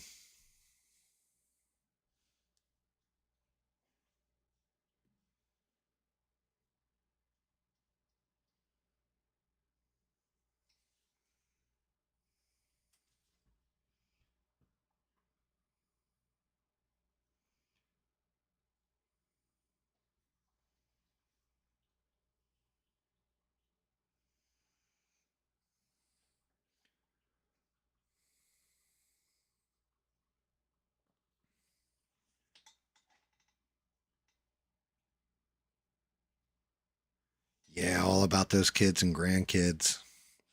That's just it. I don't have grandkids. It's the one thing I don't have yet. Grandchildren. I don't know that I am going to have grandchildren. And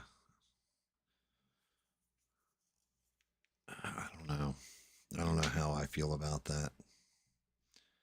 Yeah, you're right. Having kids changes a lot for people. It does. They made me a better person. It's actually, I don't think I grew up till I had other lives to worry about.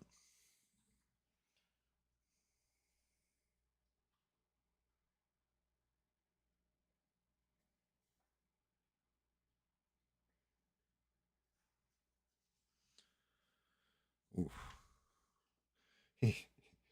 Those eyes look like he's about to laser beam you. I'm gonna have to hit a little dot of black in the center of them somehow. I don't know how I'm gonna pull this one off, but I'm gonna try.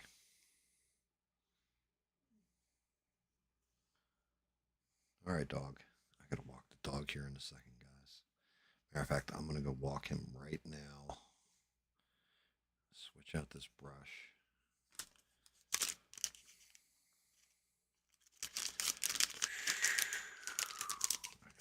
Real gentle with this one. This brush is like super, super tiny. It's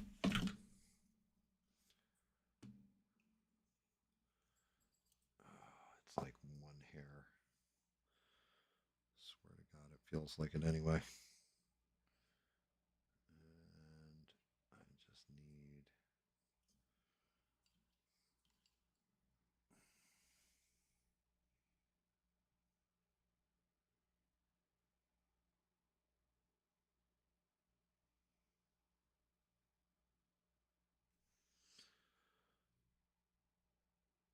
Oh, man, you know when I'm painting like this, my butt cheeks like clench.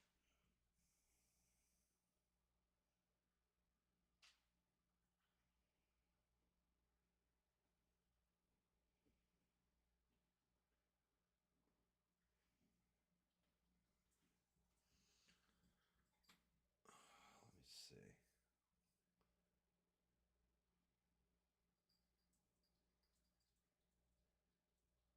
It's a little off on this eye.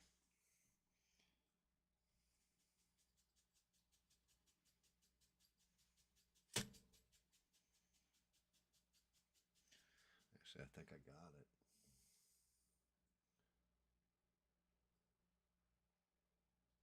I got it. Let me see. Gotta put him on his armor first.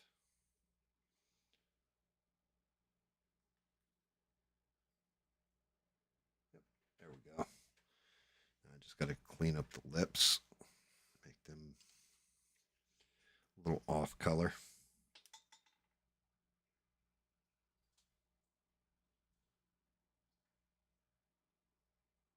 Yeah, I mean, I actually have dotting tools. Um, this is actually smaller than the tip of a toothpick, believe it or not. The paint brush that I'm using now is smaller than any of my dotting tools and smaller than the tip of a toothpick. Like, I mean, this thing, there's a reason why the actual brush itself is so long. But yeah, I mean, we're talking like it's like a fucking needle. Got it as small as I could. Doesn't look bad.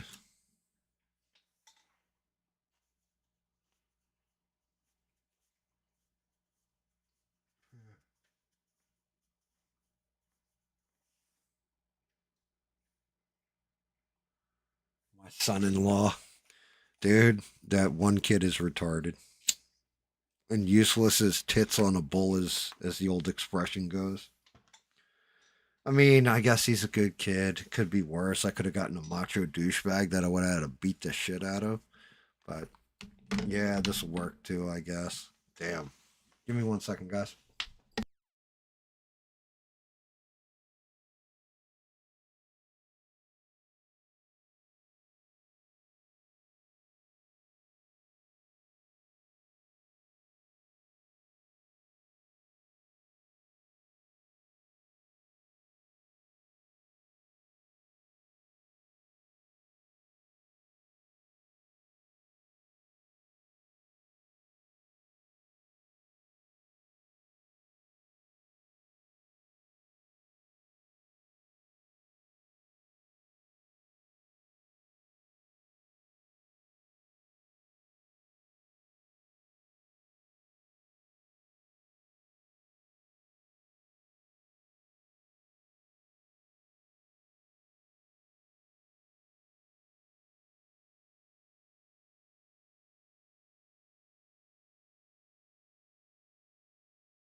Oh, dear Lord. That P2 while I was up. Hopefully I didn't miss nothing exciting.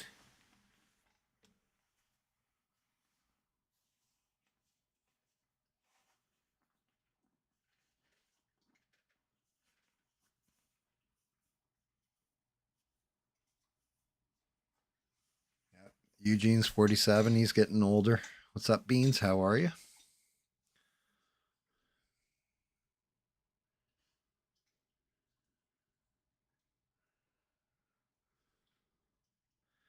Man, I really wish I had printed them with bigger eyes. Should have gone bigger with this model.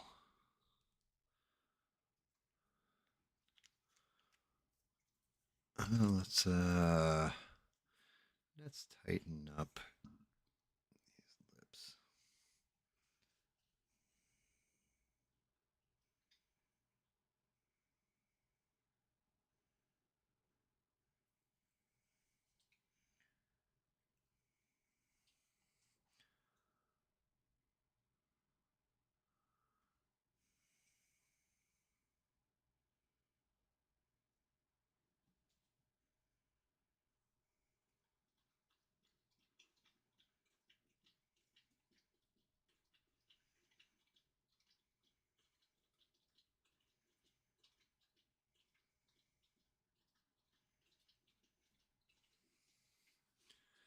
Define that lip out a little bit more.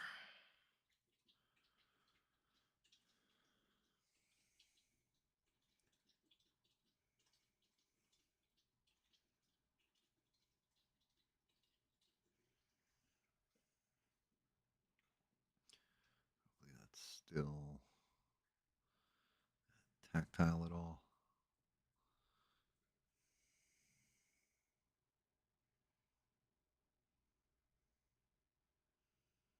No, a little too tactile. Shit.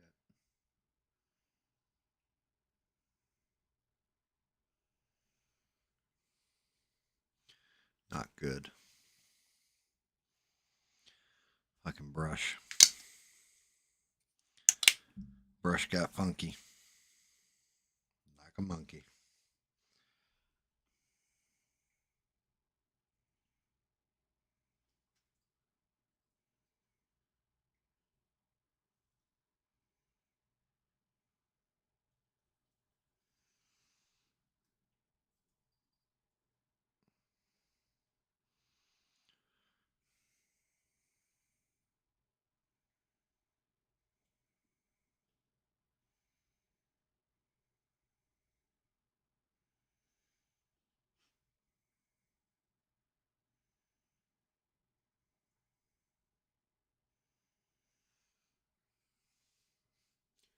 I think that's got him better.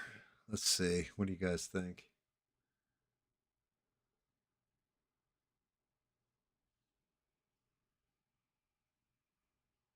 I think I got him a little bit better.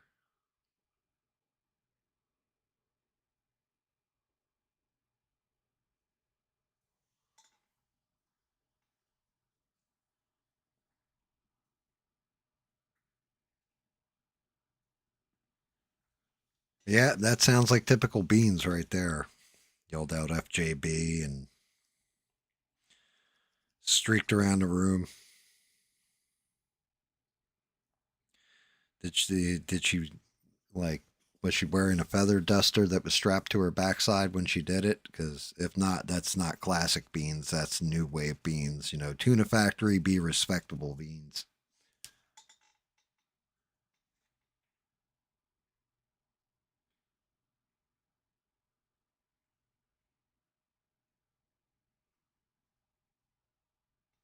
Shit, it's below 20 degrees out. Fuck that. Like, no.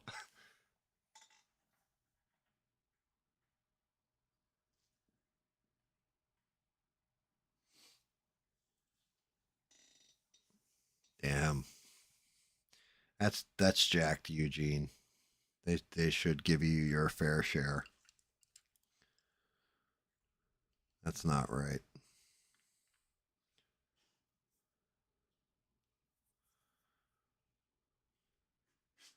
Oh, and Beans, You'll like this. If you look in the description, like I said, this was your suggestion, and I took you up on it. But yeah, if you look, and Stranded's already highlighted it tonight at one point, so she doesn't have to do it again.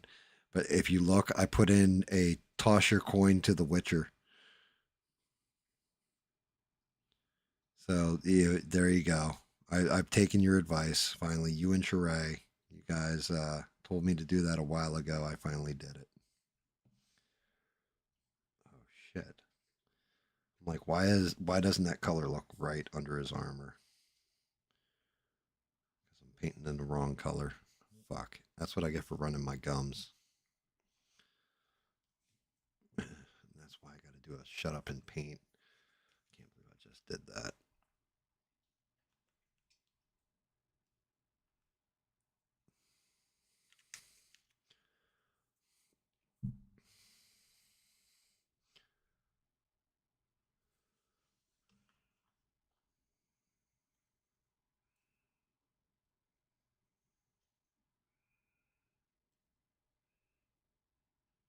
Yeah, hopefully everything went well for you tonight at the tuna factory.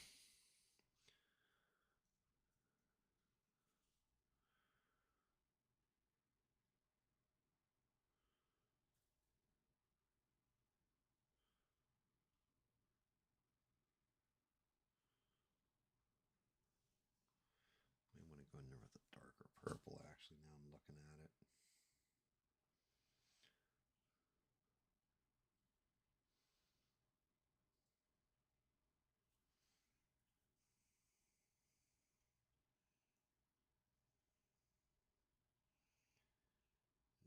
Yeah, I think I may want to hit dark purple.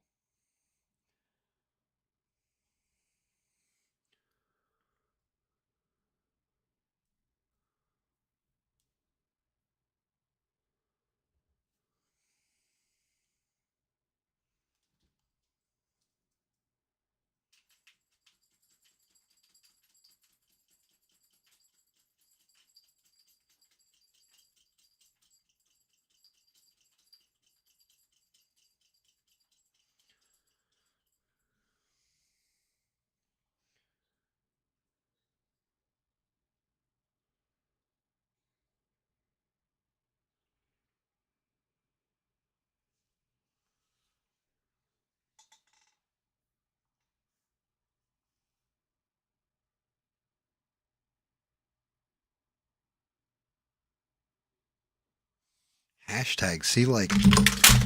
Oh, fuck. Drop my headset. Um, I have to. I've looked at other channels. I have like descriptive hashtags that go up on my main channel, like on the main channel description. I mean, where the hell do I put them? Do I put them down deep in the description? Like, where do I put it?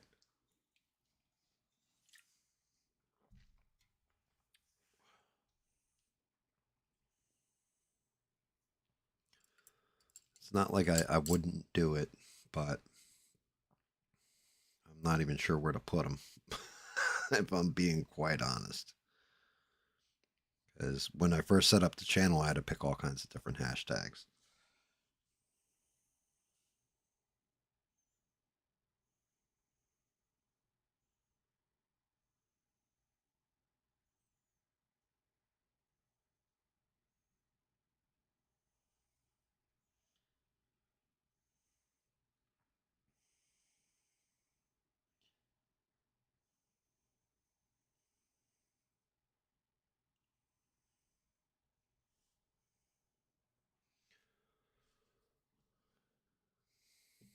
Let's see something.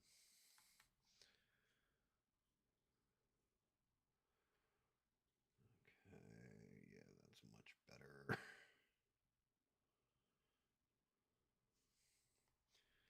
think I am going to go dark in there.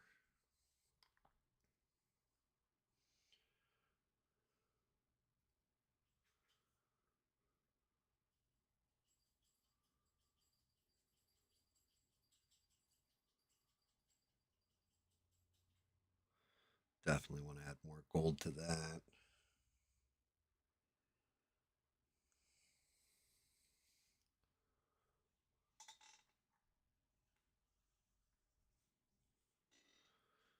Oh, haven't seen Mister. Past. Oh, I don't think he dropped. Did Mister drop in last night? Do you guys remember? Hopefully, he's doing all right. He's a great dude. He paid me a huge compliment on Discord. I was not expecting. Caught me completely off guard. I didn't at first. I thought maybe somebody had stolen his account because it was too nice of a thing to say for a man as macho as him.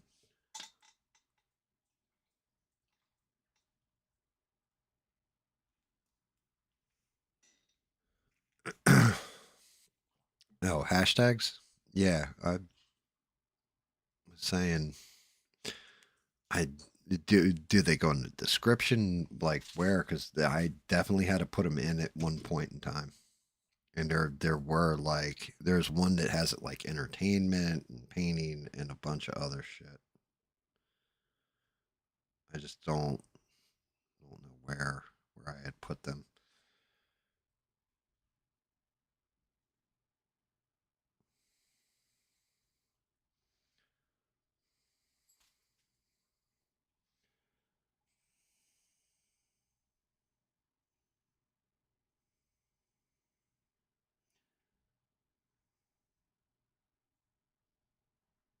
So my assignment this week too, by the way, when I'm not streaming, so after tomorrow night,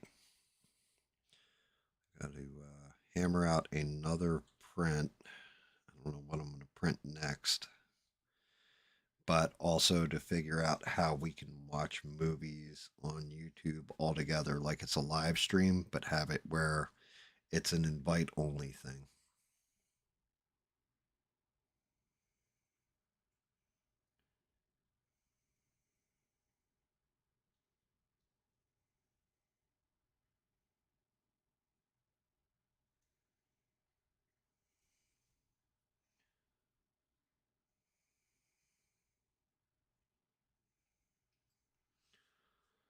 Oof, that was rough without blowing out.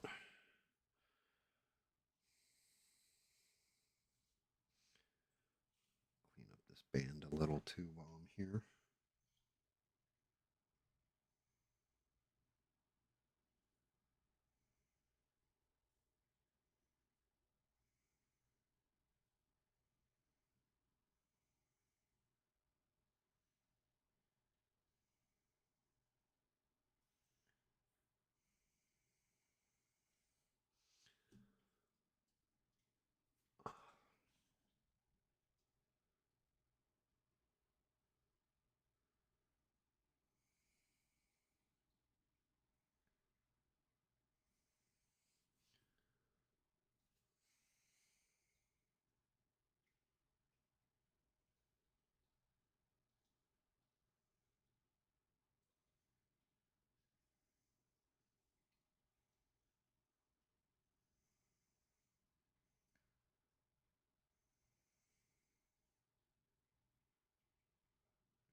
Ooh,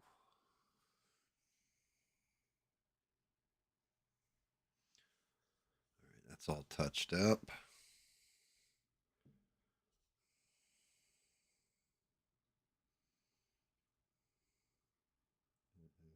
As solid could be. A little touch up here.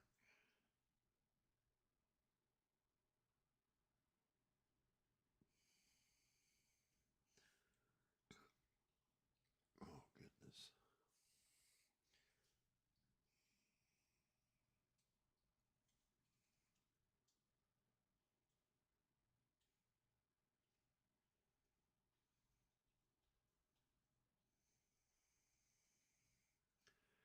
Shit.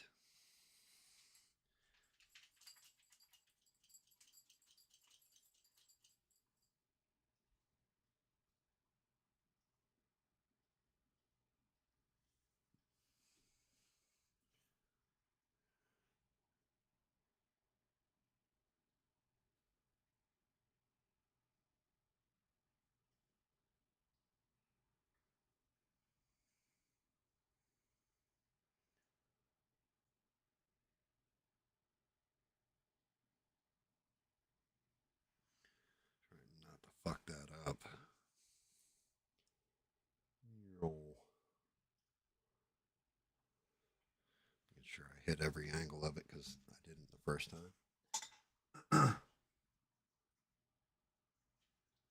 I put them in my description. All right, I'll have to check that.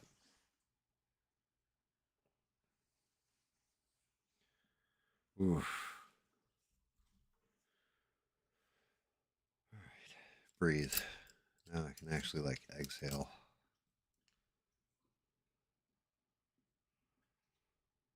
Good on this. Let me see. Back and fix the coloring on this. So let's see what we got. That's pretty cool. All right, let's see what the top half looks like. I'm going to go in here. I'm going to go dark purple under coating. I just want to see. Oh, shit. I got to paint the gems on the gauntlet. All right, that's pretty damn precision fit. Let's take a look at the other hand. Tight under there. Good up top. Yep. All right. Let me undercoat right here.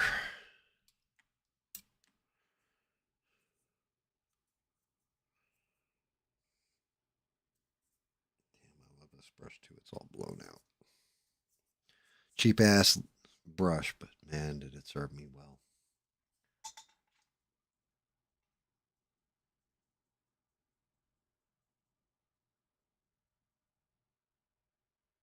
Okay, I got it. Stranded. Put them in the description. All right, you know what? I will put hashtags in there next time. Hashtag Tuna Factory. Hashtag hashtag farts in jars. Hashtag you know, big blue dingus.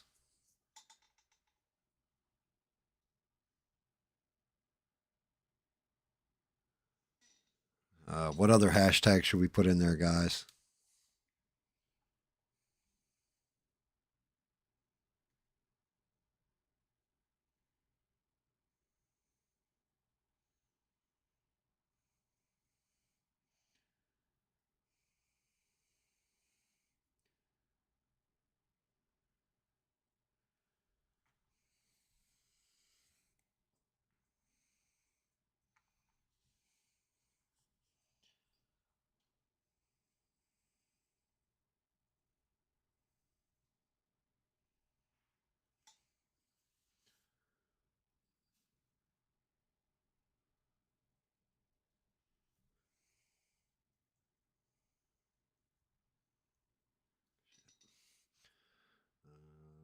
Of course, I don't have any out.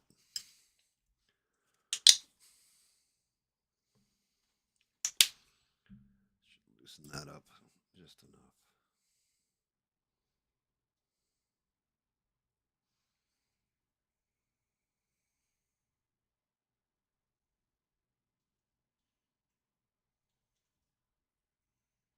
No, too much. Come on, dab off,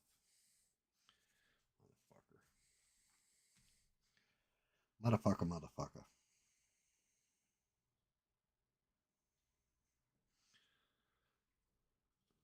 Just a little too much. Matter of fact, I am going to dry that whole spot I just put down off.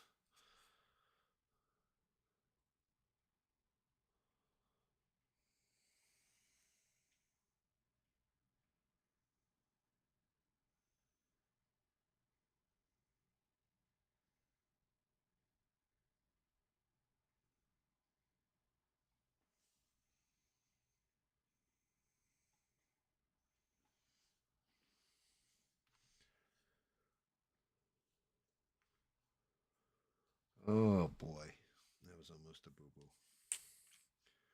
Not the poo poo, but the boo boo.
And I'm using a beat up brush for this.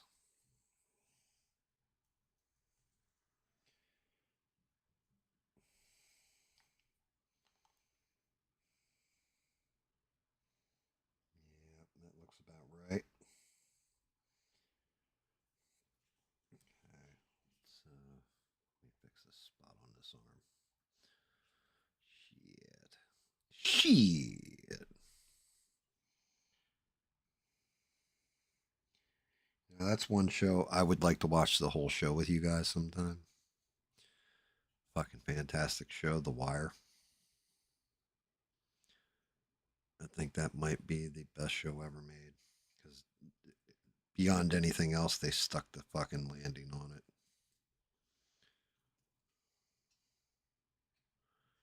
Just in case any of this pops through. I don't think it did, but just in case.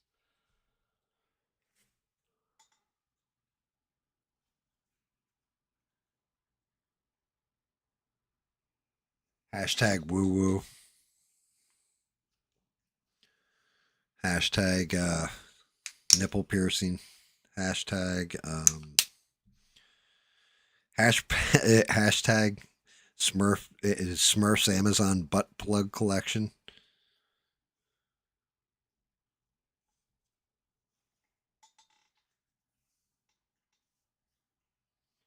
Have you ever seen Boondock Saints?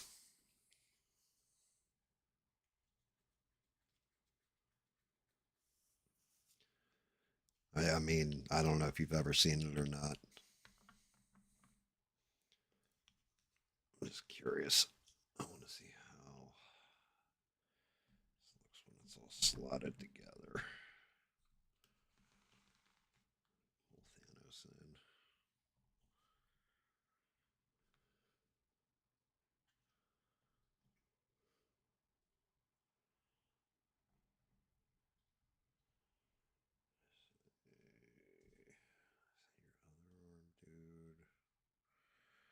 Dude.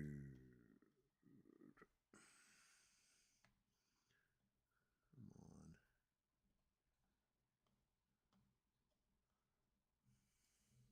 Fucking Thanos. There it is. Yeah, that's all right.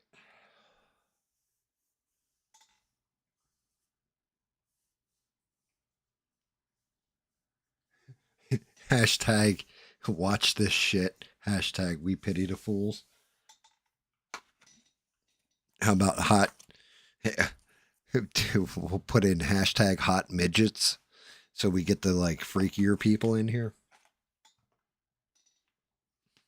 Like I was looking up midget porn on YouTube and came across this GAM guy who's painting shit. I don't know what it has to do with midgets or being hot, but you know, it kind of works for me.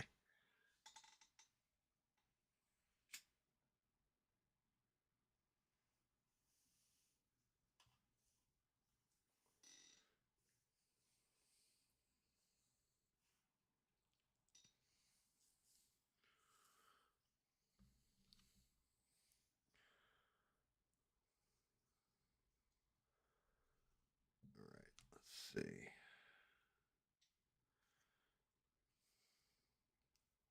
Okay. Got to make sure I put the blades on right. Fucking things only go on one way.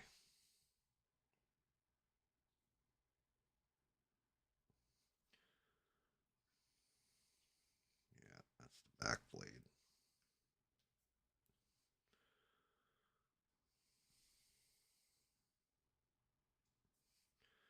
That's the front blade. Just make sure.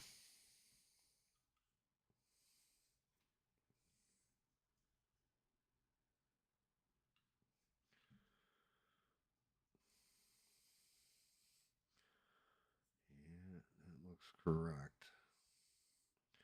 Unless I got them backwards.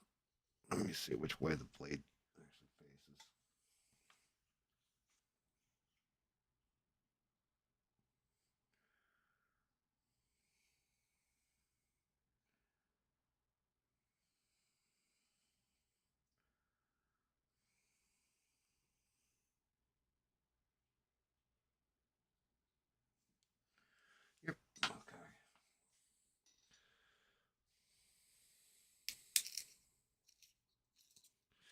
Here's where this shit gets all fucked up.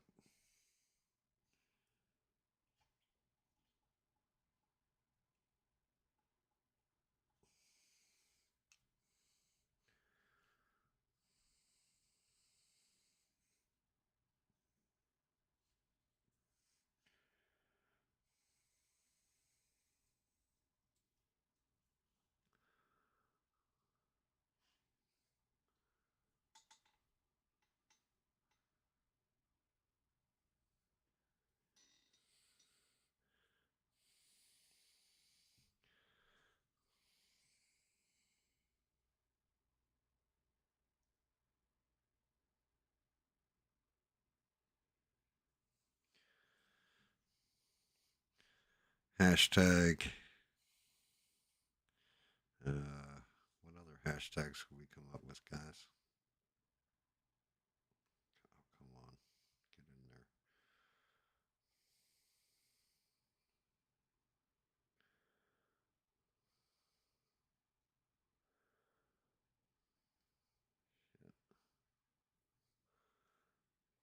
That one's loose.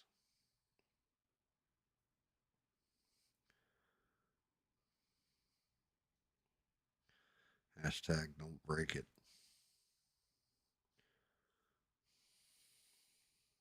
Hashtag motherfucker ain't tight.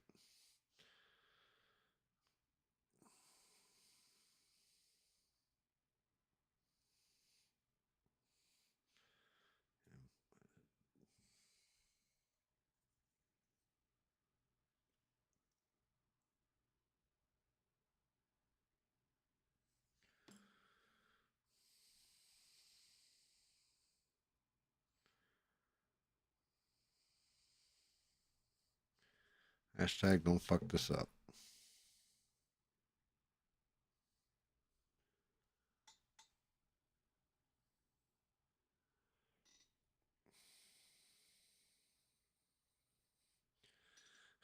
Hashtag.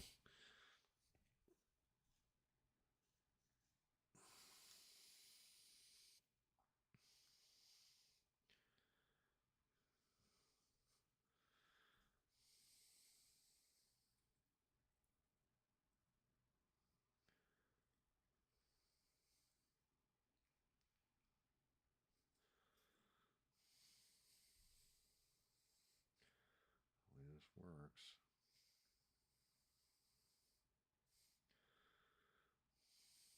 Mm-hmm.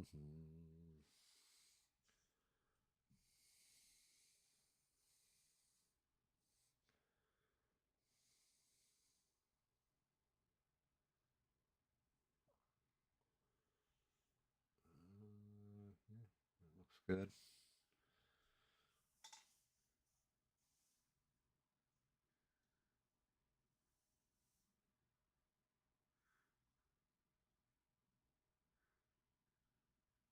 Hashtag 42. That's the answer, but what's the question?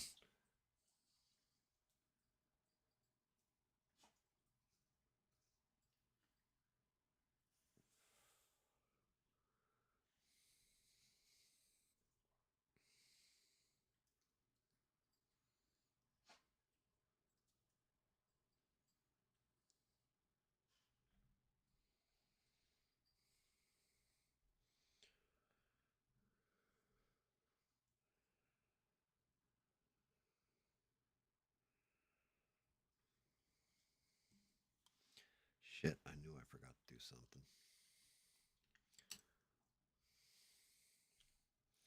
Actually, I don't think it'll matter.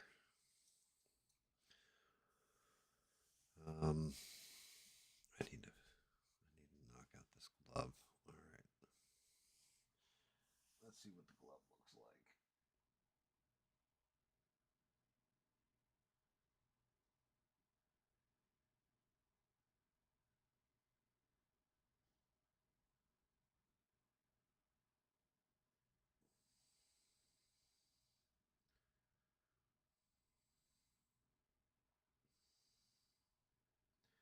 Have to make sure I get the colors right.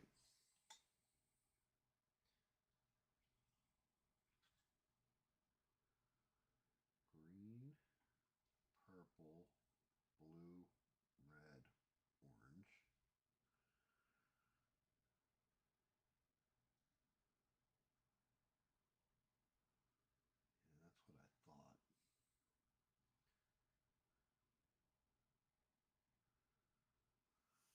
Okay, here we go. I'm going to my old paints. Let's look at the metallics. Hashtag get them colors right. Hashtag don't fuck this up.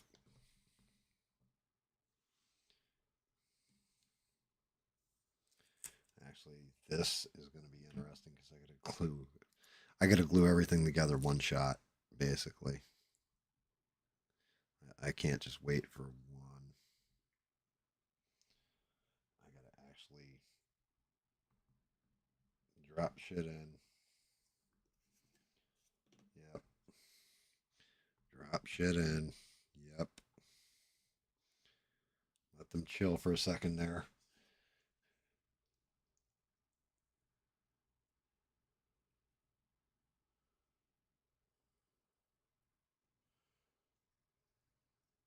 Tell you what, I bought cheap fucking crazy glue.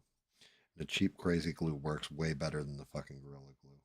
Go figure that one. Can't do your hair with this glue like you can with the Gorilla Glue, but you know, it is what it is. Oh my god.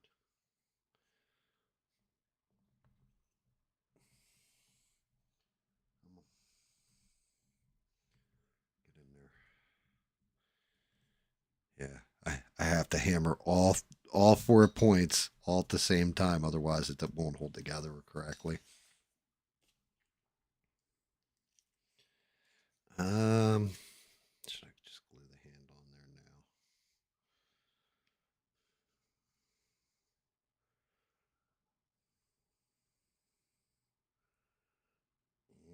now? Yeah. I think I'm actually going to hit this with more purple real fast. I'm going to hit it with dark purple too.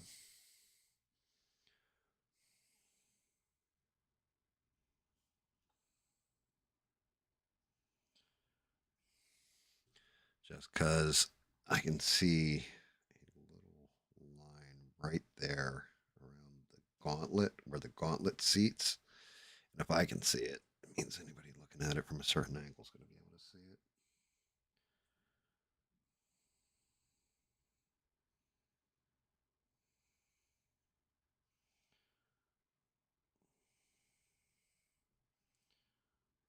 We'll go darker.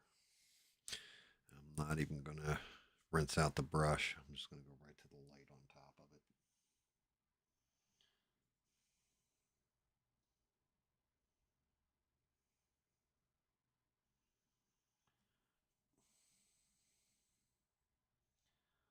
Try and get like a little bit of a blended effect here, so anything peeking through looks like shadow.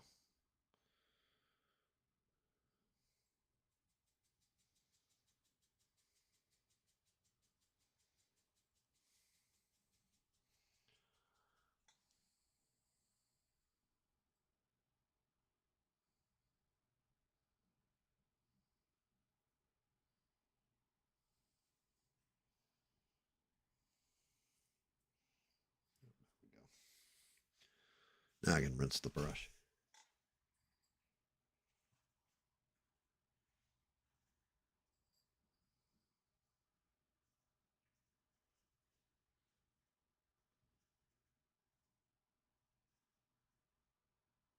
Shit, Beans is leaving already? You just got here.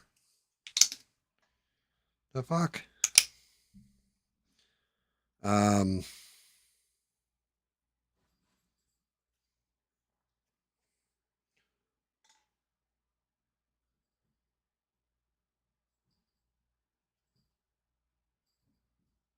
yeah, Gorilla Glue is fucking terrible. Like I don't know what the big deal is with it because everything I've ever glued with Gorilla Glue, like it ends up breaking apart, or the glue will dry up before you ever use it. Like this cheap ass little Duro super glue. Like I've had the same tube for like 4 models and it's perfect.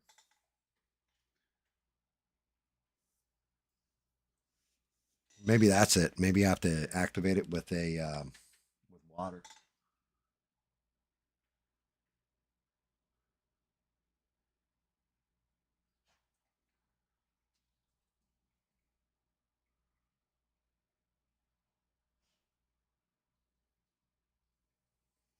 And yeah, the plastic putty stuff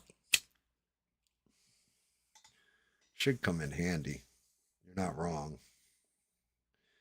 That stuff is more for, so like this model went together. Like you can't really see the seam in the print, but when I have that snap and that crack in something, I can paint it in.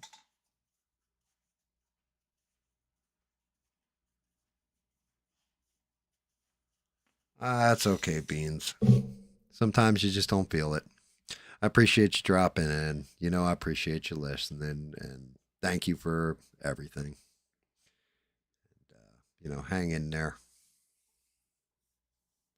It's not like there's not a stream tomorrow. Oh, wait, there is. Yeah. Tomorrow night's gaming. I think I start The Witcher tomorrow. Either start The Witcher or finish Star Sand. I haven't decided yet.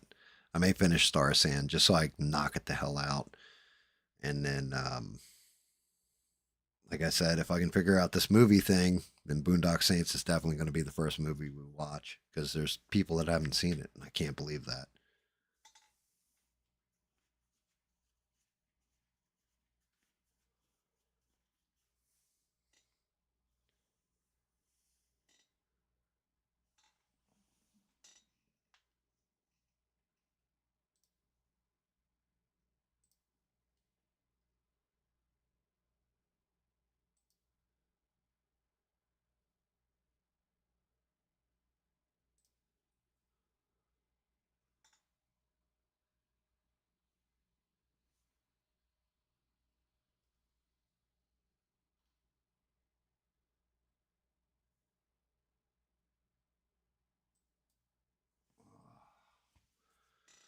All right.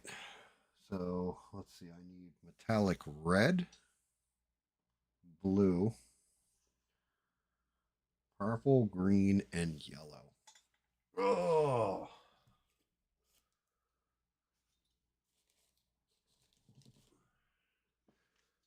Metallic green.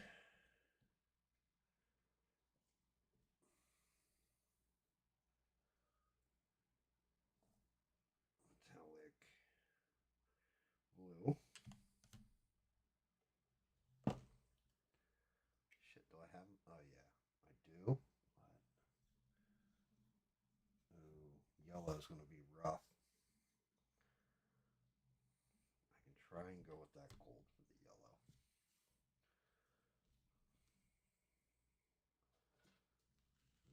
Blue, purple.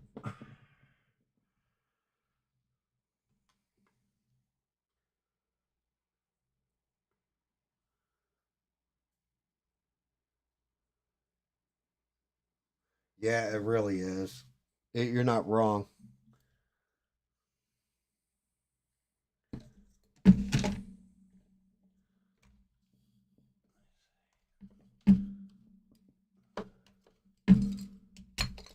this that?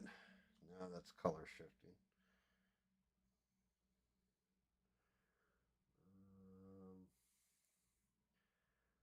Shit, I want to try this color shift. Look. And I will try the color shift.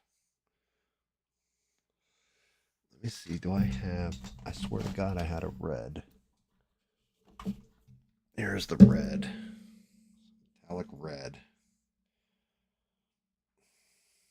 I don't know. Debating on which one I want to go with.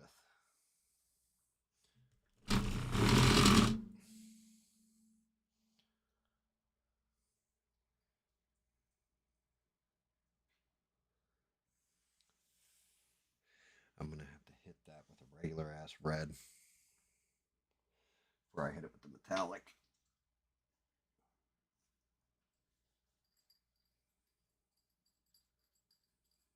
Fuck. How the hell am I gonna do the yellow? Yellow is gonna be the rough part. Because I've got a gold that's metallic.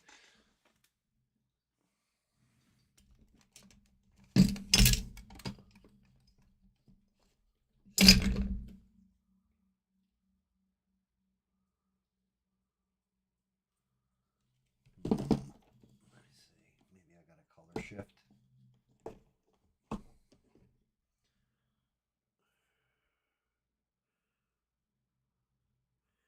might work. Boom, boom, boom. 1, 2, 3, 4, 5. Color am I missing? Orange. Shit. Oh no, wait, I've got an orange. Maybe I don't have an orange. That's radiant copper. I have a color shifting orange. I don't know how these color shifters are going to look. Yeah, orange flash. A couple of these are going to be the color shifts. I don't know how they're going to come out, but worth a shot, I guess.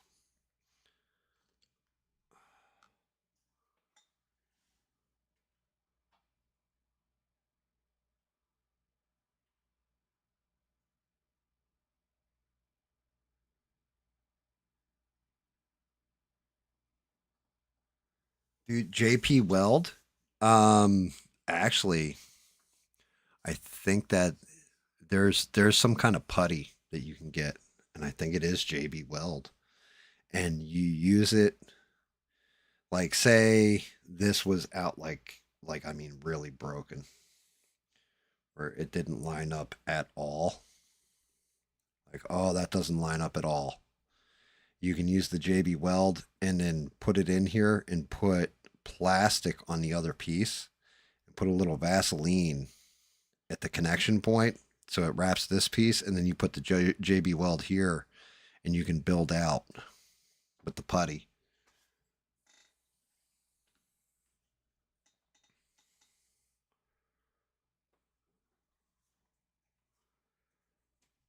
All right, let's see.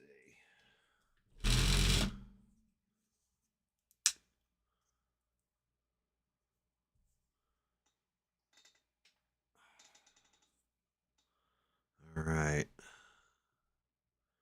Been a minute since I used any of these.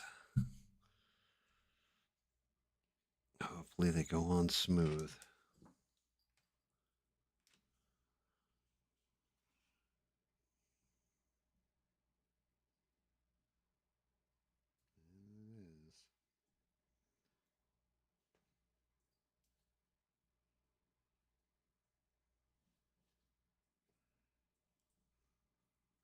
Forgot because of the viscosity. It takes a minute for it to dry.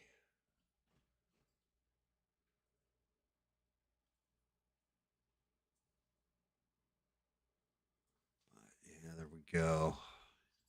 Time stone goes in the thumb.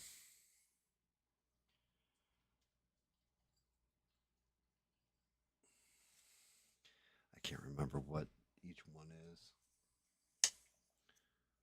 Purple should be. Is it the space stone or is it the power stone? I can't remember.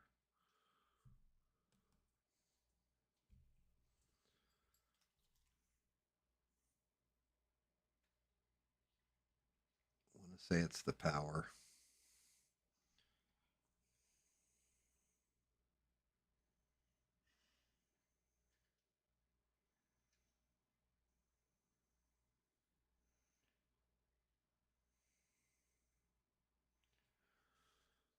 Maybe it was the mind stone.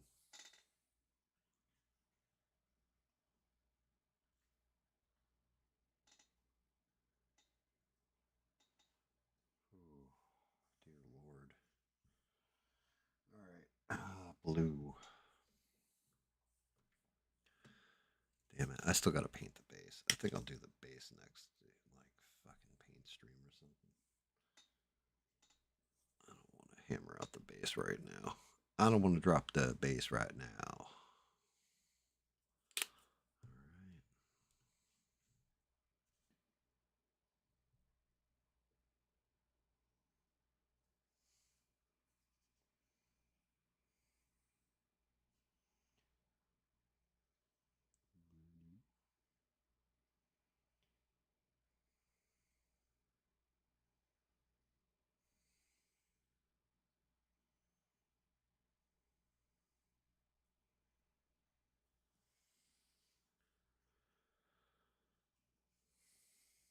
that dry and hit it again, I think.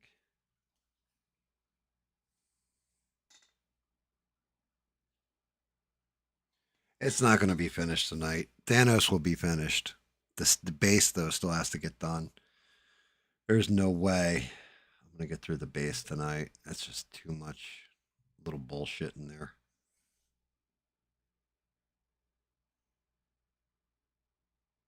But thanks for hanging out, Eugene. Get some rest, brother.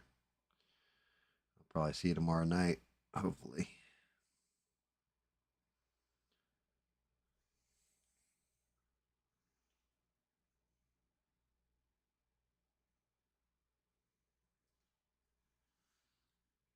There's blue. We're getting to red. Shit. All right. I am going to try and paint this just flat out red and see if it actually adheres. Oh my god. I feel so wasteful. I've been using like these little tiny one drops and like this shit's coming out like gobs.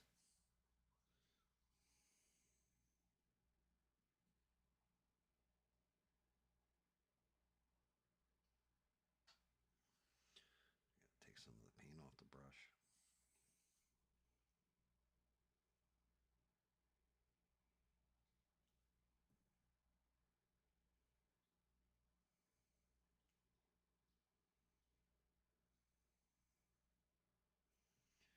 Actually, that came out all right. This is where we're at with it. Orange.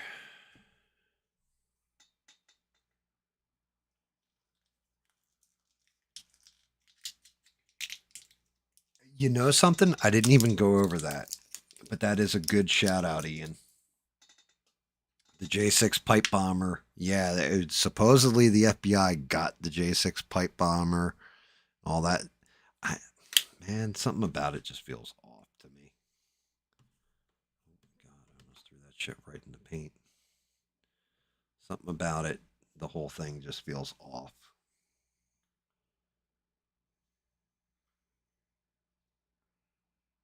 Oh, I don't know about this color shift shit. Like,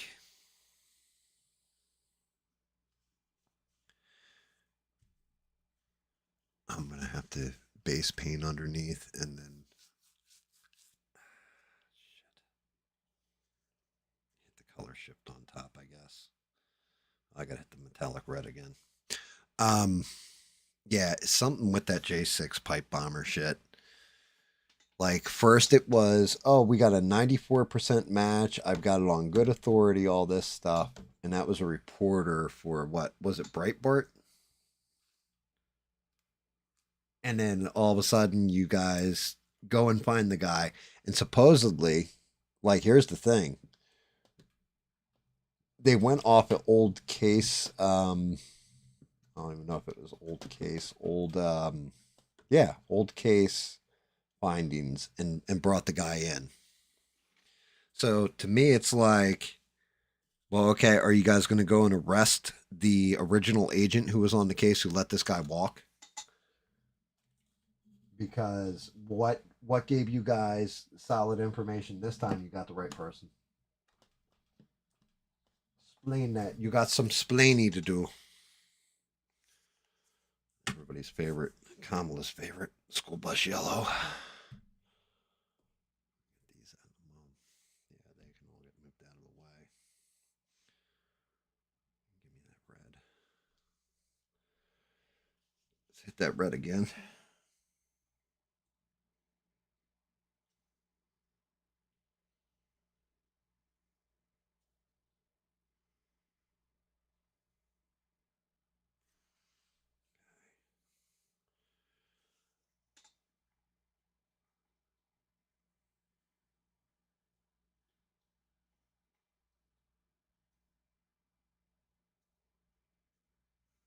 Wait, dude was black? I didn't see the guy was black. I didn't see what color he was, if I'm being quite honest. It was a black guy.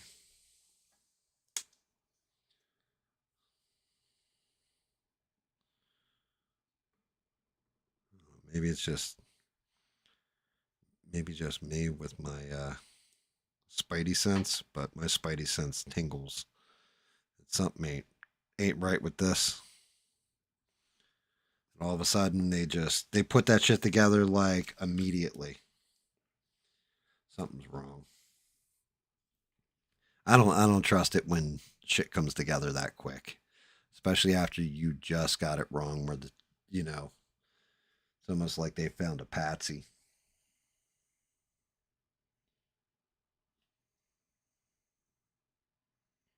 Well, we're accusing someone in the Capitol Police.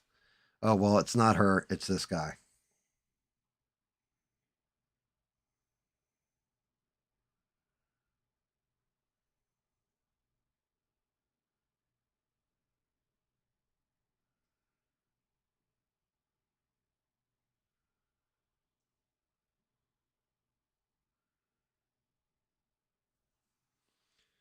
Cue anonymous black dude who magically is with Antifa out of nowhere. To me, something about that whole thing seems stinky. I don't know what it is. I can't put my finger on it exactly, but something about it is not good.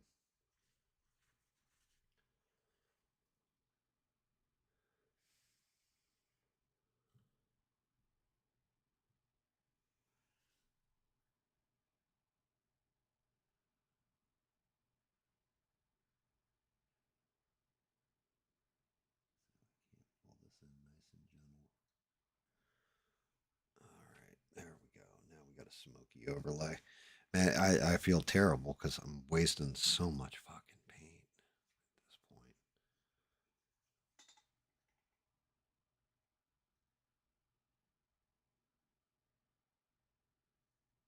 Whoa, whoa, whoa! Is that legitimate, Eugene? Netflix won the bid for WB. They're buying up Warner Brothers. That means, dude, Beans may be like she went to bed too early because that means Netflix has a good working relationship with Zack Snyder. He may take over the DCU, and we may get Henry Cavill Superman back. Good night, Stranded. Thank you for being amazing. Get some rest. Try and have a fantastic day tomorrow. Um, no way. If Netflix gets the DCU back, I mean that's cool on one hand, right? Means all like Batman the animated, all that kind of shit will be on Netflix. It's also terribly tragic on the other hand.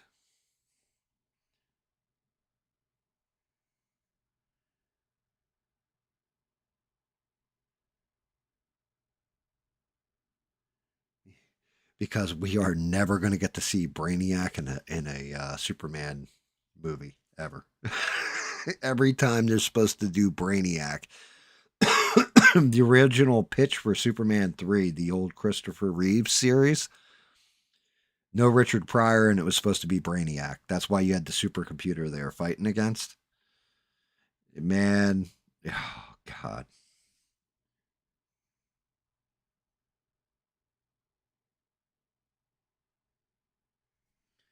Yeah, that's going to be interesting to say the least.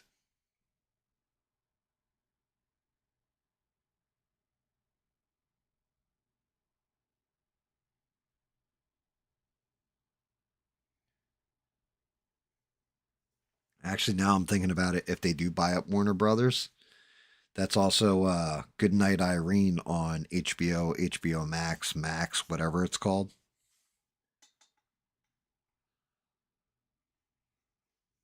Oh, dude. Eugene, that's awesome. Thank you for coming back in and telling me. I'd have gotten off stream and been pissed. But yeah, that's a whole lot of crazy. That means Netflix is going to get the Lethal Weapon series. They'll have all Superman, all Wonder Woman, all Batman. they'll be able to do whatever the hell they want with all that stuff. And some stuff on Netflix is really cool. Other stuff sucks.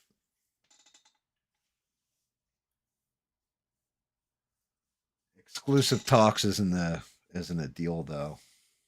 I mean, if they actually won the bidding war, oh, that's nutty.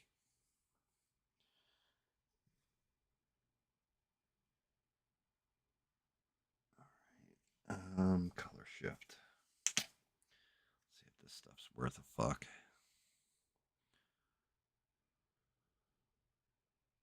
Come on, just a drop.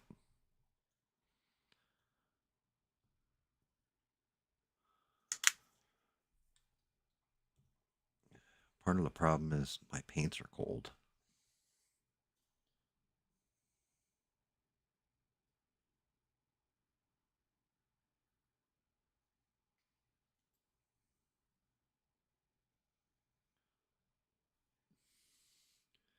These paints have been sitting there for so long they've gotten cold.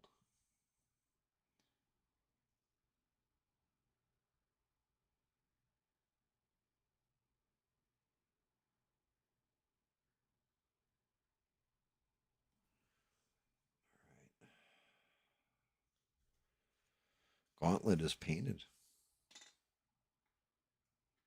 Yeah, that's beyond crazy if that shit goes through.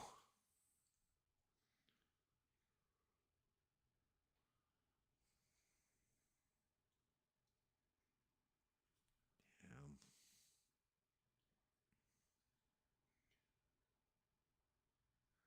All right, I need to come out with this red just a little bit more here.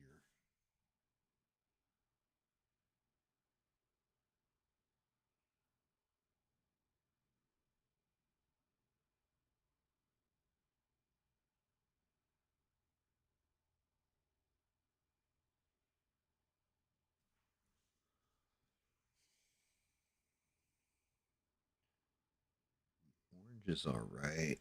Purple's all right. Green's like perfect. Yellow is a little rough, but not bad.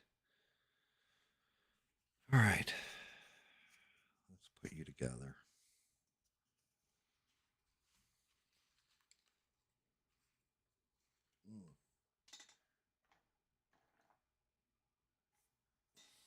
Here's one other thing, too. I hate to do this, but I'm going to do it anyway.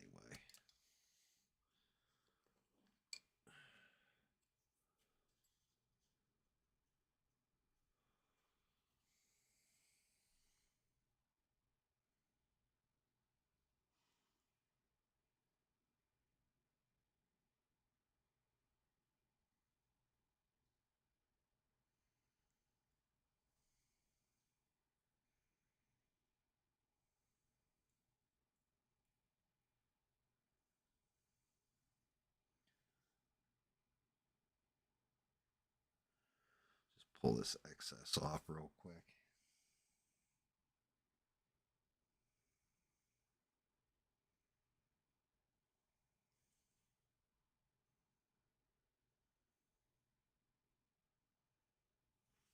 There we go. Put this gloss varnish on in certain spots. So like his lips now look, makes them pop more. Work with the light a bit more.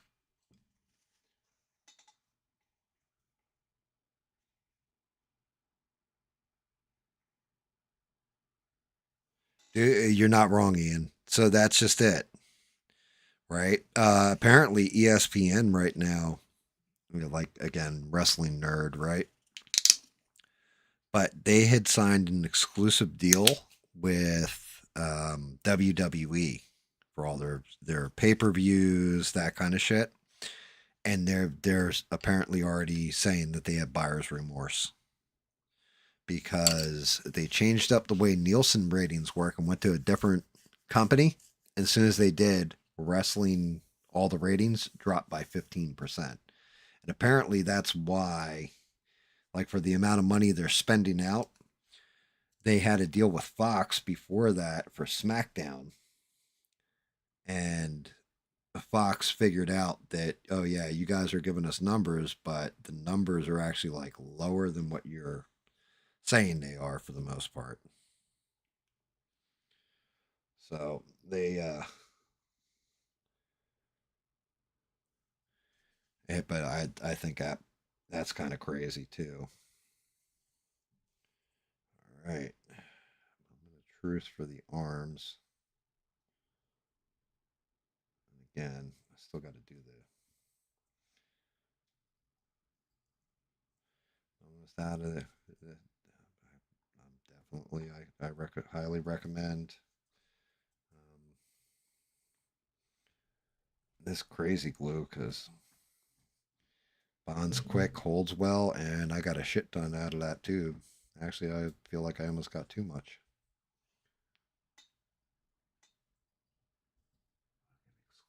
Exclusivity deal. That's crazy.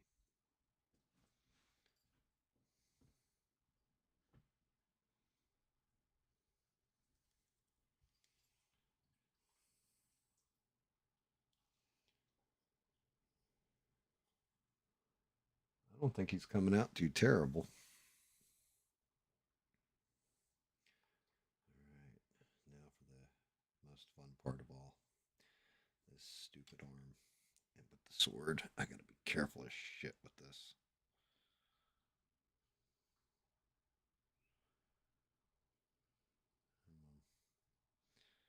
Oh yeah, I'm almost out of glue in this fucking tube.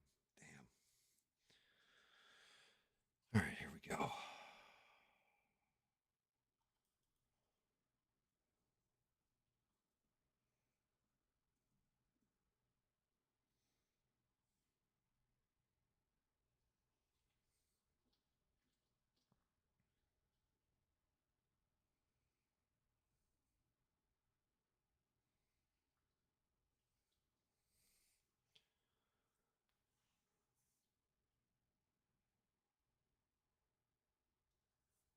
I think he's coming out all right.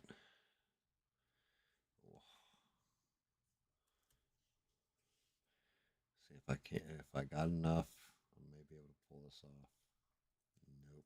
Looks like I am just going to come up short on my glue. Yep, that's it. Damn.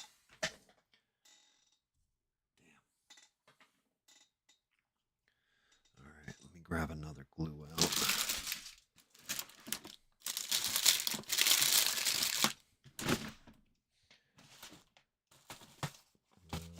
I think I got another. I better have another GAM glue.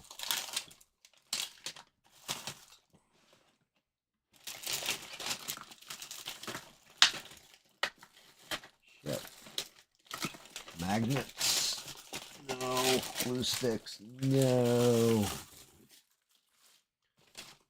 Eraser blocks. No. Sticky tack. Gorilla glue. Gorilla glue in there. There it is.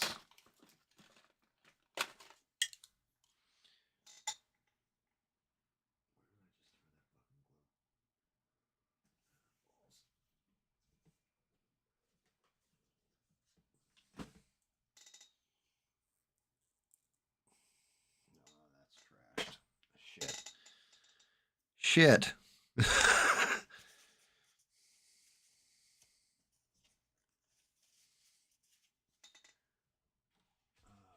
Damn it. Ugh. I got shit all over my fucking hands. I must have lost one of the plastic caps. So I went to grab the cap off the old glue. And I must have thrown that in the middle of a coffee thing. Got coffee all over my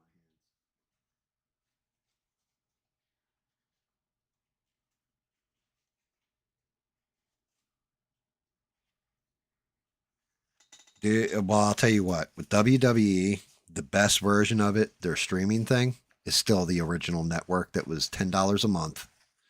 Had the whole back library, all the pay-per-views, all that. I thought that was the to date that is still the best version because my buddy lent me his password for a little bit there, and I was watching the Peacock one that they've been doing, and it's terrible. Like the streaming service sucks. Trying to find anything on it sucks. Like, and then Raw going to Netflix, that sucked. Like, it's, you would think there'd be no commercials because, well, it's now on. Nope, there's commercials like they're on TV. So it's like, what the hell's even the point? Oh shit! I forgot I hollowed the hell out of this damn thing. I should have just done this.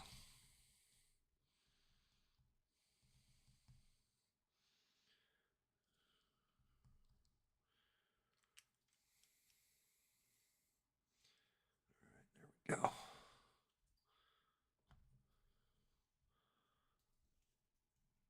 right, Thanos. Oh shit. My camera's all locked up, isn't it? I must have bumped the fucking wire.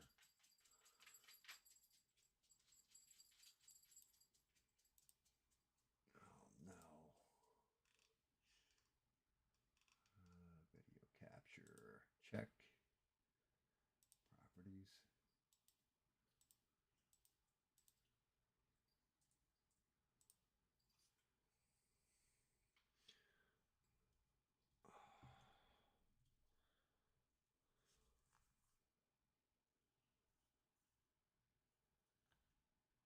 All right. Next time I'll start doing this bass.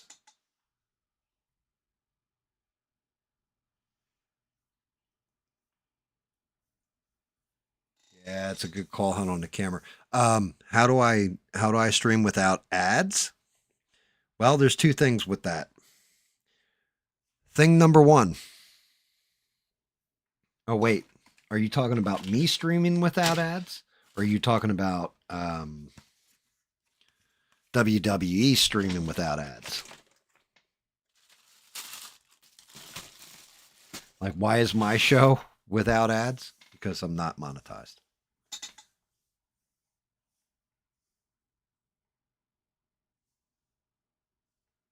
Yeah. So I'm not monetized, right? So you shouldn't see, it's one of the things that kind of pisses me off about SE's channel. SE has like 2,100, I think, subs, and he just doesn't have the hours watched, and they run ads before his stuff during his streams and stuff like that. SE doesn't see a dime of that. That's bullshit. Like, he should be getting paid. If you're putting up advertisements, then he should get a slice of that. With me, I don't have the subs. I've got the hours watched. And yeah. But even if I did, you have a choice, right? And I learned this from Penguin Zero, who is pretty good with that because he's made so much damn money off the internets and everything. He doesn't. He tells people all the time, don't buy, like, he turned off membership only options and all that kind of stuff. Shit. This base is going to fall the fuck apart. It's not glued. I gotta fix this.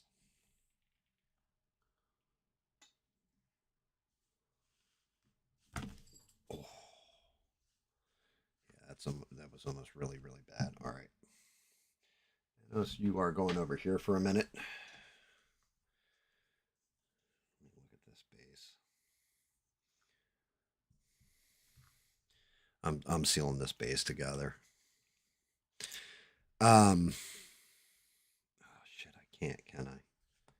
Yeah, I won't be able to get to that if I seal it. Fuck you, dude. You bastards. There is actually an option that I've seen for when you do get monetized that you can turn on advertisements during the stream. You can turn on overlay for advertisements during stream, all this kind of stuff. So actually the content creator can control how often ads go off during the video, during the live stream, which tells me 1000% that people like Patrick Bet David turn on all the monetization options, so they're milking all the monies they can from YouTube and what have you. Let's see.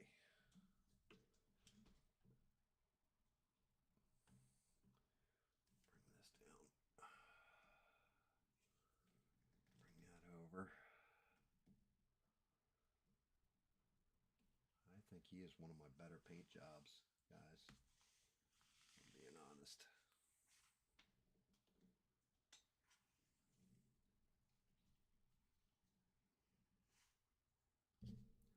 See if I can't get it to. Holy shit. Wow. What a fucking catch.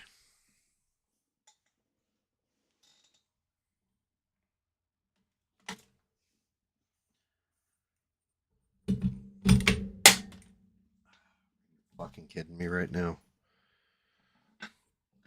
Where the hell did that arm go?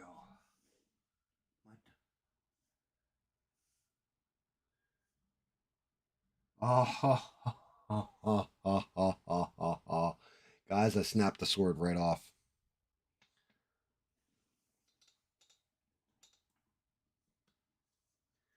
When he landed, the sword broke clean off.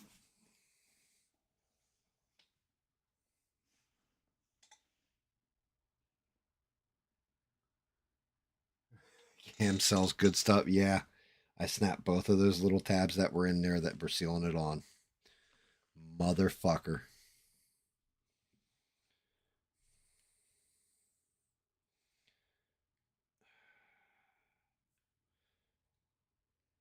Son of a bitch.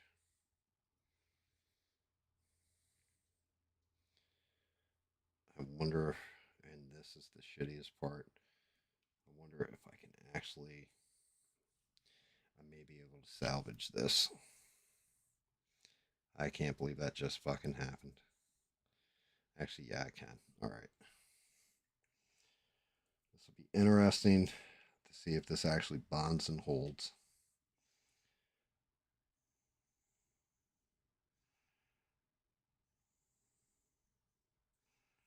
If my dog went running out of the room when it fell. He was like, "Oh fuck this, I'm out." Daddy gonna lose his shit in a minute.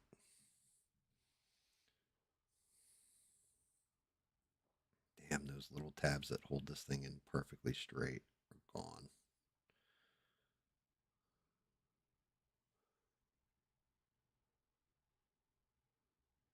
I don't know, Eugene. That's what I'm working on now. Yeah, that's holding.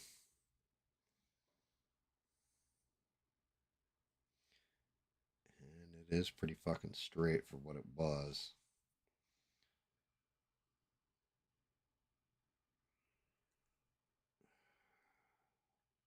Shit. Oh, I'm like, why isn't that lining up? That's why it's not lining up. Okay.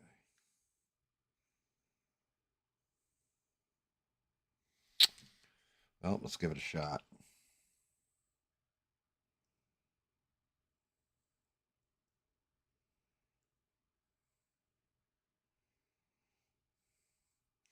Yeah, the big problem is that means I will have to redo the entire arm and the sword. I'll have to reprint it, everything to fix it. If I can't repair it.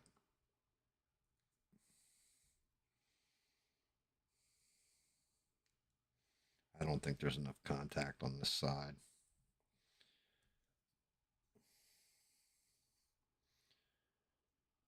I may have to sand this down.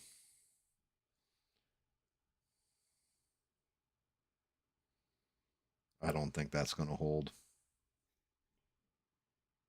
There's too much of a space there.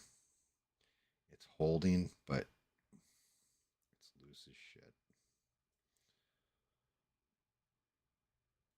I have to, man, if I fucking repair this the way I'm going to have to repair it, I'm going to have to be gentle as fuck. Yeah, it's going to fall right off. Okay. Part of my problem is where it snapped at the base. The other part is right here where it snapped.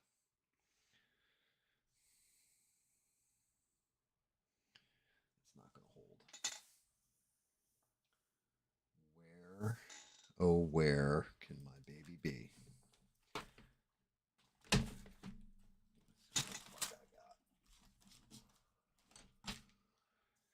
Let's give it a shot.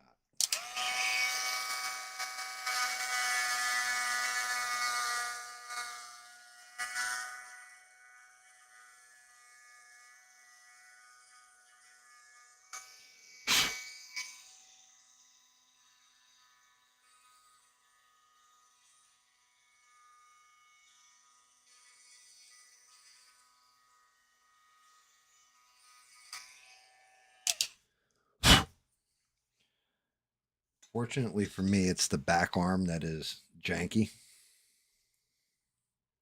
So I'm able to sand it down a little bit heavier than I would the front arm. The bigger problem is going to be right in here. There are two little chunks that I got to try and drill the fuck out of there.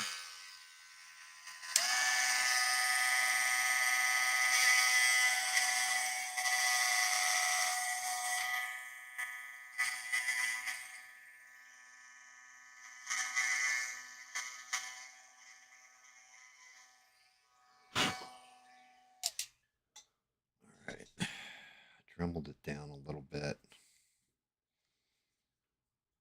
If I can get this where this goes in flat, I'm in business.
I got good contact now. Hopefully this will adhere.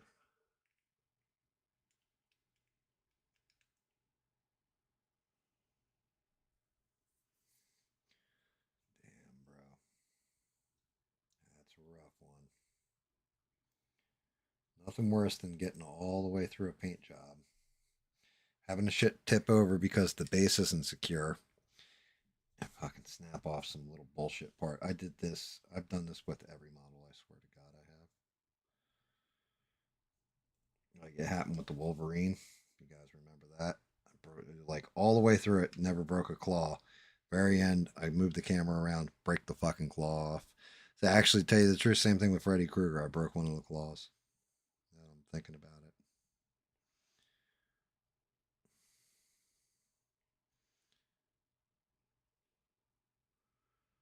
Yeah, I think I drilled enough. The only problem is getting this thing where it's on fucking center.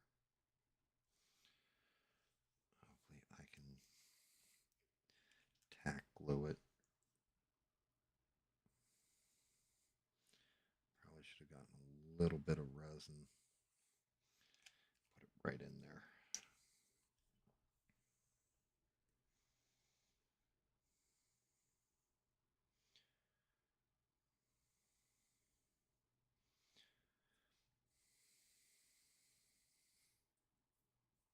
Oh, shit. Woo. Almost dropped it again.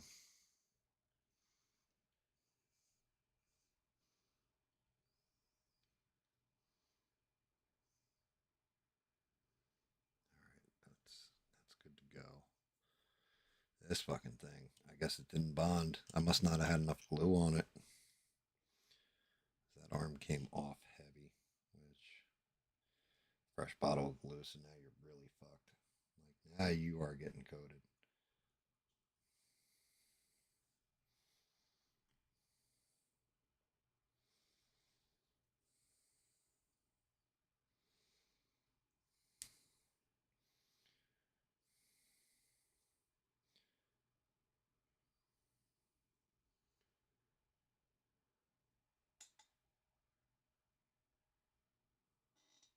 Oh boy.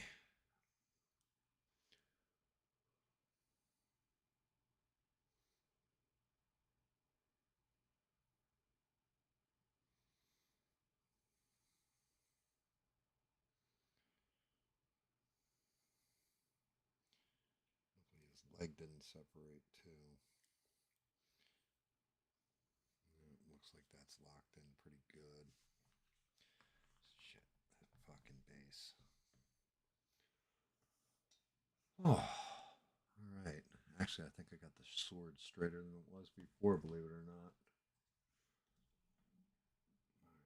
From now on, I'm moving the camera, not the damn model.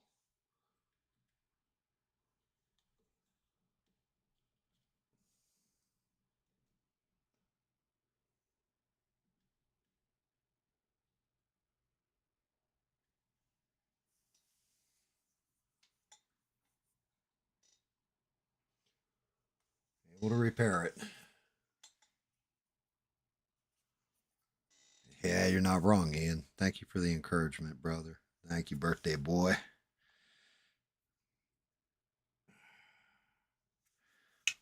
I'm gonna have to get a new bit for that thing. It's about had it.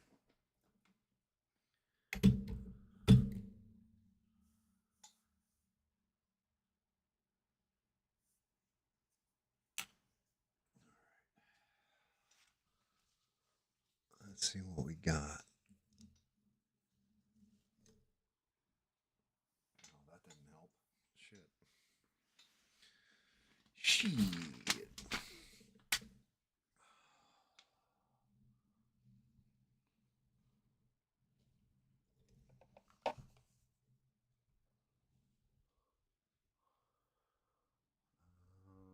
Yeah, right here. Yep, no problem.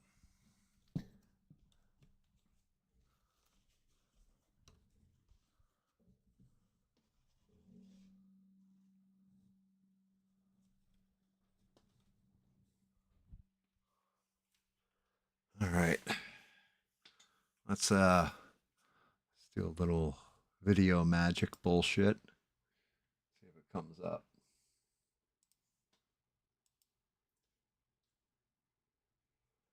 Why the fuck? Boom.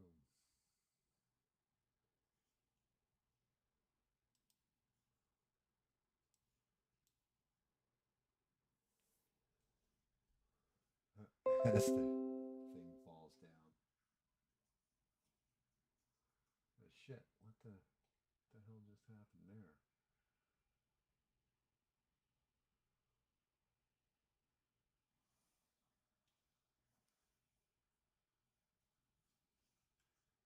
Shit.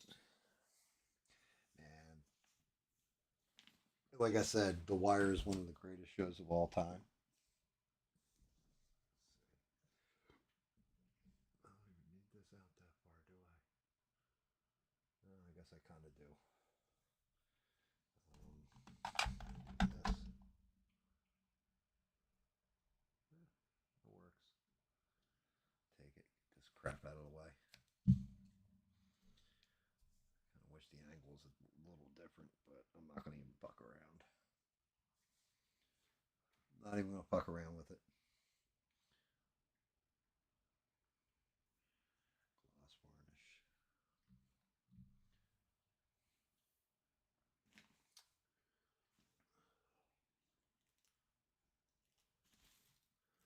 I don't think he came out too terrible. Actually, all right with this one. Although, I still got to do the base.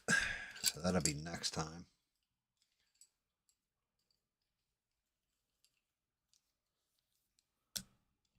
Get that base done.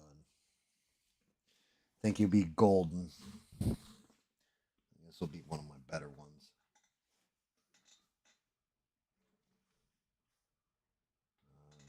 All right, let's bring them in so you guys can see them. I'll be gentle.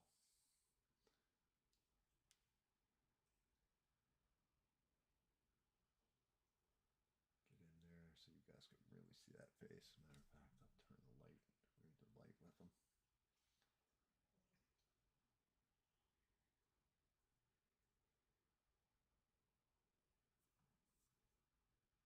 This gauntlet came out good, I think.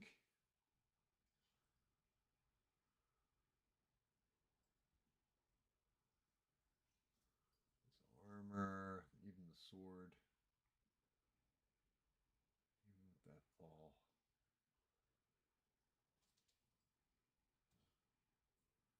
Space Grimace came out pretty good.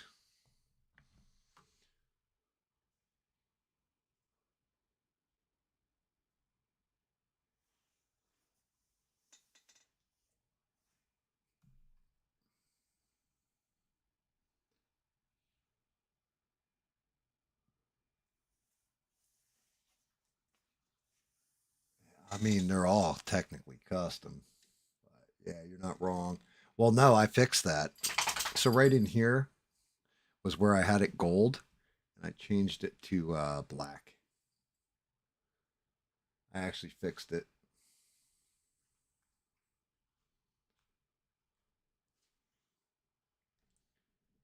Pull that back a little bit. Actually, why do I keep pulling that back? Just do this with the damn model and move this forward. That makes more sense considering that's actually in the green screen,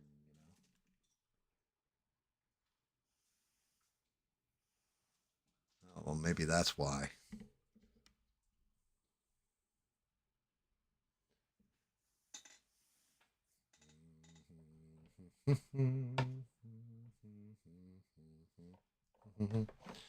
These paints out of here.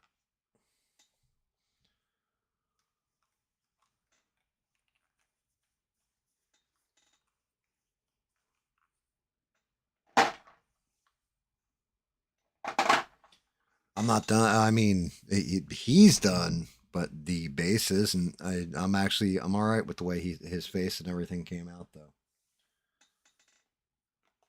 Like he definitely right now looks more blue, like in the video, than he actually looks in real life. Like in real life, he's the right color purple. Like, let me see if I get the light in tight on him. Does it make it? Nah, it doesn't. Yeah, I cleaned up the spottiness in his skin. It's definitely smoother. You can see all the cut lines on him better now.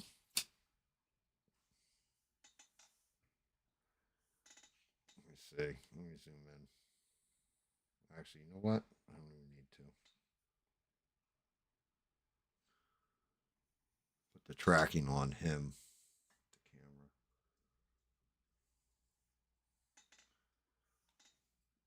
Let's see. That's the space background. Oh, yeah. Let me get this out of there.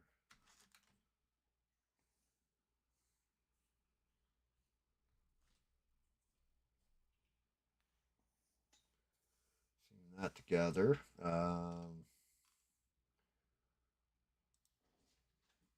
Avengers. Where are all these?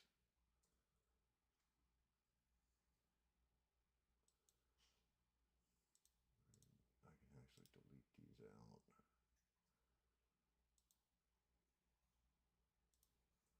Yeah, I can knock that out.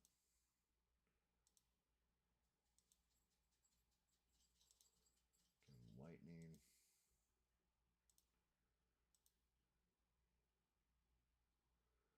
Fire. What else do we got? I think that's all of it.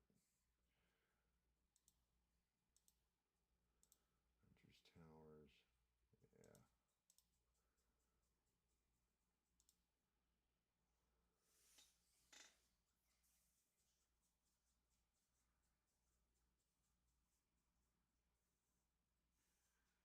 Yeah, I think this one came out okay. I'm actually all right with it. Let me turn off the filter.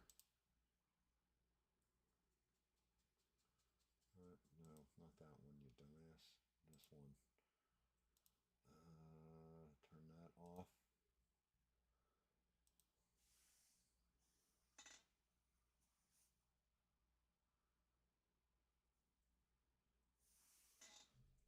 There you go. So, let's see if I can zoom in.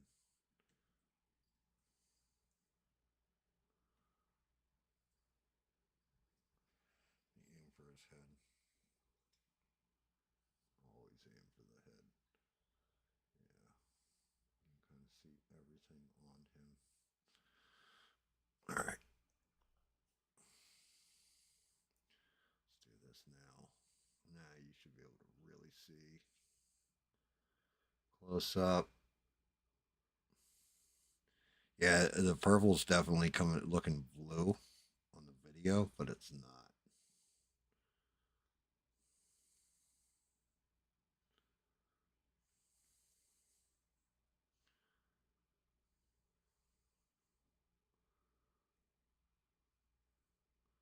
I think he actually came out pretty damn good in my opinion. Like it's not often I'm happy with the way something comes out, and this guy actually did come out exactly like Thanos should look. Yeah, I mean the green's probably pulling in the blue, unfortunately.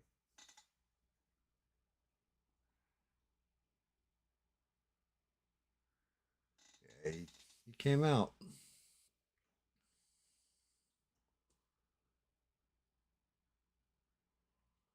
just crazy to look at him. The Mad Titan.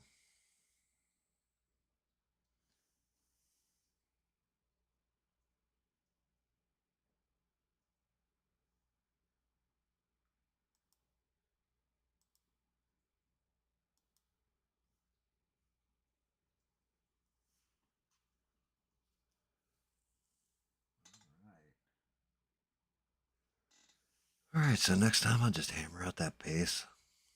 Maybe I'll even do one of my shut up and paint streams and just do the bass. Like the bass is going to be cool as shit. Um, Little things like this, like the Captain America shield. I'm gonna have to paint that all out. Red, white, red. It's got scratches and scarring in it.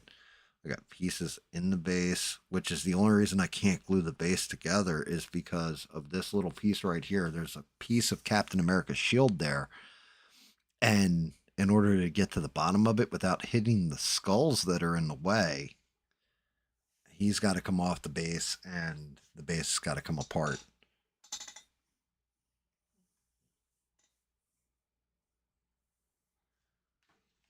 But yeah, it definitely worked. It definitely came together. Shocked. I didn't think it would.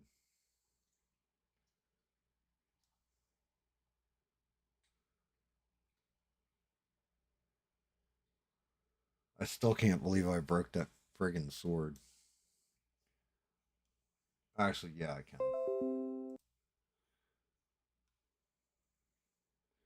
I can 1000%. If anything was going to break, that would be the piece.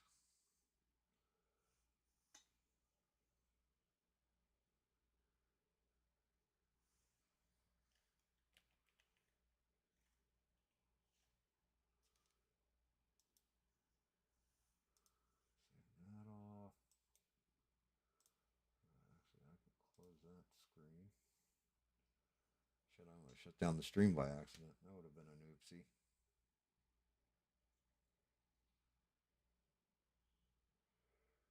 That's what makes it even better that I made the sword work, or that I was able to repair it. Well, that's just it, man. I tell everybody, you got to be creative. That doesn't just come to painting or designing something or anything. If you can repair it, like nothing is throwaway if you can find a purpose for it, a good purpose. Although a bad purpose would be leaving the cap off your super glue like I just did. Um, People throw away stuff all the time because it doesn't work right. At the very least, try and repair it real fast.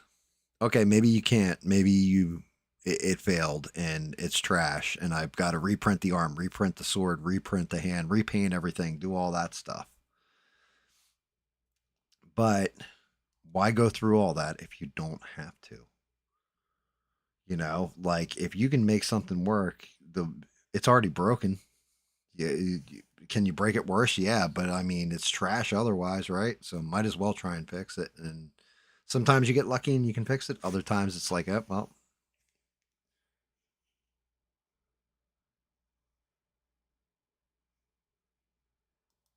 it's sometimes it works out, sometimes it don't.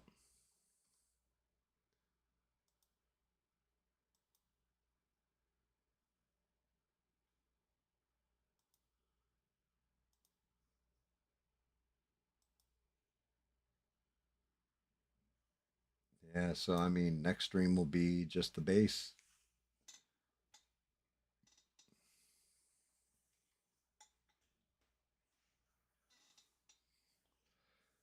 And yeah, since I don't have the oh, shit.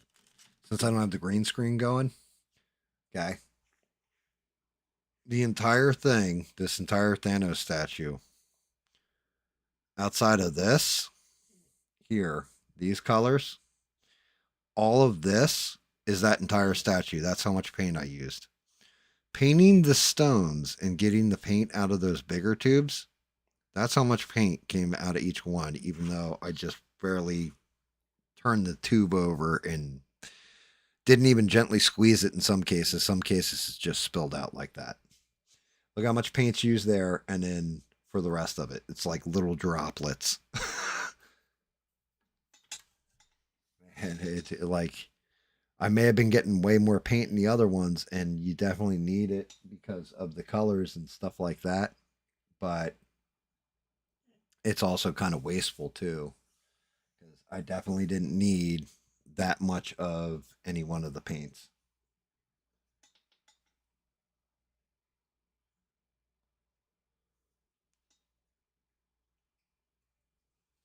Yeah, I got to build something out, and maybe I'll do that this week. When well, after tomorrow night, after I'm done streaming. Um, because I'm doing video games, but I think I am going to build some kind of thing where I can set it down and it green screens it behind it, so it's always a perfect box. So this way we can actually see the right color, all that stuff, because the color is off on him on camera versus what he look like on camera. He looks really dark. And the other crazy part is I'm looking at it on my tablet. I'm gonna bring up the stream on my other TV. He looks blurry too. I don't know why that is.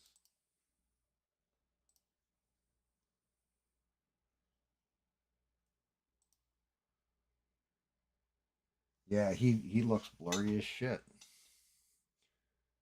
But my whole thing is that I am 1000% like that thing is sharp as all hell. Let me see. Let me see if I can get a better focus. Off on display. Let's see menu. Okay.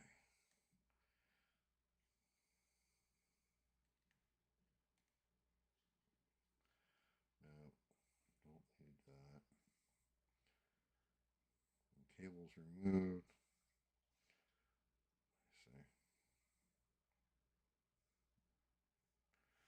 see if I can actually get it to look like what it looks like.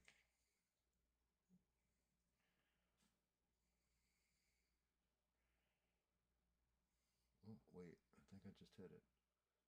As a matter of fact, I did just hit it.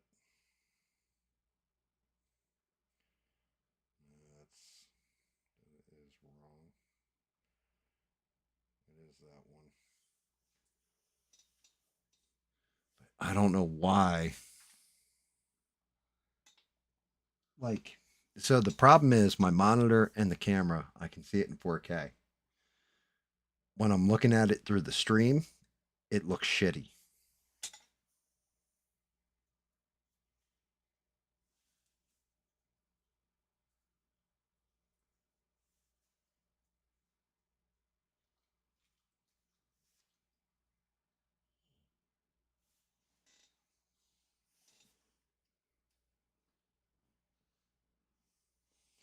Oh, that's awesome. Yeah, I mean, we are always our own worst critics, but that's why I tell everybody be creative. You know, um,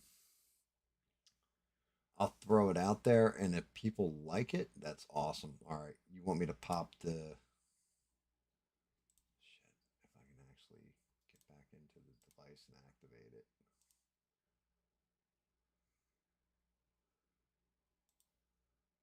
Here's the galaxy background.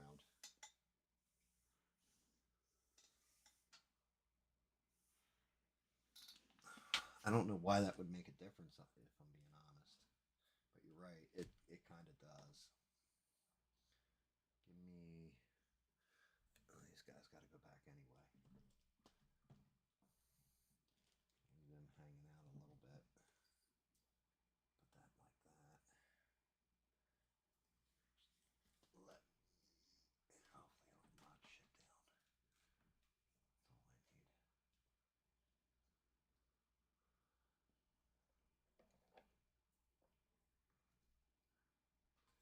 Same thing on this side.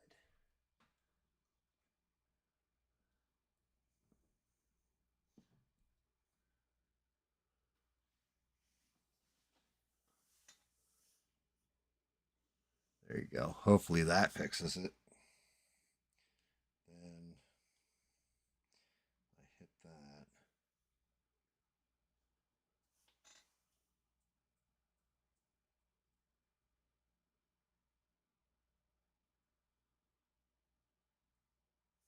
Hopefully that tightened it up on the actual stream. I can't tell.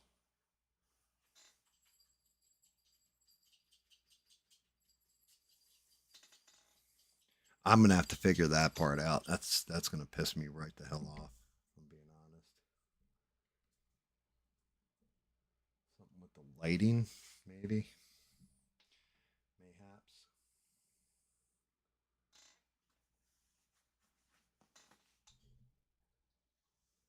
Because he's got like lines in his face and everything else, and you can't really see it. It just kind of looks like a blob.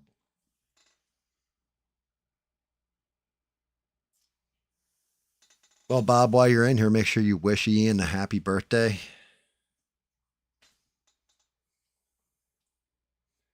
And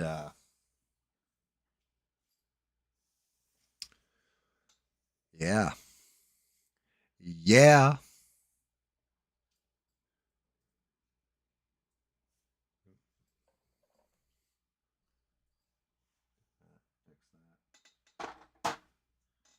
Just got the damn bass. It's all about that bass. All about that bass, not that treble.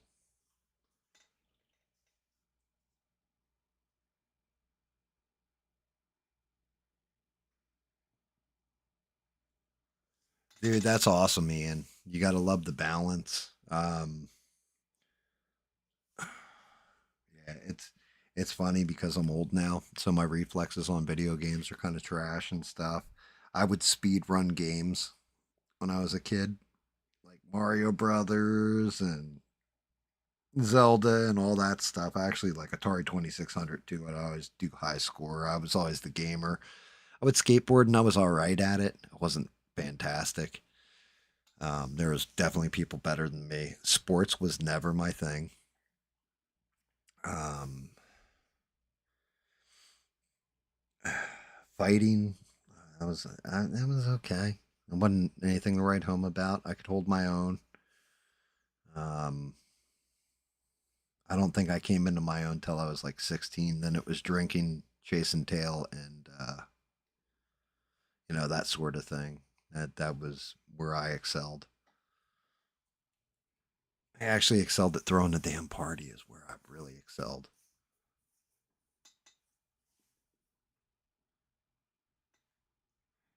Bob's like, you're just a kid. Yep, you're not wrong. You're not wrong, Bob. He really is.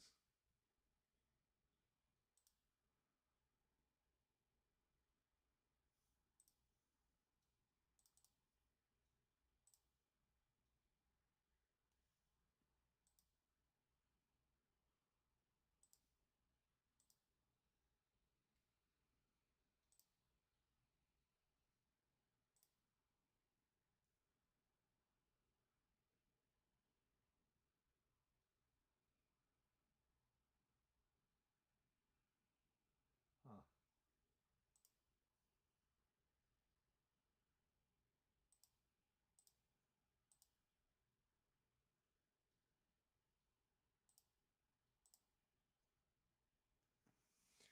Damn it. My other PC is being funky. Oh, yeah, by the way, I gotta put away these dotting tools before I lose them. Man, these little fine brushes, they were on that pack for $6 or whatever. The ones I got with the actual dotting tools, little brushes they put in there were just unbelievably useful. I gotta say, they're all nail art, and I think they far excel above a lot of the craft art paintbrushes I've been getting.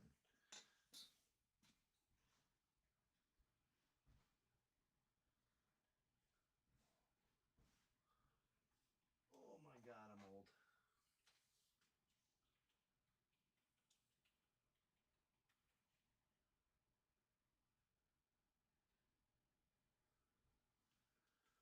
Dear Lord. Oh, wobble, wobble, wobble.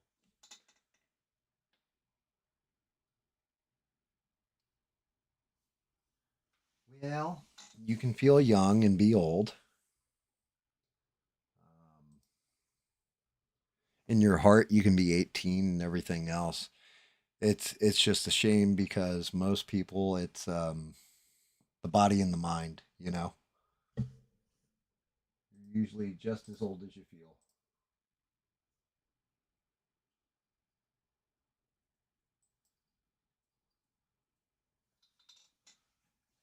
Dog, go lay down. What is up with you? You're never this much of a fucking nudge. My dog is being like super nudge. What are you being nudge for, huh? Good Papa, I love you. You're a good boy.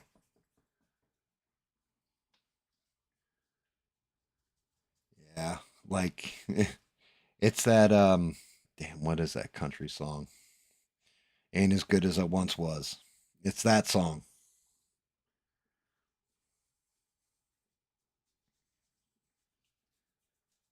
Good Papa. You don't have to potty or anything. Go lay down.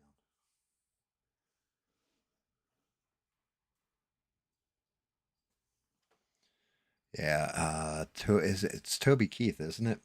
Ain't as good as I once was, but I'm good once as I ever was.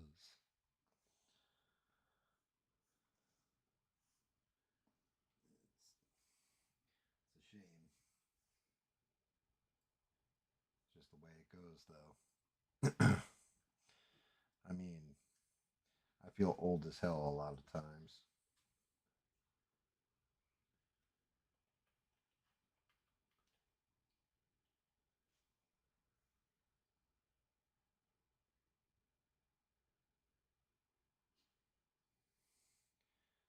Yeah, you know what?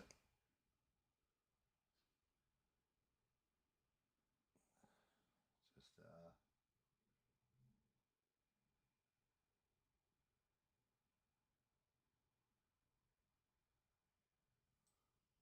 oh, just a long night. Good lord.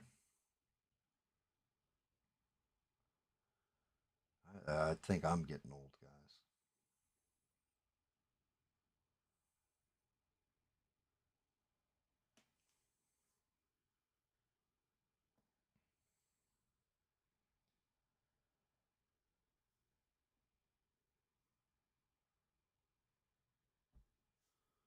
I think I'm really getting old.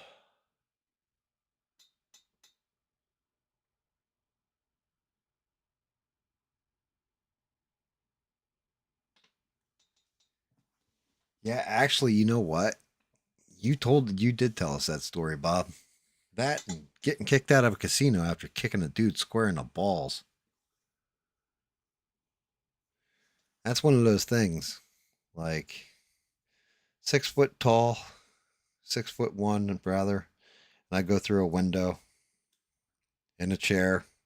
Got to be a pretty big guy to throw me. You're like 5'6", aren't you, Bob? How much do you weigh? Like, I mean, if you're like 250 pounds or something, and that short, that and thrown through a window, that'd be crazy.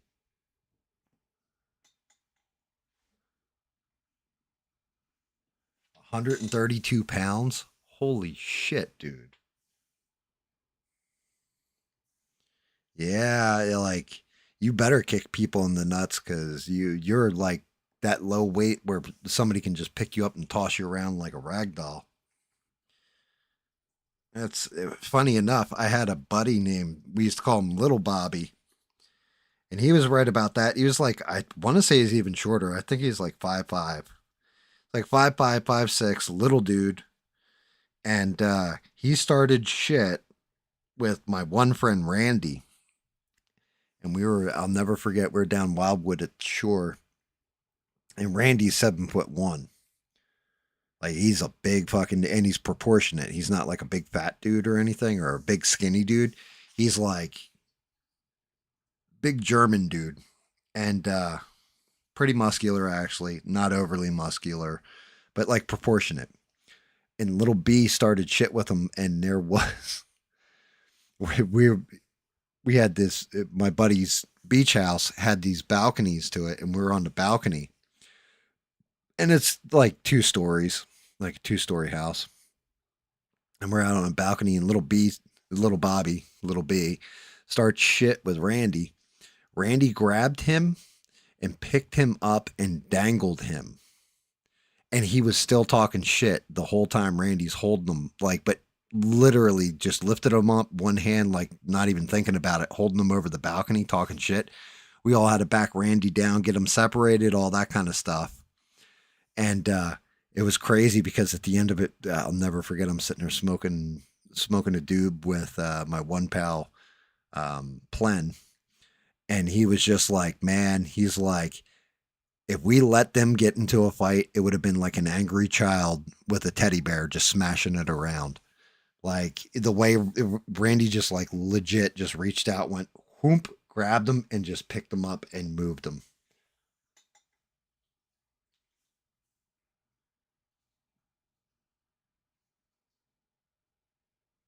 That would be cool, Ian. uh, but I'm like shutting down. I'm in the home stretch. Hold on. You know how to call in?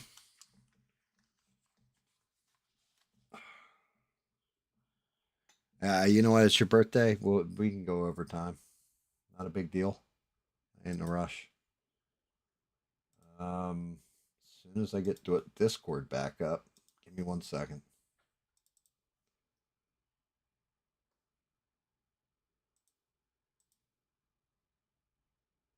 All right, there we go. I got Discord up. So what you do, Ian, you go into the Discord and then you'll see there's voice channels and you go to the general and I can move you into the GAM live if you want to talk.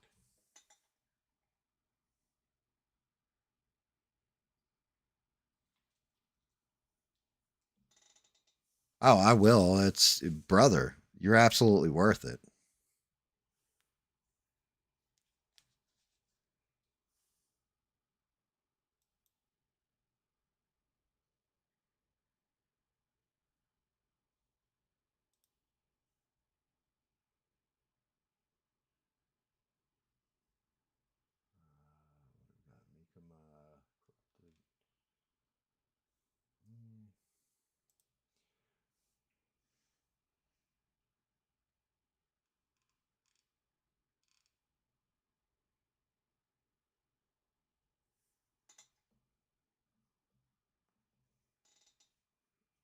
Yeah, we haven't seen six tonight either.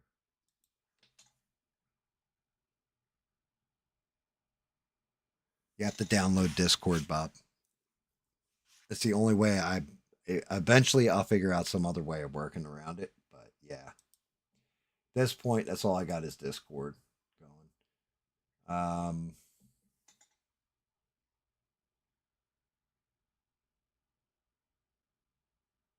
Where is it? In Discord? If you look on the left hand side, you have like text channels, so general, voice chat, all that kind of stuff. If you keep looking down, you'll have stream notifications, and then below it, you'll have voice channels. And you'll see, like, under voice channels, it says general and GAM live. You won't be able to get into the GAM live one. You'll be able to get into the general, and then I can click on you and move you in. Yep, you're there. Hold on. I got you. There you go. You should be in, Ian. What's up, Gam? What's up, brother? Happy birthday. I can barely hear you, man. Really? Yeah. Yeah, I mean, I should be coming through. I'm on my phone, so I don't know what's going on. Oh, that's why. Okay. I don't even know how to tell you to turn it up. I don't know how And you mine's just. all the way up. Yeah, I don't. Well, I mean, so the whole thing is because everything I'm doing is running through a PC. I have different like volume sliders for everything. Right.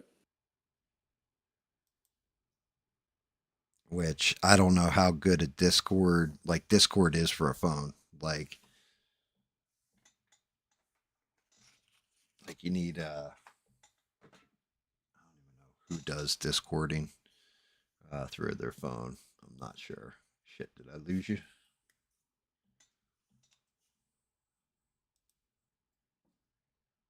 Yeah, because I tell you to listen through the stream, but then you'll be 5 second delayed. Never mind. I got it. Oh, okay, cool. Yep. You got the volume control in there or what have you. Yep. Oh, so what's going on, Ian? How are you? Not much, man. It looks like you're doing well. Yeah, I'm hanging in there. I hope so. Anyway. Hey, look, we're on the right side of the grass. That's all that matters. That's all that matters, man.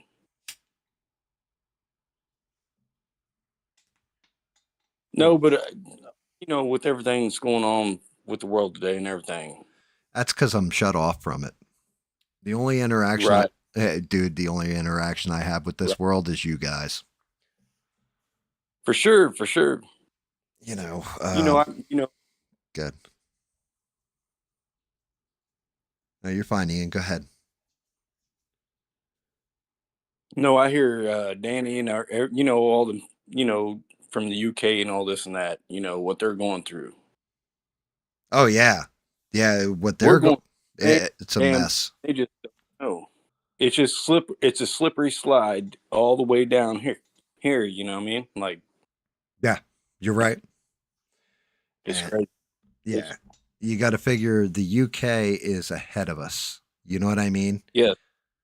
Yep. So, yeah. So if you look at like the UK, France and stuff like that, they're usually way more progressive than America is. Like, granted, we've got better culture, stuff like this, but we also adapt other people's culture a lot more often.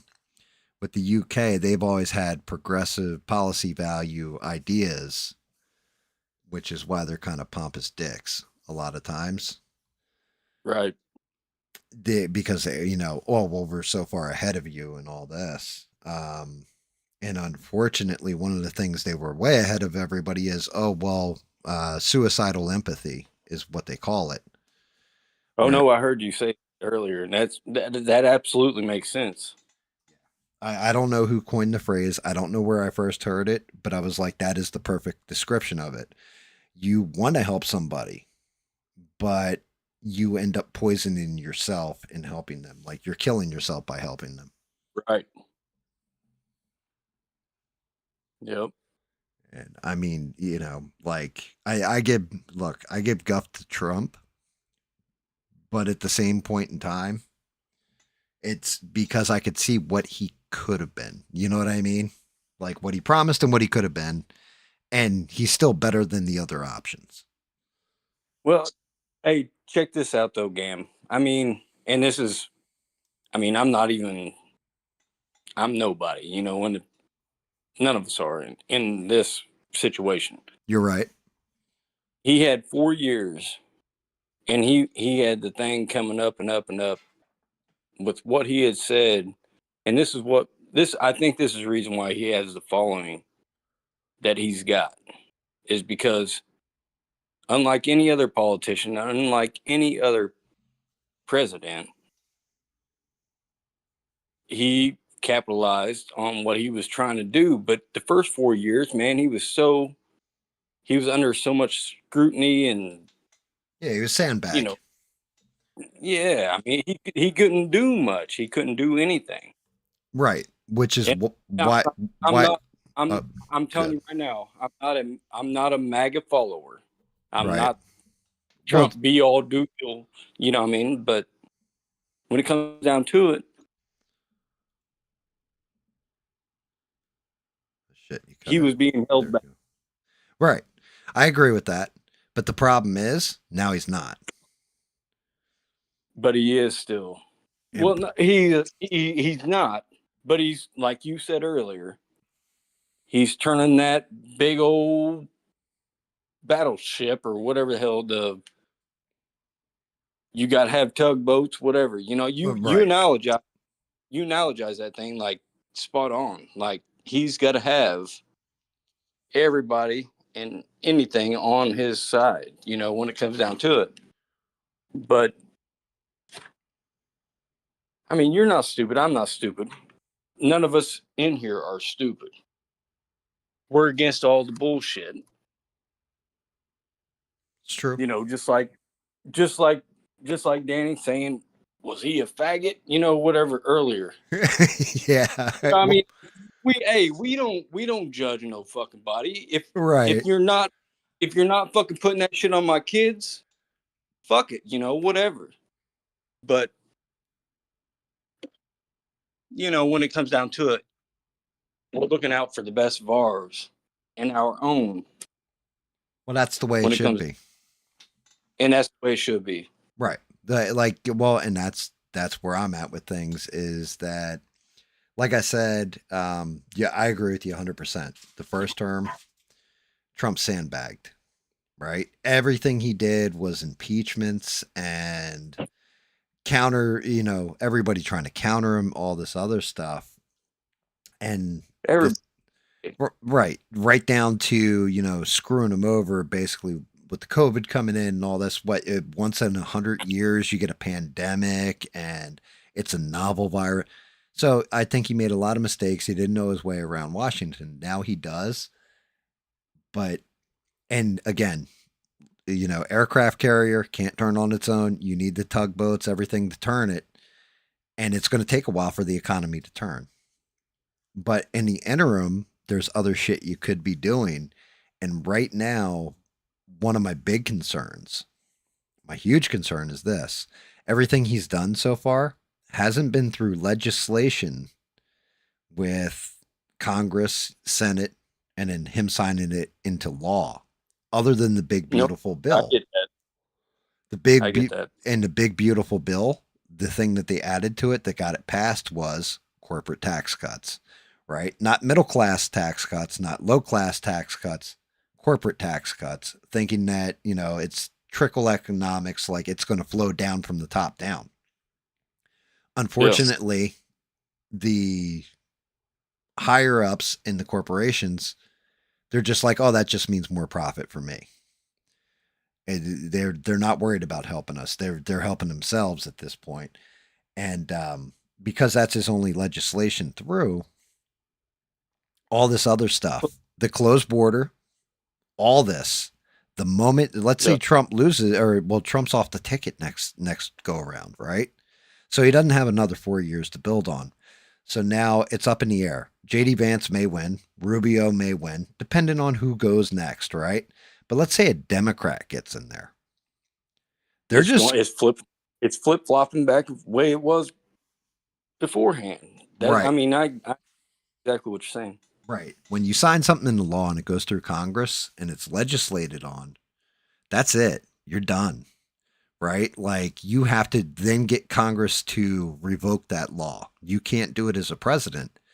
Joe Biden, when he came in, the first thing, if you remember, he did was, oh, every one of Trump's executive orders, including stay in Mexico or whatever, boom, revoked, done. They're Everything. null and void. Everything, the good shit, the bad shit, everything gone.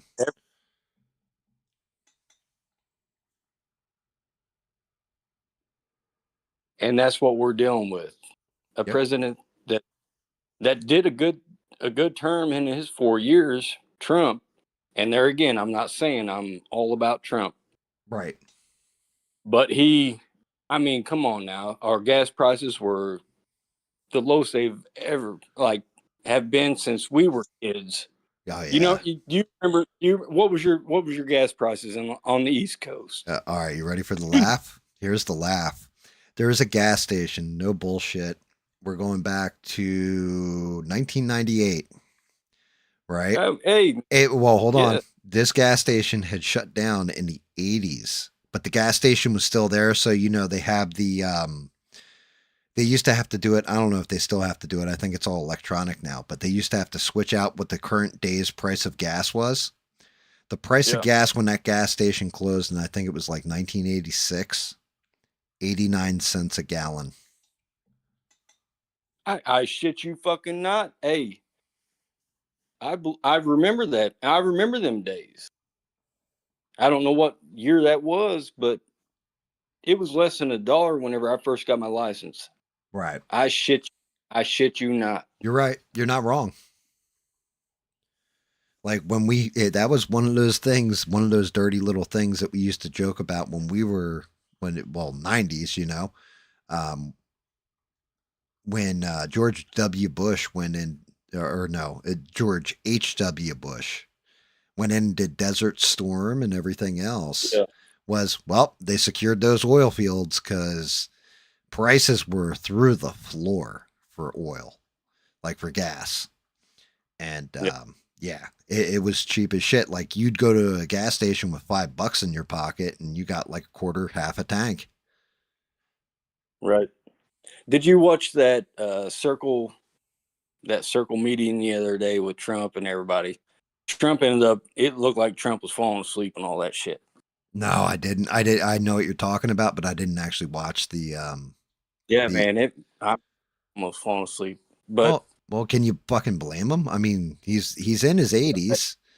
He runs around like a fucking madman and tweets out at like 3 a.m. Like I don't even do that shit.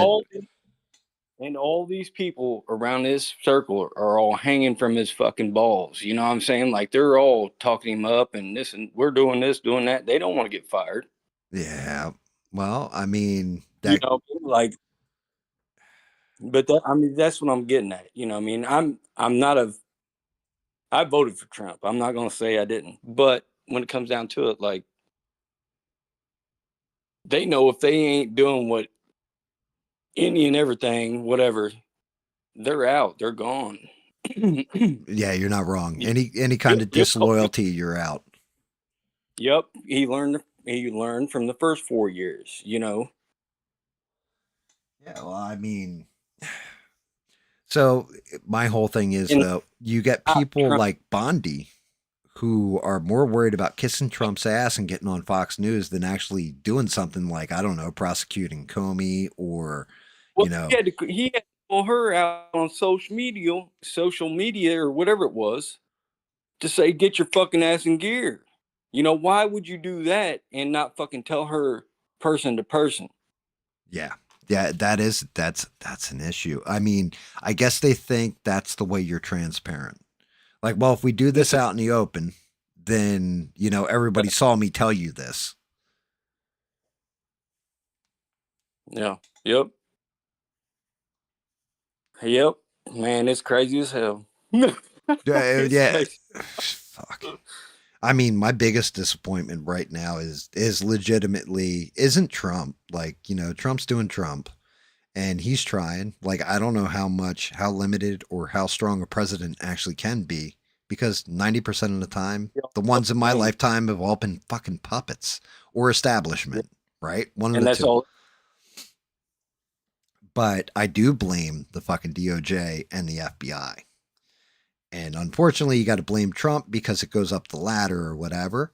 But like, because Pam Bondi should already have been gone. She should be replaced with Alina Habba, my opinion. I agree. I agree. You know, Kash Patel, he's good at administration. That's Man, what he was so good before right. But Trump he come in. wasn't. He just talks shit. But you know what Kash Patel was? Not doing not shit. He was an analyst. That's what Kash Patel was. Right. He did analyst shit. So he was kind of the behind the scenes guy. He wasn't the guy who was out in the field and like, you know, well, I caught the son of Sam and I caught this serial killer and I hunted down an entire pedophile ring on my own. He was some dude that was checking numbers and like looking at sources and stuff like that. Like he did the behind the scenes desk work. No, you're not wrong. And hey, Bongino, same. Hegseth, same. They. Where did we get these guys? Where did he get them guys? All off of Fox News. Yep. Yeah, that's 1,000% correct. And that's just it. You know, that's one of those disappointing things because I watching Fox News. You can see where there are certain things that he's taking off of Fox News. Like if they do a whole segment, like if he was watching independent media, for example, like the people he went on all those podcasts, whatever it is, right? And listen to them. Like say he sat down with Dave Smith and had a conversation, right? Dave Smith would be like, "Look, Mr. President, this is what the deal is with Israel. This is the history of it. This is why your supporters are upset with you."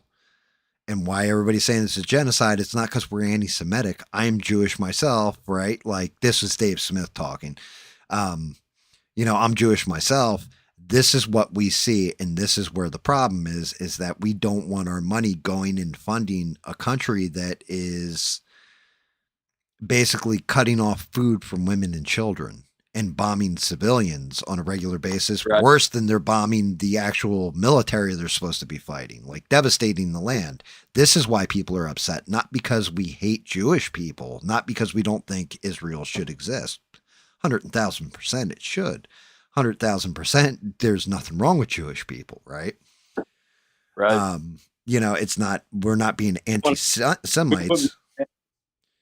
But I think what you said a little bit ago is 1,000% correct. People are afraid to step out of line and tell them the truth a lot of times because they're afraid of getting fired because of everything that happened in the first administration.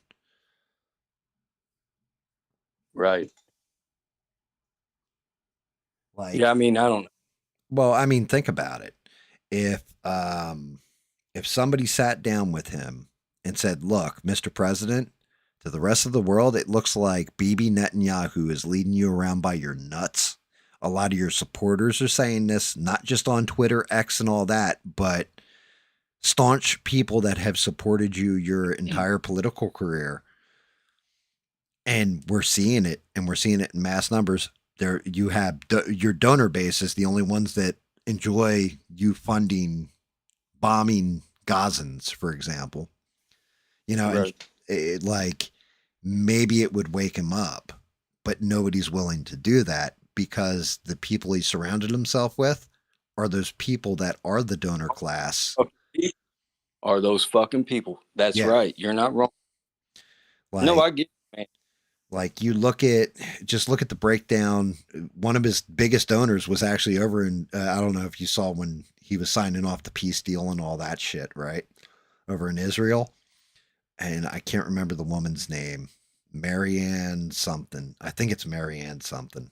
But anyway, she gave him like $100 million this last campaign. And her big thing was lobbying basically for Israel. And she was in the room, and Trump actually called her out and said, "Yep, every time you'd walk into my office, Mr. President, and then it would always be something for this country, blah, blah, blah." Like he made a joke out of it and didn't realize like he basically gave the game away in that moment. Like everybody, if you're paying, anybody who was paying attention, was just like, there it is right there. Yeah. Like I can't remember the woman's name either. I really wish I could. But it's things like that where that drives me fucking nuts. It's like, okay, so basically the rich can play and us. Hey man, that's where I'm at with it too. The rich can fucking play, Yeah. and they all do. They all fucking do. I want to see my kids do good in life. I know you want to see your kids, your grandkids do good in life. Hey, that's what I've been all about. You know, my kids, my grandkids. You know, I'm always looking about the future. You know, Yeah. these people don't have to fucking worry about that shit. They're fucking billionaires. Dude, you're People like fucking Elon and this and that. You know, right. so fucking be it. So fucking be it. But you know what I mean? Like, Hey, they earned it, in a lot of cases. It's not like they just inherited wealth. They earned it. So there is that.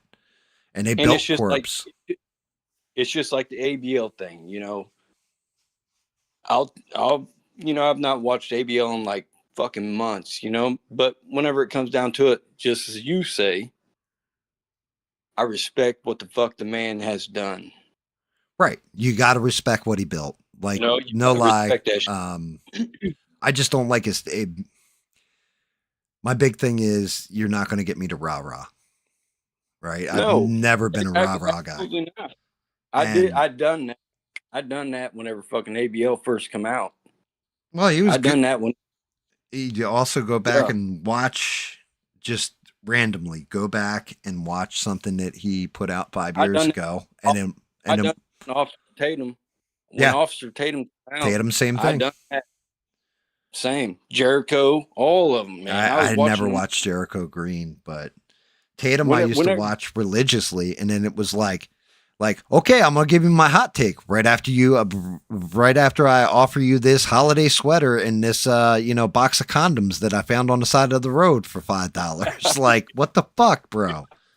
Like, Right? and now ABL ain't sold out like that. Let's I call it mean, what it is. we don't know nothing about it, but But I can say that it did turn from I like this take. It's same thing with Tim Pool. I was the same way with Tim Pool. In the beginning, before he really blew up, I was watching him. I watched every show, didn't miss yep. one. Would interact with the chat, all that stuff. He had some really base takes. He made sense. He was bringing up topics that nobody else was. And then something happened once that money valve turned on and that green hit his blood. He just, all of a sudden, it was like Civil War, Civil War, Civil War, Civil War. Yeah, that Civil War shit, man, that fucking went through me too. Well, the reason why is because every time he said Civil War or put it in the title of one of his videos or anything, It was clicks. man, we're talking you're going from 40,000 views on a video to 200,000. 5 times what he was getting. Like, you can go back and watch it, look at his model. He learned to play the algorithm is what it is. And yes, he did. Yes, he did. He's not dumb. right. He's smart. No. None of them are dumb. Like Candace Owens, as much guff as I've been giving her, don't ever underestimate and think that's a dumb woman. That is a smart person that is far and above learned how to play this grift. Just perfect. And with Candace, you said something earlier, and you're not wrong. You was not wrong. Her, when she first come out, she was all about, she was coming up with, I don't know what her thing was, but somebody pointed it out. Before she come into the MAGA thing and whatever else, she was developing software to dox people. Right. Like, it was, yeah, I thought it was something like that. You said it, and nobody else mentioned anything or in the comments or whatever. But that's exactly what the fuck she was doing. Yeah, so like you were ahead of the curve at doxing people. I have so many problems with everything she's doing now. Yeah. Like down to the French put a hit out on me. Can I believe that the French government put a hit on her? Yeah, I absolutely can. I can believe that. You know what I don't believe? That you didn't go down to FBI headquarters. You didn't call President Trump, who obviously has called you before, so you got his number. You You got didn't, all these. right? Yeah. You got all these people on speed dial. You didn't go to your local police station, fill out a police report.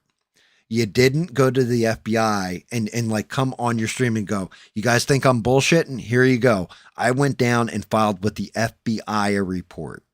I filed with my local police station. So this way, if anything happens to me, it is on record. And I'm showing you now on my live stream to all these hundreds of thousands of people watching right now. Like, You know, like you said, her husband's got what's he worth? 300 million or whatever it is. something like that. It was like 330 million, I think I heard. I mean, surely to God they got security, but you're putting your kids and family in a whole bad situation. You know what I mean? Look, you said it. I mean, you said it early on with Alex Jones. This guy ruined his career by saying one little fucking thing about the fucking, what was that shooting at the school? Sandy Hook. Yeah. Sandy Hook. Yes. He ruined his fucking whole ass life, basically. I mean, well, I mean, million. Legitimately, he probably like billion, the $1 billion lawsuit and all that should never have been approved. They found him guilty and were just basically arguing over price. Like, right. It was bullshit. Yeah. Like he never really got an actual fair trial. The big thing with Alex Jones is that I've said this. If you go and actually watch his content objectively, not like, oh, I'm a fan of Alex Jones or for entertainment, and take it like he's saying everything like it's real. It's him throwing darts at a wall. Some shit hits, some shit doesn't. And if you're doing con man work, it's called a cold read. You read like, you're reading the room basically. And then sometimes you're throwing darts. Well, if you're just throwing darts at random, sometimes you're going to throw one and hit a bullseye. Okay. Perfect. Like they're turning the frogs gay, the chemicals in the water, all that stuff, right? You're going to hit a bullseye. Right. Other times you're going to throw that dart. It's going to miss and hit your dog right in the ass. And he's going to yelp. And you're fucked. And that was fucking Sandy Hook. And that was Sandy Hook. You're not wrong. You're not wrong. That's where he should have shut his fucking mouth. I mean, but he could. Well, yeah, but he's got to keep going because that's just it. You get exposed like that. Now he's got to recoup all that money. He's fucked. Have you watched the, I'm sorry. Have you watched any of the Tommy Boy Portland shit? No, Tommy Boy Portland. Have you not? I'm surprised, man. Tommy Boy's like a big deal, like out in Portland, raising hell with all these people. He's knocked out a couple of different people. Wow. Whatever. Really? Yeah. Like these Antifa, whatever. But when it comes down to it, like, you got to know when to shut the fuck up, man. I mean, when it comes to Alex Jones, he should have known when to shut the fuck up. Yeah. I mean, yes, you're not wrong. He spout out some shit from Sandy Hook or whatever that should not have been said, man. Yeah. He was on a roll. He was on a roll. Yeah, but I'm kind of the same way with Condace, right? No. So, well, I want you to think of it from this perspective, Ian. Mm-hmm. Okay. What are the Sandy Hook parents? What was it that Alex Jones said that got him sued? Do you know? It wasn't true. But that it wasn't true. That these grieving parents were crisis actors, all this other kind of stuff, and it cost them everything. Let's say now let's apply all that to Candace Owens and Turning Point USA, and specifically Erica Kirk. You're going through all these suggestions, and now you never accused anybody, but you're insinuating real hard that somebody they all betrayed Charlie, all of them, everybody in Turning Point USA. Well, Erica Kirk is the president of Turning Point USA, so therefore you are technically including her. We're looking at it from a legal standpoint now, right? Oh, yeah. So now you've accused a grieving widow of being in some way part of the plot that took down that assassinated her husband. Now, if $330 million is a lot of money. $1 billion, like Alex Jones got the hit for the settlement, is a shitload more money. It's 3 times that amount, right? Yeah. So let's say Erica Kirk, Turning Point USA, have had enough and they go and file with the judge. The judge pulls an Alex Jones on Candace Owens. Man, you want to talk about begging for fucking money after that? You will be begging for money. Right, man. And hey, this is my thing. Candace should have stayed the fuck out of this. Yep. Man, hey, look at, like, when it comes down to Alex Jones does Alex Jones shit. I think she That's jumped fair. on conspiracy. I think she jumped on the conspiracy thing, and then it went from fucking there to where she's at with her followers. Well, it's that. Plus, you got to remember if you've seen any of her latest content, she'll whenever she starts talking about the French, like I don't Oh, care yeah. if it's a dude or a woman or whatever. They like it's a groomer at the absolute best case, like groomed a young Yeah. man to be And her love slave. and GAM, when we go back, what the fuck was she doing originally before she started the whole MAGA bullshit? We talked about we said it already. Right. So my She whole was thing setting up is, software to dox people and this and that. if you watch her new like her content, as soon as she brings up the French, she brings up, and if you watch my series, Becoming Bridget Macron or whatever the fuck the series is called, I don't even know what the series is called, but she says it every time because it's monetized. She was already in the same space as Alex Jones to a point, Oh, yeah. just on one Yep. particular subject that she's Just on basically point. doubled down and tripled down and quadrupled down on now. Right.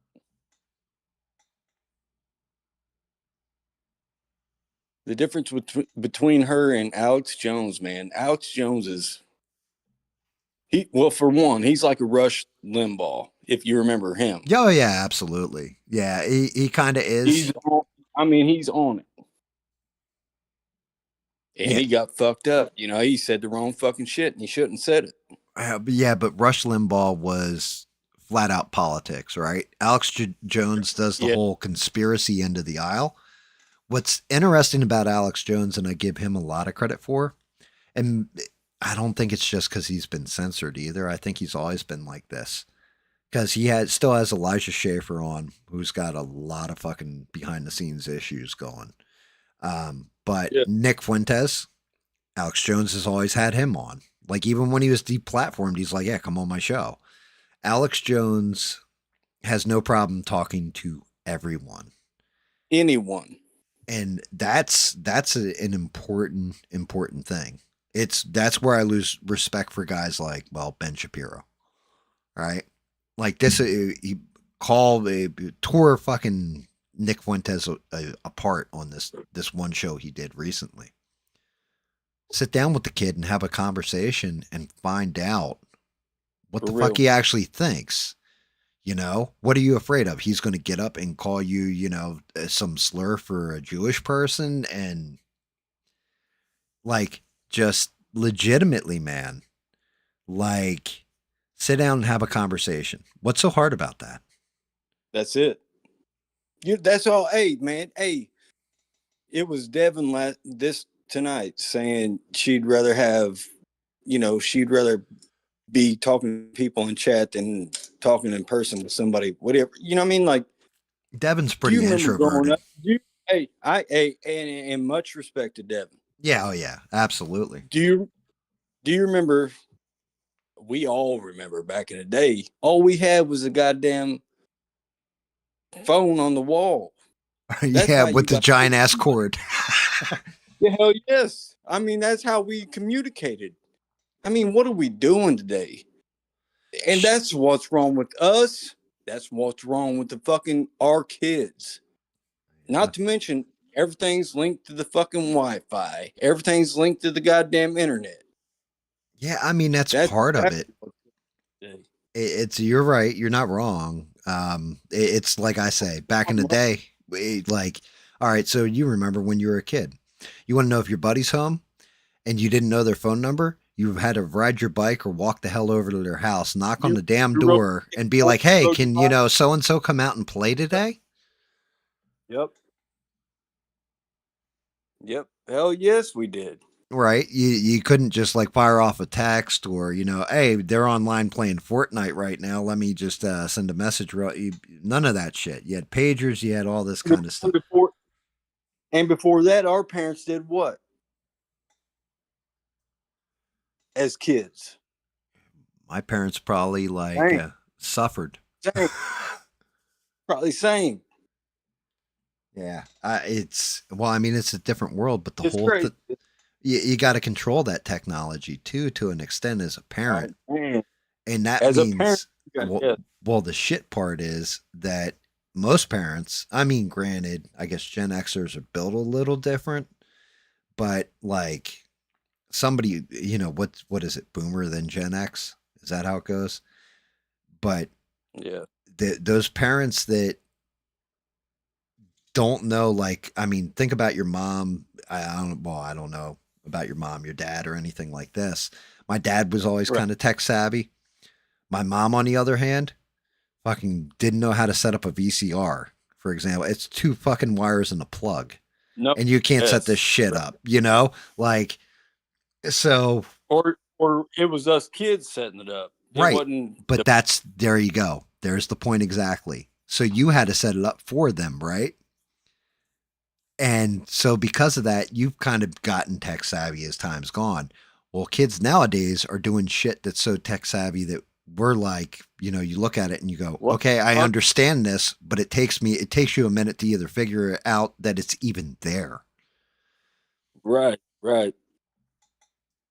The bigger problem is that's how you get pedophiles, kidlers, as I like to call them, that figure out those back doors, those underground chat rooms that, all the kids in the high school are using, and then pretend to be, a boy a girl likes. And then next thing you know, bad things are happening.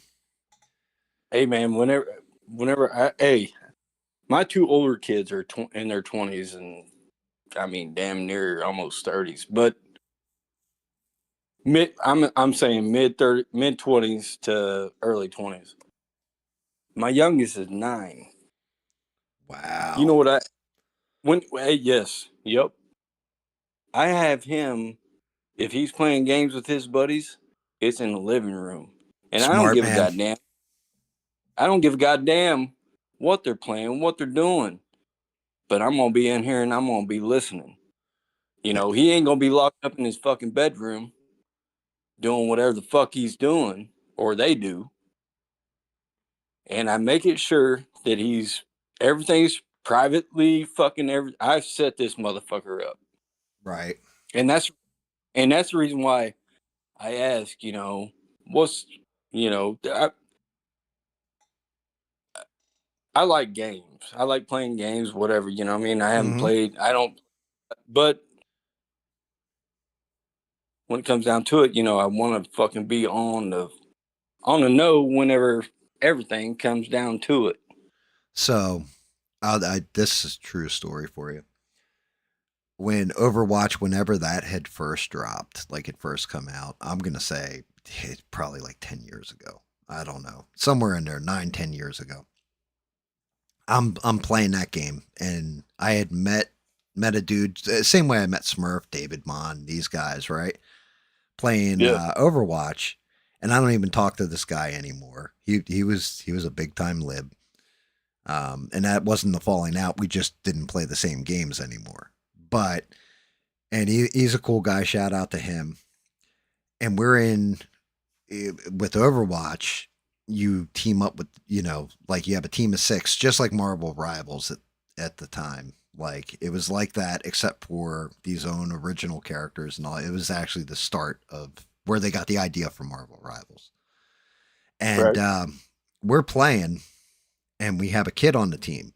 Now everybody's got a headset plugged in, a mic plugged in, because one of the big things when you're playing on a team like that in the old days, like when it had first come out, is coordinating with each other.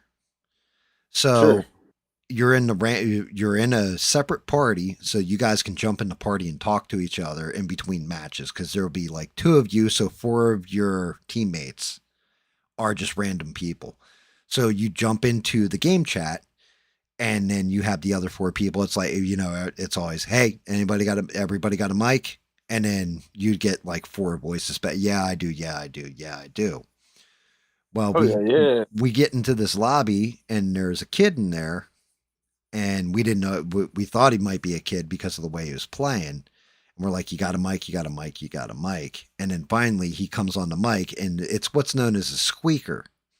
In gamer terms, we call it a squeaker. It's a little kid who's like anywhere from the ages of like 6 to like 11, usually, like in that range, like a squeaker.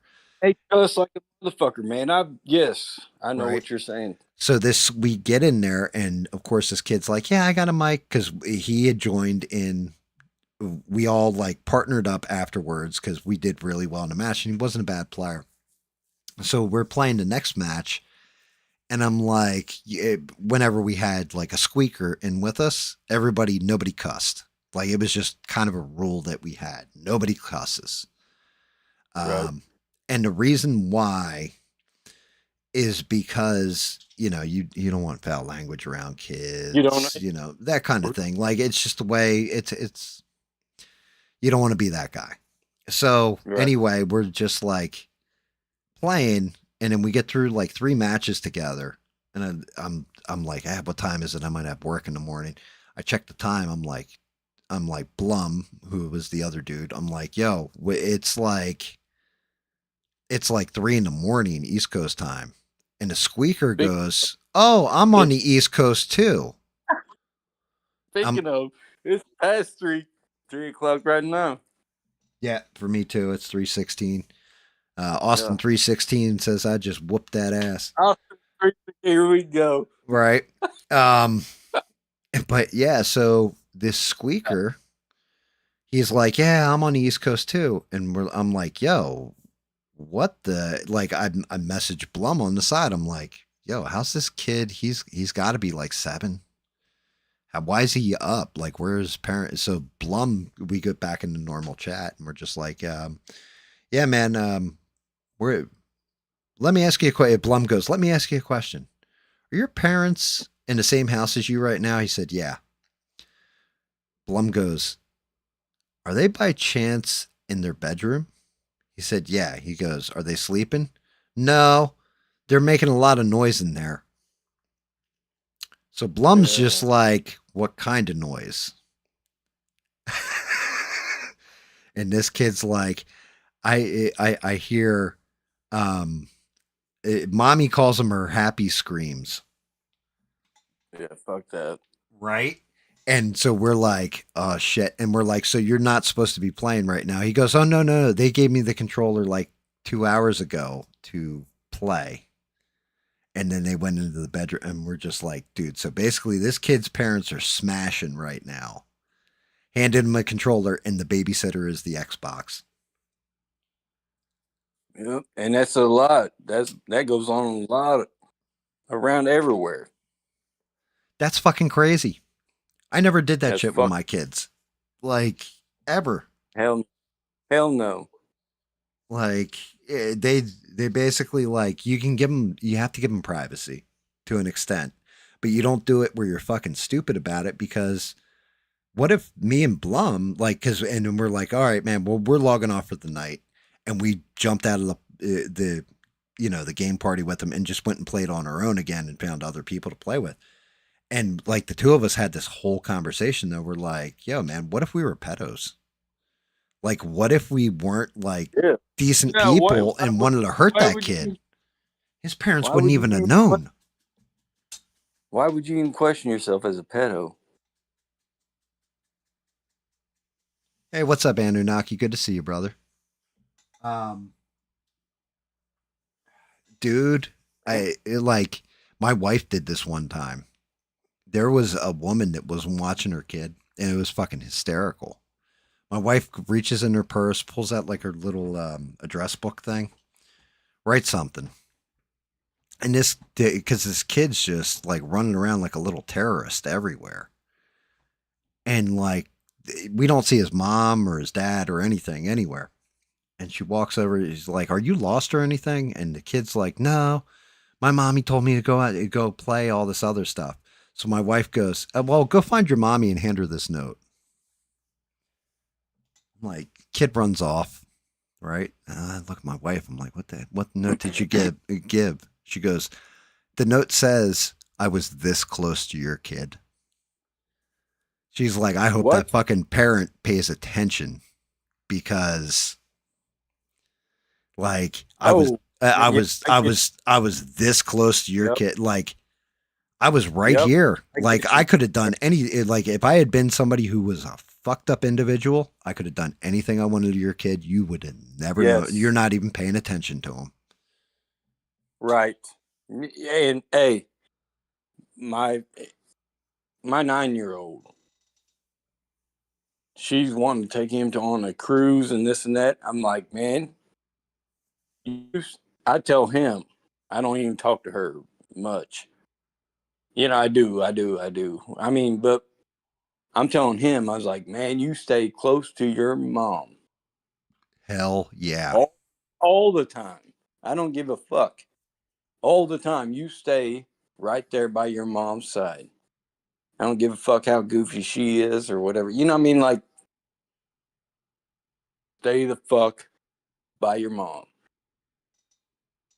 You need Hold her. like that's just it. I mean, with video games, the big one right now, everybody always goes, "Oh, Fortnite, Fortnite, Fortnite." The one you got to And watch with little on, kids on that, that he's on that. if he wants to play something and he's playing it, you make sure you stick to his ass like glue while he's playing it I and watch him. It's a game called Roblox.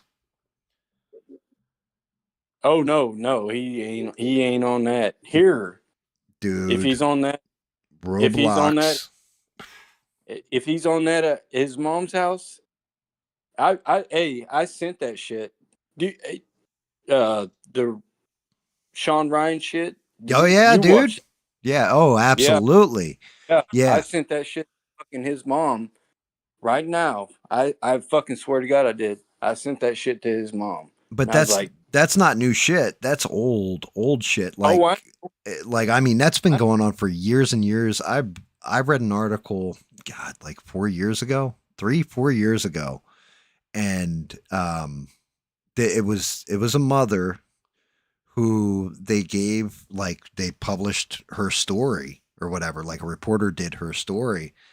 And basically, like, she's like, "I walked in, my little girl was playing Roblox," and I'm like, where are you?" And she's like, "Oh, I went into this park. Another little boy invited me into the park," and she watched as a guy's voice came over the mic because the little girl wasn't allowed to wear a headset. She was allowed to have a mic plugged in, but no headset. So her parents could hear a conversation. And she goes into the park, and this mother heard a man, and they did something that simulated basically like sexual assault on the game and then disappeared. And yeah, like the fuck little that. girl started crying. She didn't know what was going on. Yeah, dude, fuck that. Like, completely fuck that. Those are the type of people that I need to got go I got boys. feet first I into got the fucking like right into the wood chipper. Yep. You're not fucking wrong. I got boys, man, and I ain't gonna let that shit happen at all. At all. And they're like I said, my older two boys are fucking 22 and 25, but my youngest is 9. Not about to let him fucking fuck with that shit. Fuck that. No, brother. Fuck that. Yeah, I mean, and that's just it. Like the thing is with those two older boys, they already know the game. Like They they've know grown up. what They've grown up in it. my oldest already knows because he's a gamer. Right. I My spent old, he man. Hey, goes. you've heard me talk about it. I spent my younger days chasing tail, drinking, partying, all that stuff. Girls that were around us were perfectly 1000% safe. Nobody ever tried to do shit with them. And I mean, it was a self-serving thing too. Not just because we were gentlemen and all that kind of stuff, but it was also kind of self-serving because the whole thing is, what girl wants to hang out with guys that are all creepy and gropey and stuff? None. Like, so you're basically, cutting off your nose to spite your face if you're going to be that way with girls around you. So we always protected the shit out of them. And it's like there is definitely a different breed of person that has emerged that maybe they did underhanded, sneaky, fucked up shit in the past.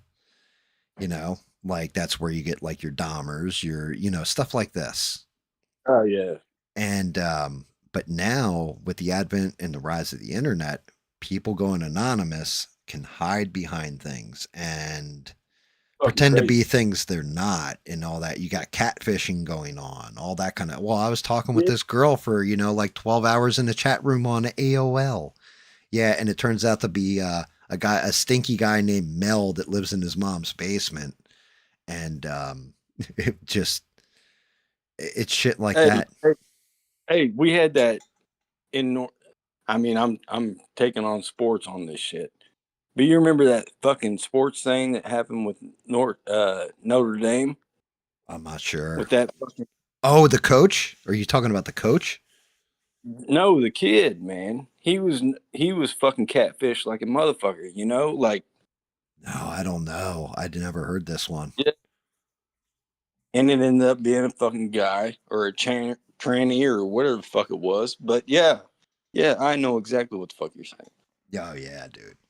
Yeah, it's It's fucked up, man. It's fucked up. And hey, this guy was a big time fucking guy at Notre Dame. Like I said, football guy.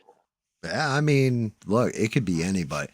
You never know You what the fucking hell's never on know. the other side of the screen, which is why I enjoy it when I actually get to have conversations with people. Hey, Um, that's the reason why I like to hear people's fucking voices. yeah, We know we're real. Like you were saying earlier, we're real. Danny's real. We right. heard his voice. We're real. I mean, hey, look, he could be fake too. Like you just because you hear somebody's I don't voice, know, see man. their face or whatever, they could be I completely guess. fake and bullshit behind the scenes. Look at Jared from Subway, you know. But at the same point in Fuck that. time, Fuck it. people tip their hand after a certain amount of time. Right? Like everybody tips their hand over a certain point of time. Like, we know Bob's a real Jared's a person. Why? subway though. Why? How do we know Bob's real? Because of his stories. We've heard them a bunch of times. Like I can tell you about him kicking a guy in the nuts in the casino, making him puke. I can tell you about him getting thrown through a plate glass window while still sitting in the chair at a bar in Italy. I can tell you Yeah. these things about him. I can tell you about Devin. I can tell you about Beans. I can tell you a little bit about you. You know what I mean? Rogue Smurf. You're I've known him for years. Stuff like this. But every now and again, you got to be careful because you'll get somebody who wanders in and you're just like, is that person really who that person's saying who they are? oh, I hear you. But they always tip I, their hand. There's always going to be a tell. There's always going to be something that they say to you or say to the group, and then everybody scrutinizes the shit out of it. Like, yo, bro, did you catch this when this person said that? Yeah, I did. Yeah, I did too. Did you think that was weird? I thought that was weird. right, right. And I'm telling you right now, Gam, I've never at one point thought anybody that's come across anything that I've met with you in question. You know what I mean? Well, no, Like, I got you. I got you. Um, there was one from ABL that dude was fucked up. I'm saying with you. I'm No, saying with I you. got you. I got you. Anything that's come your thing, I've never questioned. Everybody's been cool. I like everybody. You know what I mean? Like, Yeah. there's never been that. Yeah, we don't. The whole thing Whether is, whether they like me or not, I don't give a fuck. and I mean, but everybody likes you too. That's why everybody says hi to you whenever you jump in, brother. right, right. You know, like Perry that's out in Cali. Like he's out in Cali. That dude is cool as shit. You know, and Oh no, yeah, he just I started like hanging her. out, but he's good people. You know, stuff like that. Um, I like. the whole thing is, and this is where I am actually happy. Look, I'll never be big time. I'll probably never be monetized. I'll always be like a smaller show and nothing fucking amazing, right? That's fine. I'm all right with that. As long as everybody that watches me is involved with this and all that kind of stuff, everybody is independently minded, right? Everybody has their own take on stuff. Everybody can still see the world for what it is, and you're good people. That's all I give a shit about. And everybody's having a good time. For sure, for sure. If it's a fucking slog and everybody's like, yo, we fucking hate this thing, and my God, you're going to do that, you know, at that point in time, it's time for me to stop live streaming because I'm not going to make money at it. So what am I doing? You know, like I'm having fun. Don't And quit it. Don't quit and it. nah, I'm not going to quit it. There was never a point in time like I considered stopping live streaming for a minute there and just going to pure video format. And then I think it was actually shout out to Beans. Beans was just like, yeah, but then you're going to lose all the interaction with people. And I'm like, yeah, you're 1,000% correct. Like, I think that is half of what this live stream has become is the people in the chat actually having fun with other people in the chat, making jokes In- or, you know, interaction right. The is all. interaction and knowing that you're not alone. Like, that was one of those things with Bob that was super important to me was, you know, Bob said to me the one night, he was like, man, I didn't feel lonely tonight. I was like, dude, that is a fucking huge ass compliment, you know?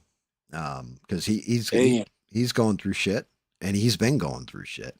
And it's like, if I can make you not feel alone for a night, maybe knock one of those beers off of you, slamming it down fast and just chilling. Hey, That's a good me and night. Bob's drink together every night. Yep. Yes, you have.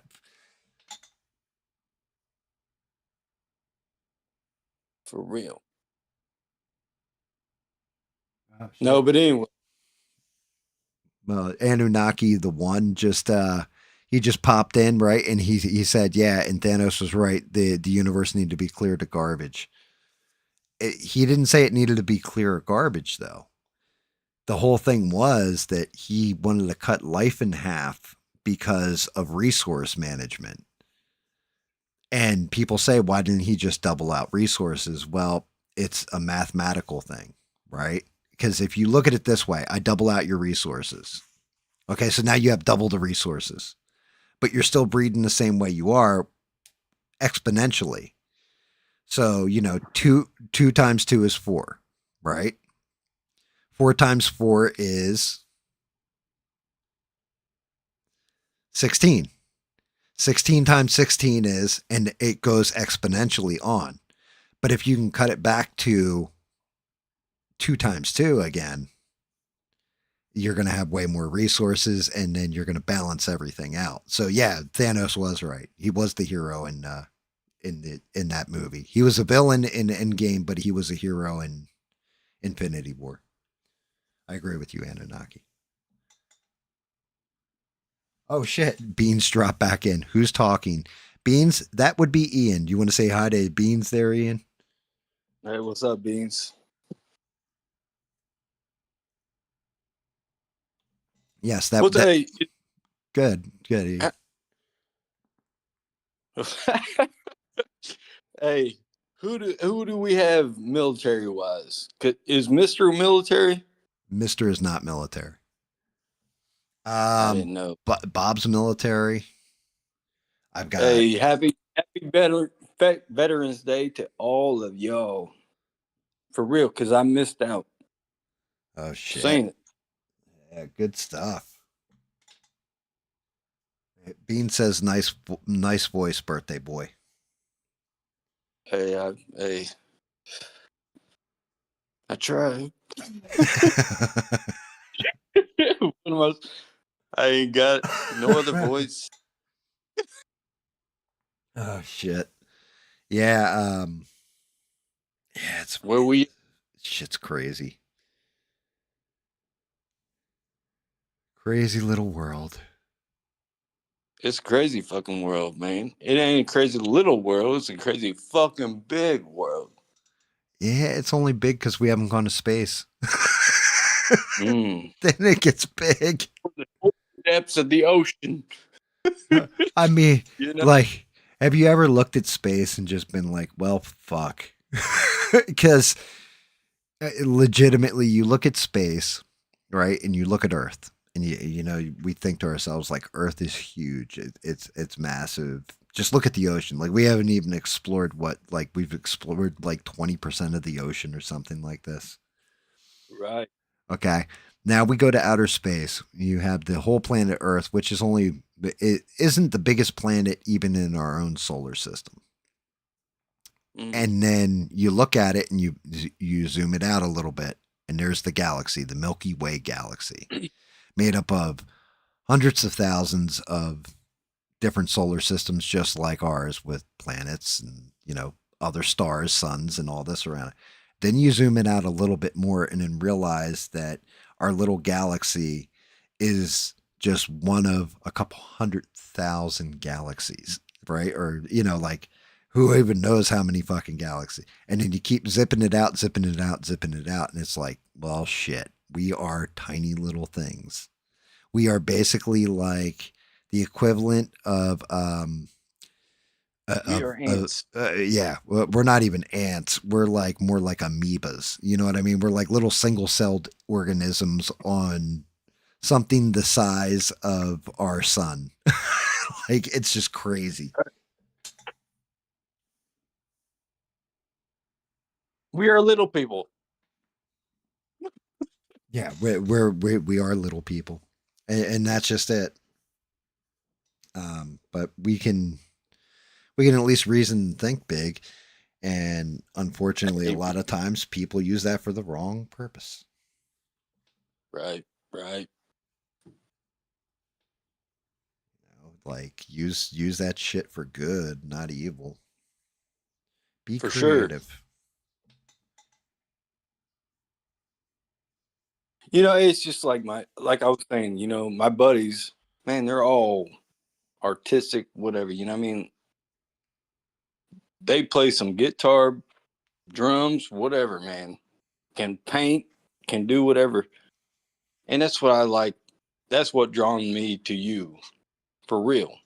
Gotcha. I mean, I'm an amateur. I'm trying to be an No, intermediate, but no, I'm an amateur. you fucking put that shit down I'm for getting. real. I'm Whenever starting it to comes get there. down to your pants and this and that, I'm learning. I need to get it the fuck off here. Don't feel No, no, bad, brother. It's I late don't. I night. don't feel fucking bad. You want to keep talking? I'll keep talking. I mean, I was about to log out, and then you're like, "Yo, you want to talk?" And I'm like, I'll stay on. Yeah, absolutely. I'll have a conversation because you've been asking to come in for a minute now." And I was like, "Yeah, but every time I do, you never jump in the chat." I've tried. I've tried getting in here, but anyways, Well, you're in here, and, you know, like, we'll definitely have to bring you in when there's more of us on, or it's earlier in the night. yeah, man. Hey, man, I love everybody in there. I can tell you that right now. Yeah, I mean, hey, back at you, brother. For You real. know, I am. Like I said, it's a blessing, bro. Like, it really You know is. what? It really is a blessing that like It is a fuck. the people that I have around me, you know. um I feel blessed because I've seen online internet communities, and some of them are fucking really negative. Some of them started out really good and in turn really negative. I'm not going to mention any particular ones, I, but I think we all know who it is. but that happens. That happens, you know. And I think we're fortunate where usually the ones that I think are going to become toxic or aren't who they say they are or pulling some kind of bullshit seem to check out after time. Like they just seem to wander off. Unfortunately, so do some of the good ones. But that's just the nature of the beast, so to speak. Nature of the beast. That's right. Nature of the beast. Oh. No, but I think you got a good thing going, Gam. You just need to keep it going. I'm gonna keep it going. Yeah, it's not shutting down. You know, if anything, I'm not gonna tell you it's gonna ramp up either. I'm gonna keep it right. 3 shows feels right. Unfortunately, I was having a lot of fun doing the shows with Smurf, but I don't know what the fuck's Oh going yeah. on with him. So I'm waiting for to No. hear anything from him. But until then, I'm like, well, I'm gonna kill off Wednesdays then because I moved it to Wednesday. It runs against ABL, and a lot of people have to choose. Oh, do we go hang out with GAM? Do we go watch ABL? Do we, GAM's going to be running after ABL and then come in later. And it's like, yeah, but you shouldn't Dude, have to hey, even make that choice to begin with. I hear you. Like, that was one thing I And didn't want. first of all, Smurf is busy. We all know that. Oh, yeah. Yeah. I mean, this time of year, when it comes to Amazon, my son worked for that shit, and he's been through it. You know what I mean? Like you ain't going. If he's doing the damn thing, he's doing the damn thing. But whenever it comes down to it, man, Well, I mean, I don't know. I mean, Smurf's got a lot of butt plugs to test out at Amazon, so. Yeah, he's got a lot of butt plugs to hand out. Yep. I mean, shit. You motherfuckers. No, but I love you guys. Yeah, man. Well, happy birthday, Ian. And it is definitely a pleasure talking. And yeah, we'd definitely have to have you on again. Um, Oh yeah. yeah, like probably get you in when Danny Boss is on too. And because Danny Boss will just lose his shit over your accent. Hey, is it bad? No, no. It's not that. Danny Boss has, it definitely has like, not like Why he's not? gay or something, but he definitely is enamored with the Southern accent, Southern dialect. I've been following the whole fucking UK shit too, man. I'm with it. Hey, we can talk. Yeah. Yeah. No, it's For just real. Beans. It's just me and Ian on voice having a conversation. But yeah, I'm gonna shut her down. Get on here, Beans. We, I can't even see chat wise. yeah, Get on. he's on his phone. So because he's on his phone, if he's watching the show on the phone and in the Discord, he can't do both at the same time. I can't see shit. Yeah, so he's blind. Like Rogue does that shit for me too when I'm playing a game and I'm like right in the middle of something. Rogue will be like, "Yeah, Gam, this was just said." That's the reason he does stuff like that is because I can't look up from the game and Rogue knows it. But yeah, we're at 3:45 in the morning. Yeah, I am gonna call it a night. we Ian, should call it. yeah, should probably call it a night too. Definitely my pleasure, Ian. Talking to you. Hey, Happy birthday, brother. I am happy you are along with the rest of us and hanging out and having a good time. Keep hanging out. Keep having a good time because I'm gonna keep going. So for sure, brother.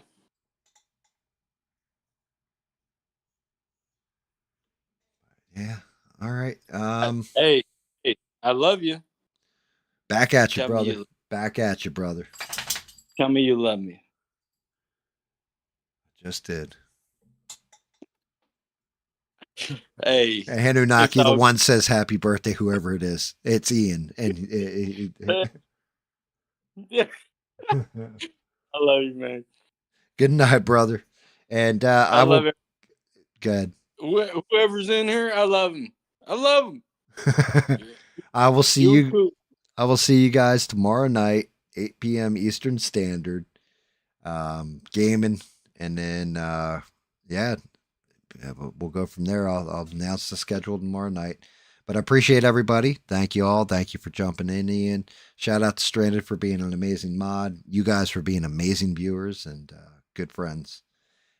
And I will catch you guys tomorrow night, 8 p.m. Everybody hang tough and remember until tomorrow, don't take shit from anybody. Good night, everybody.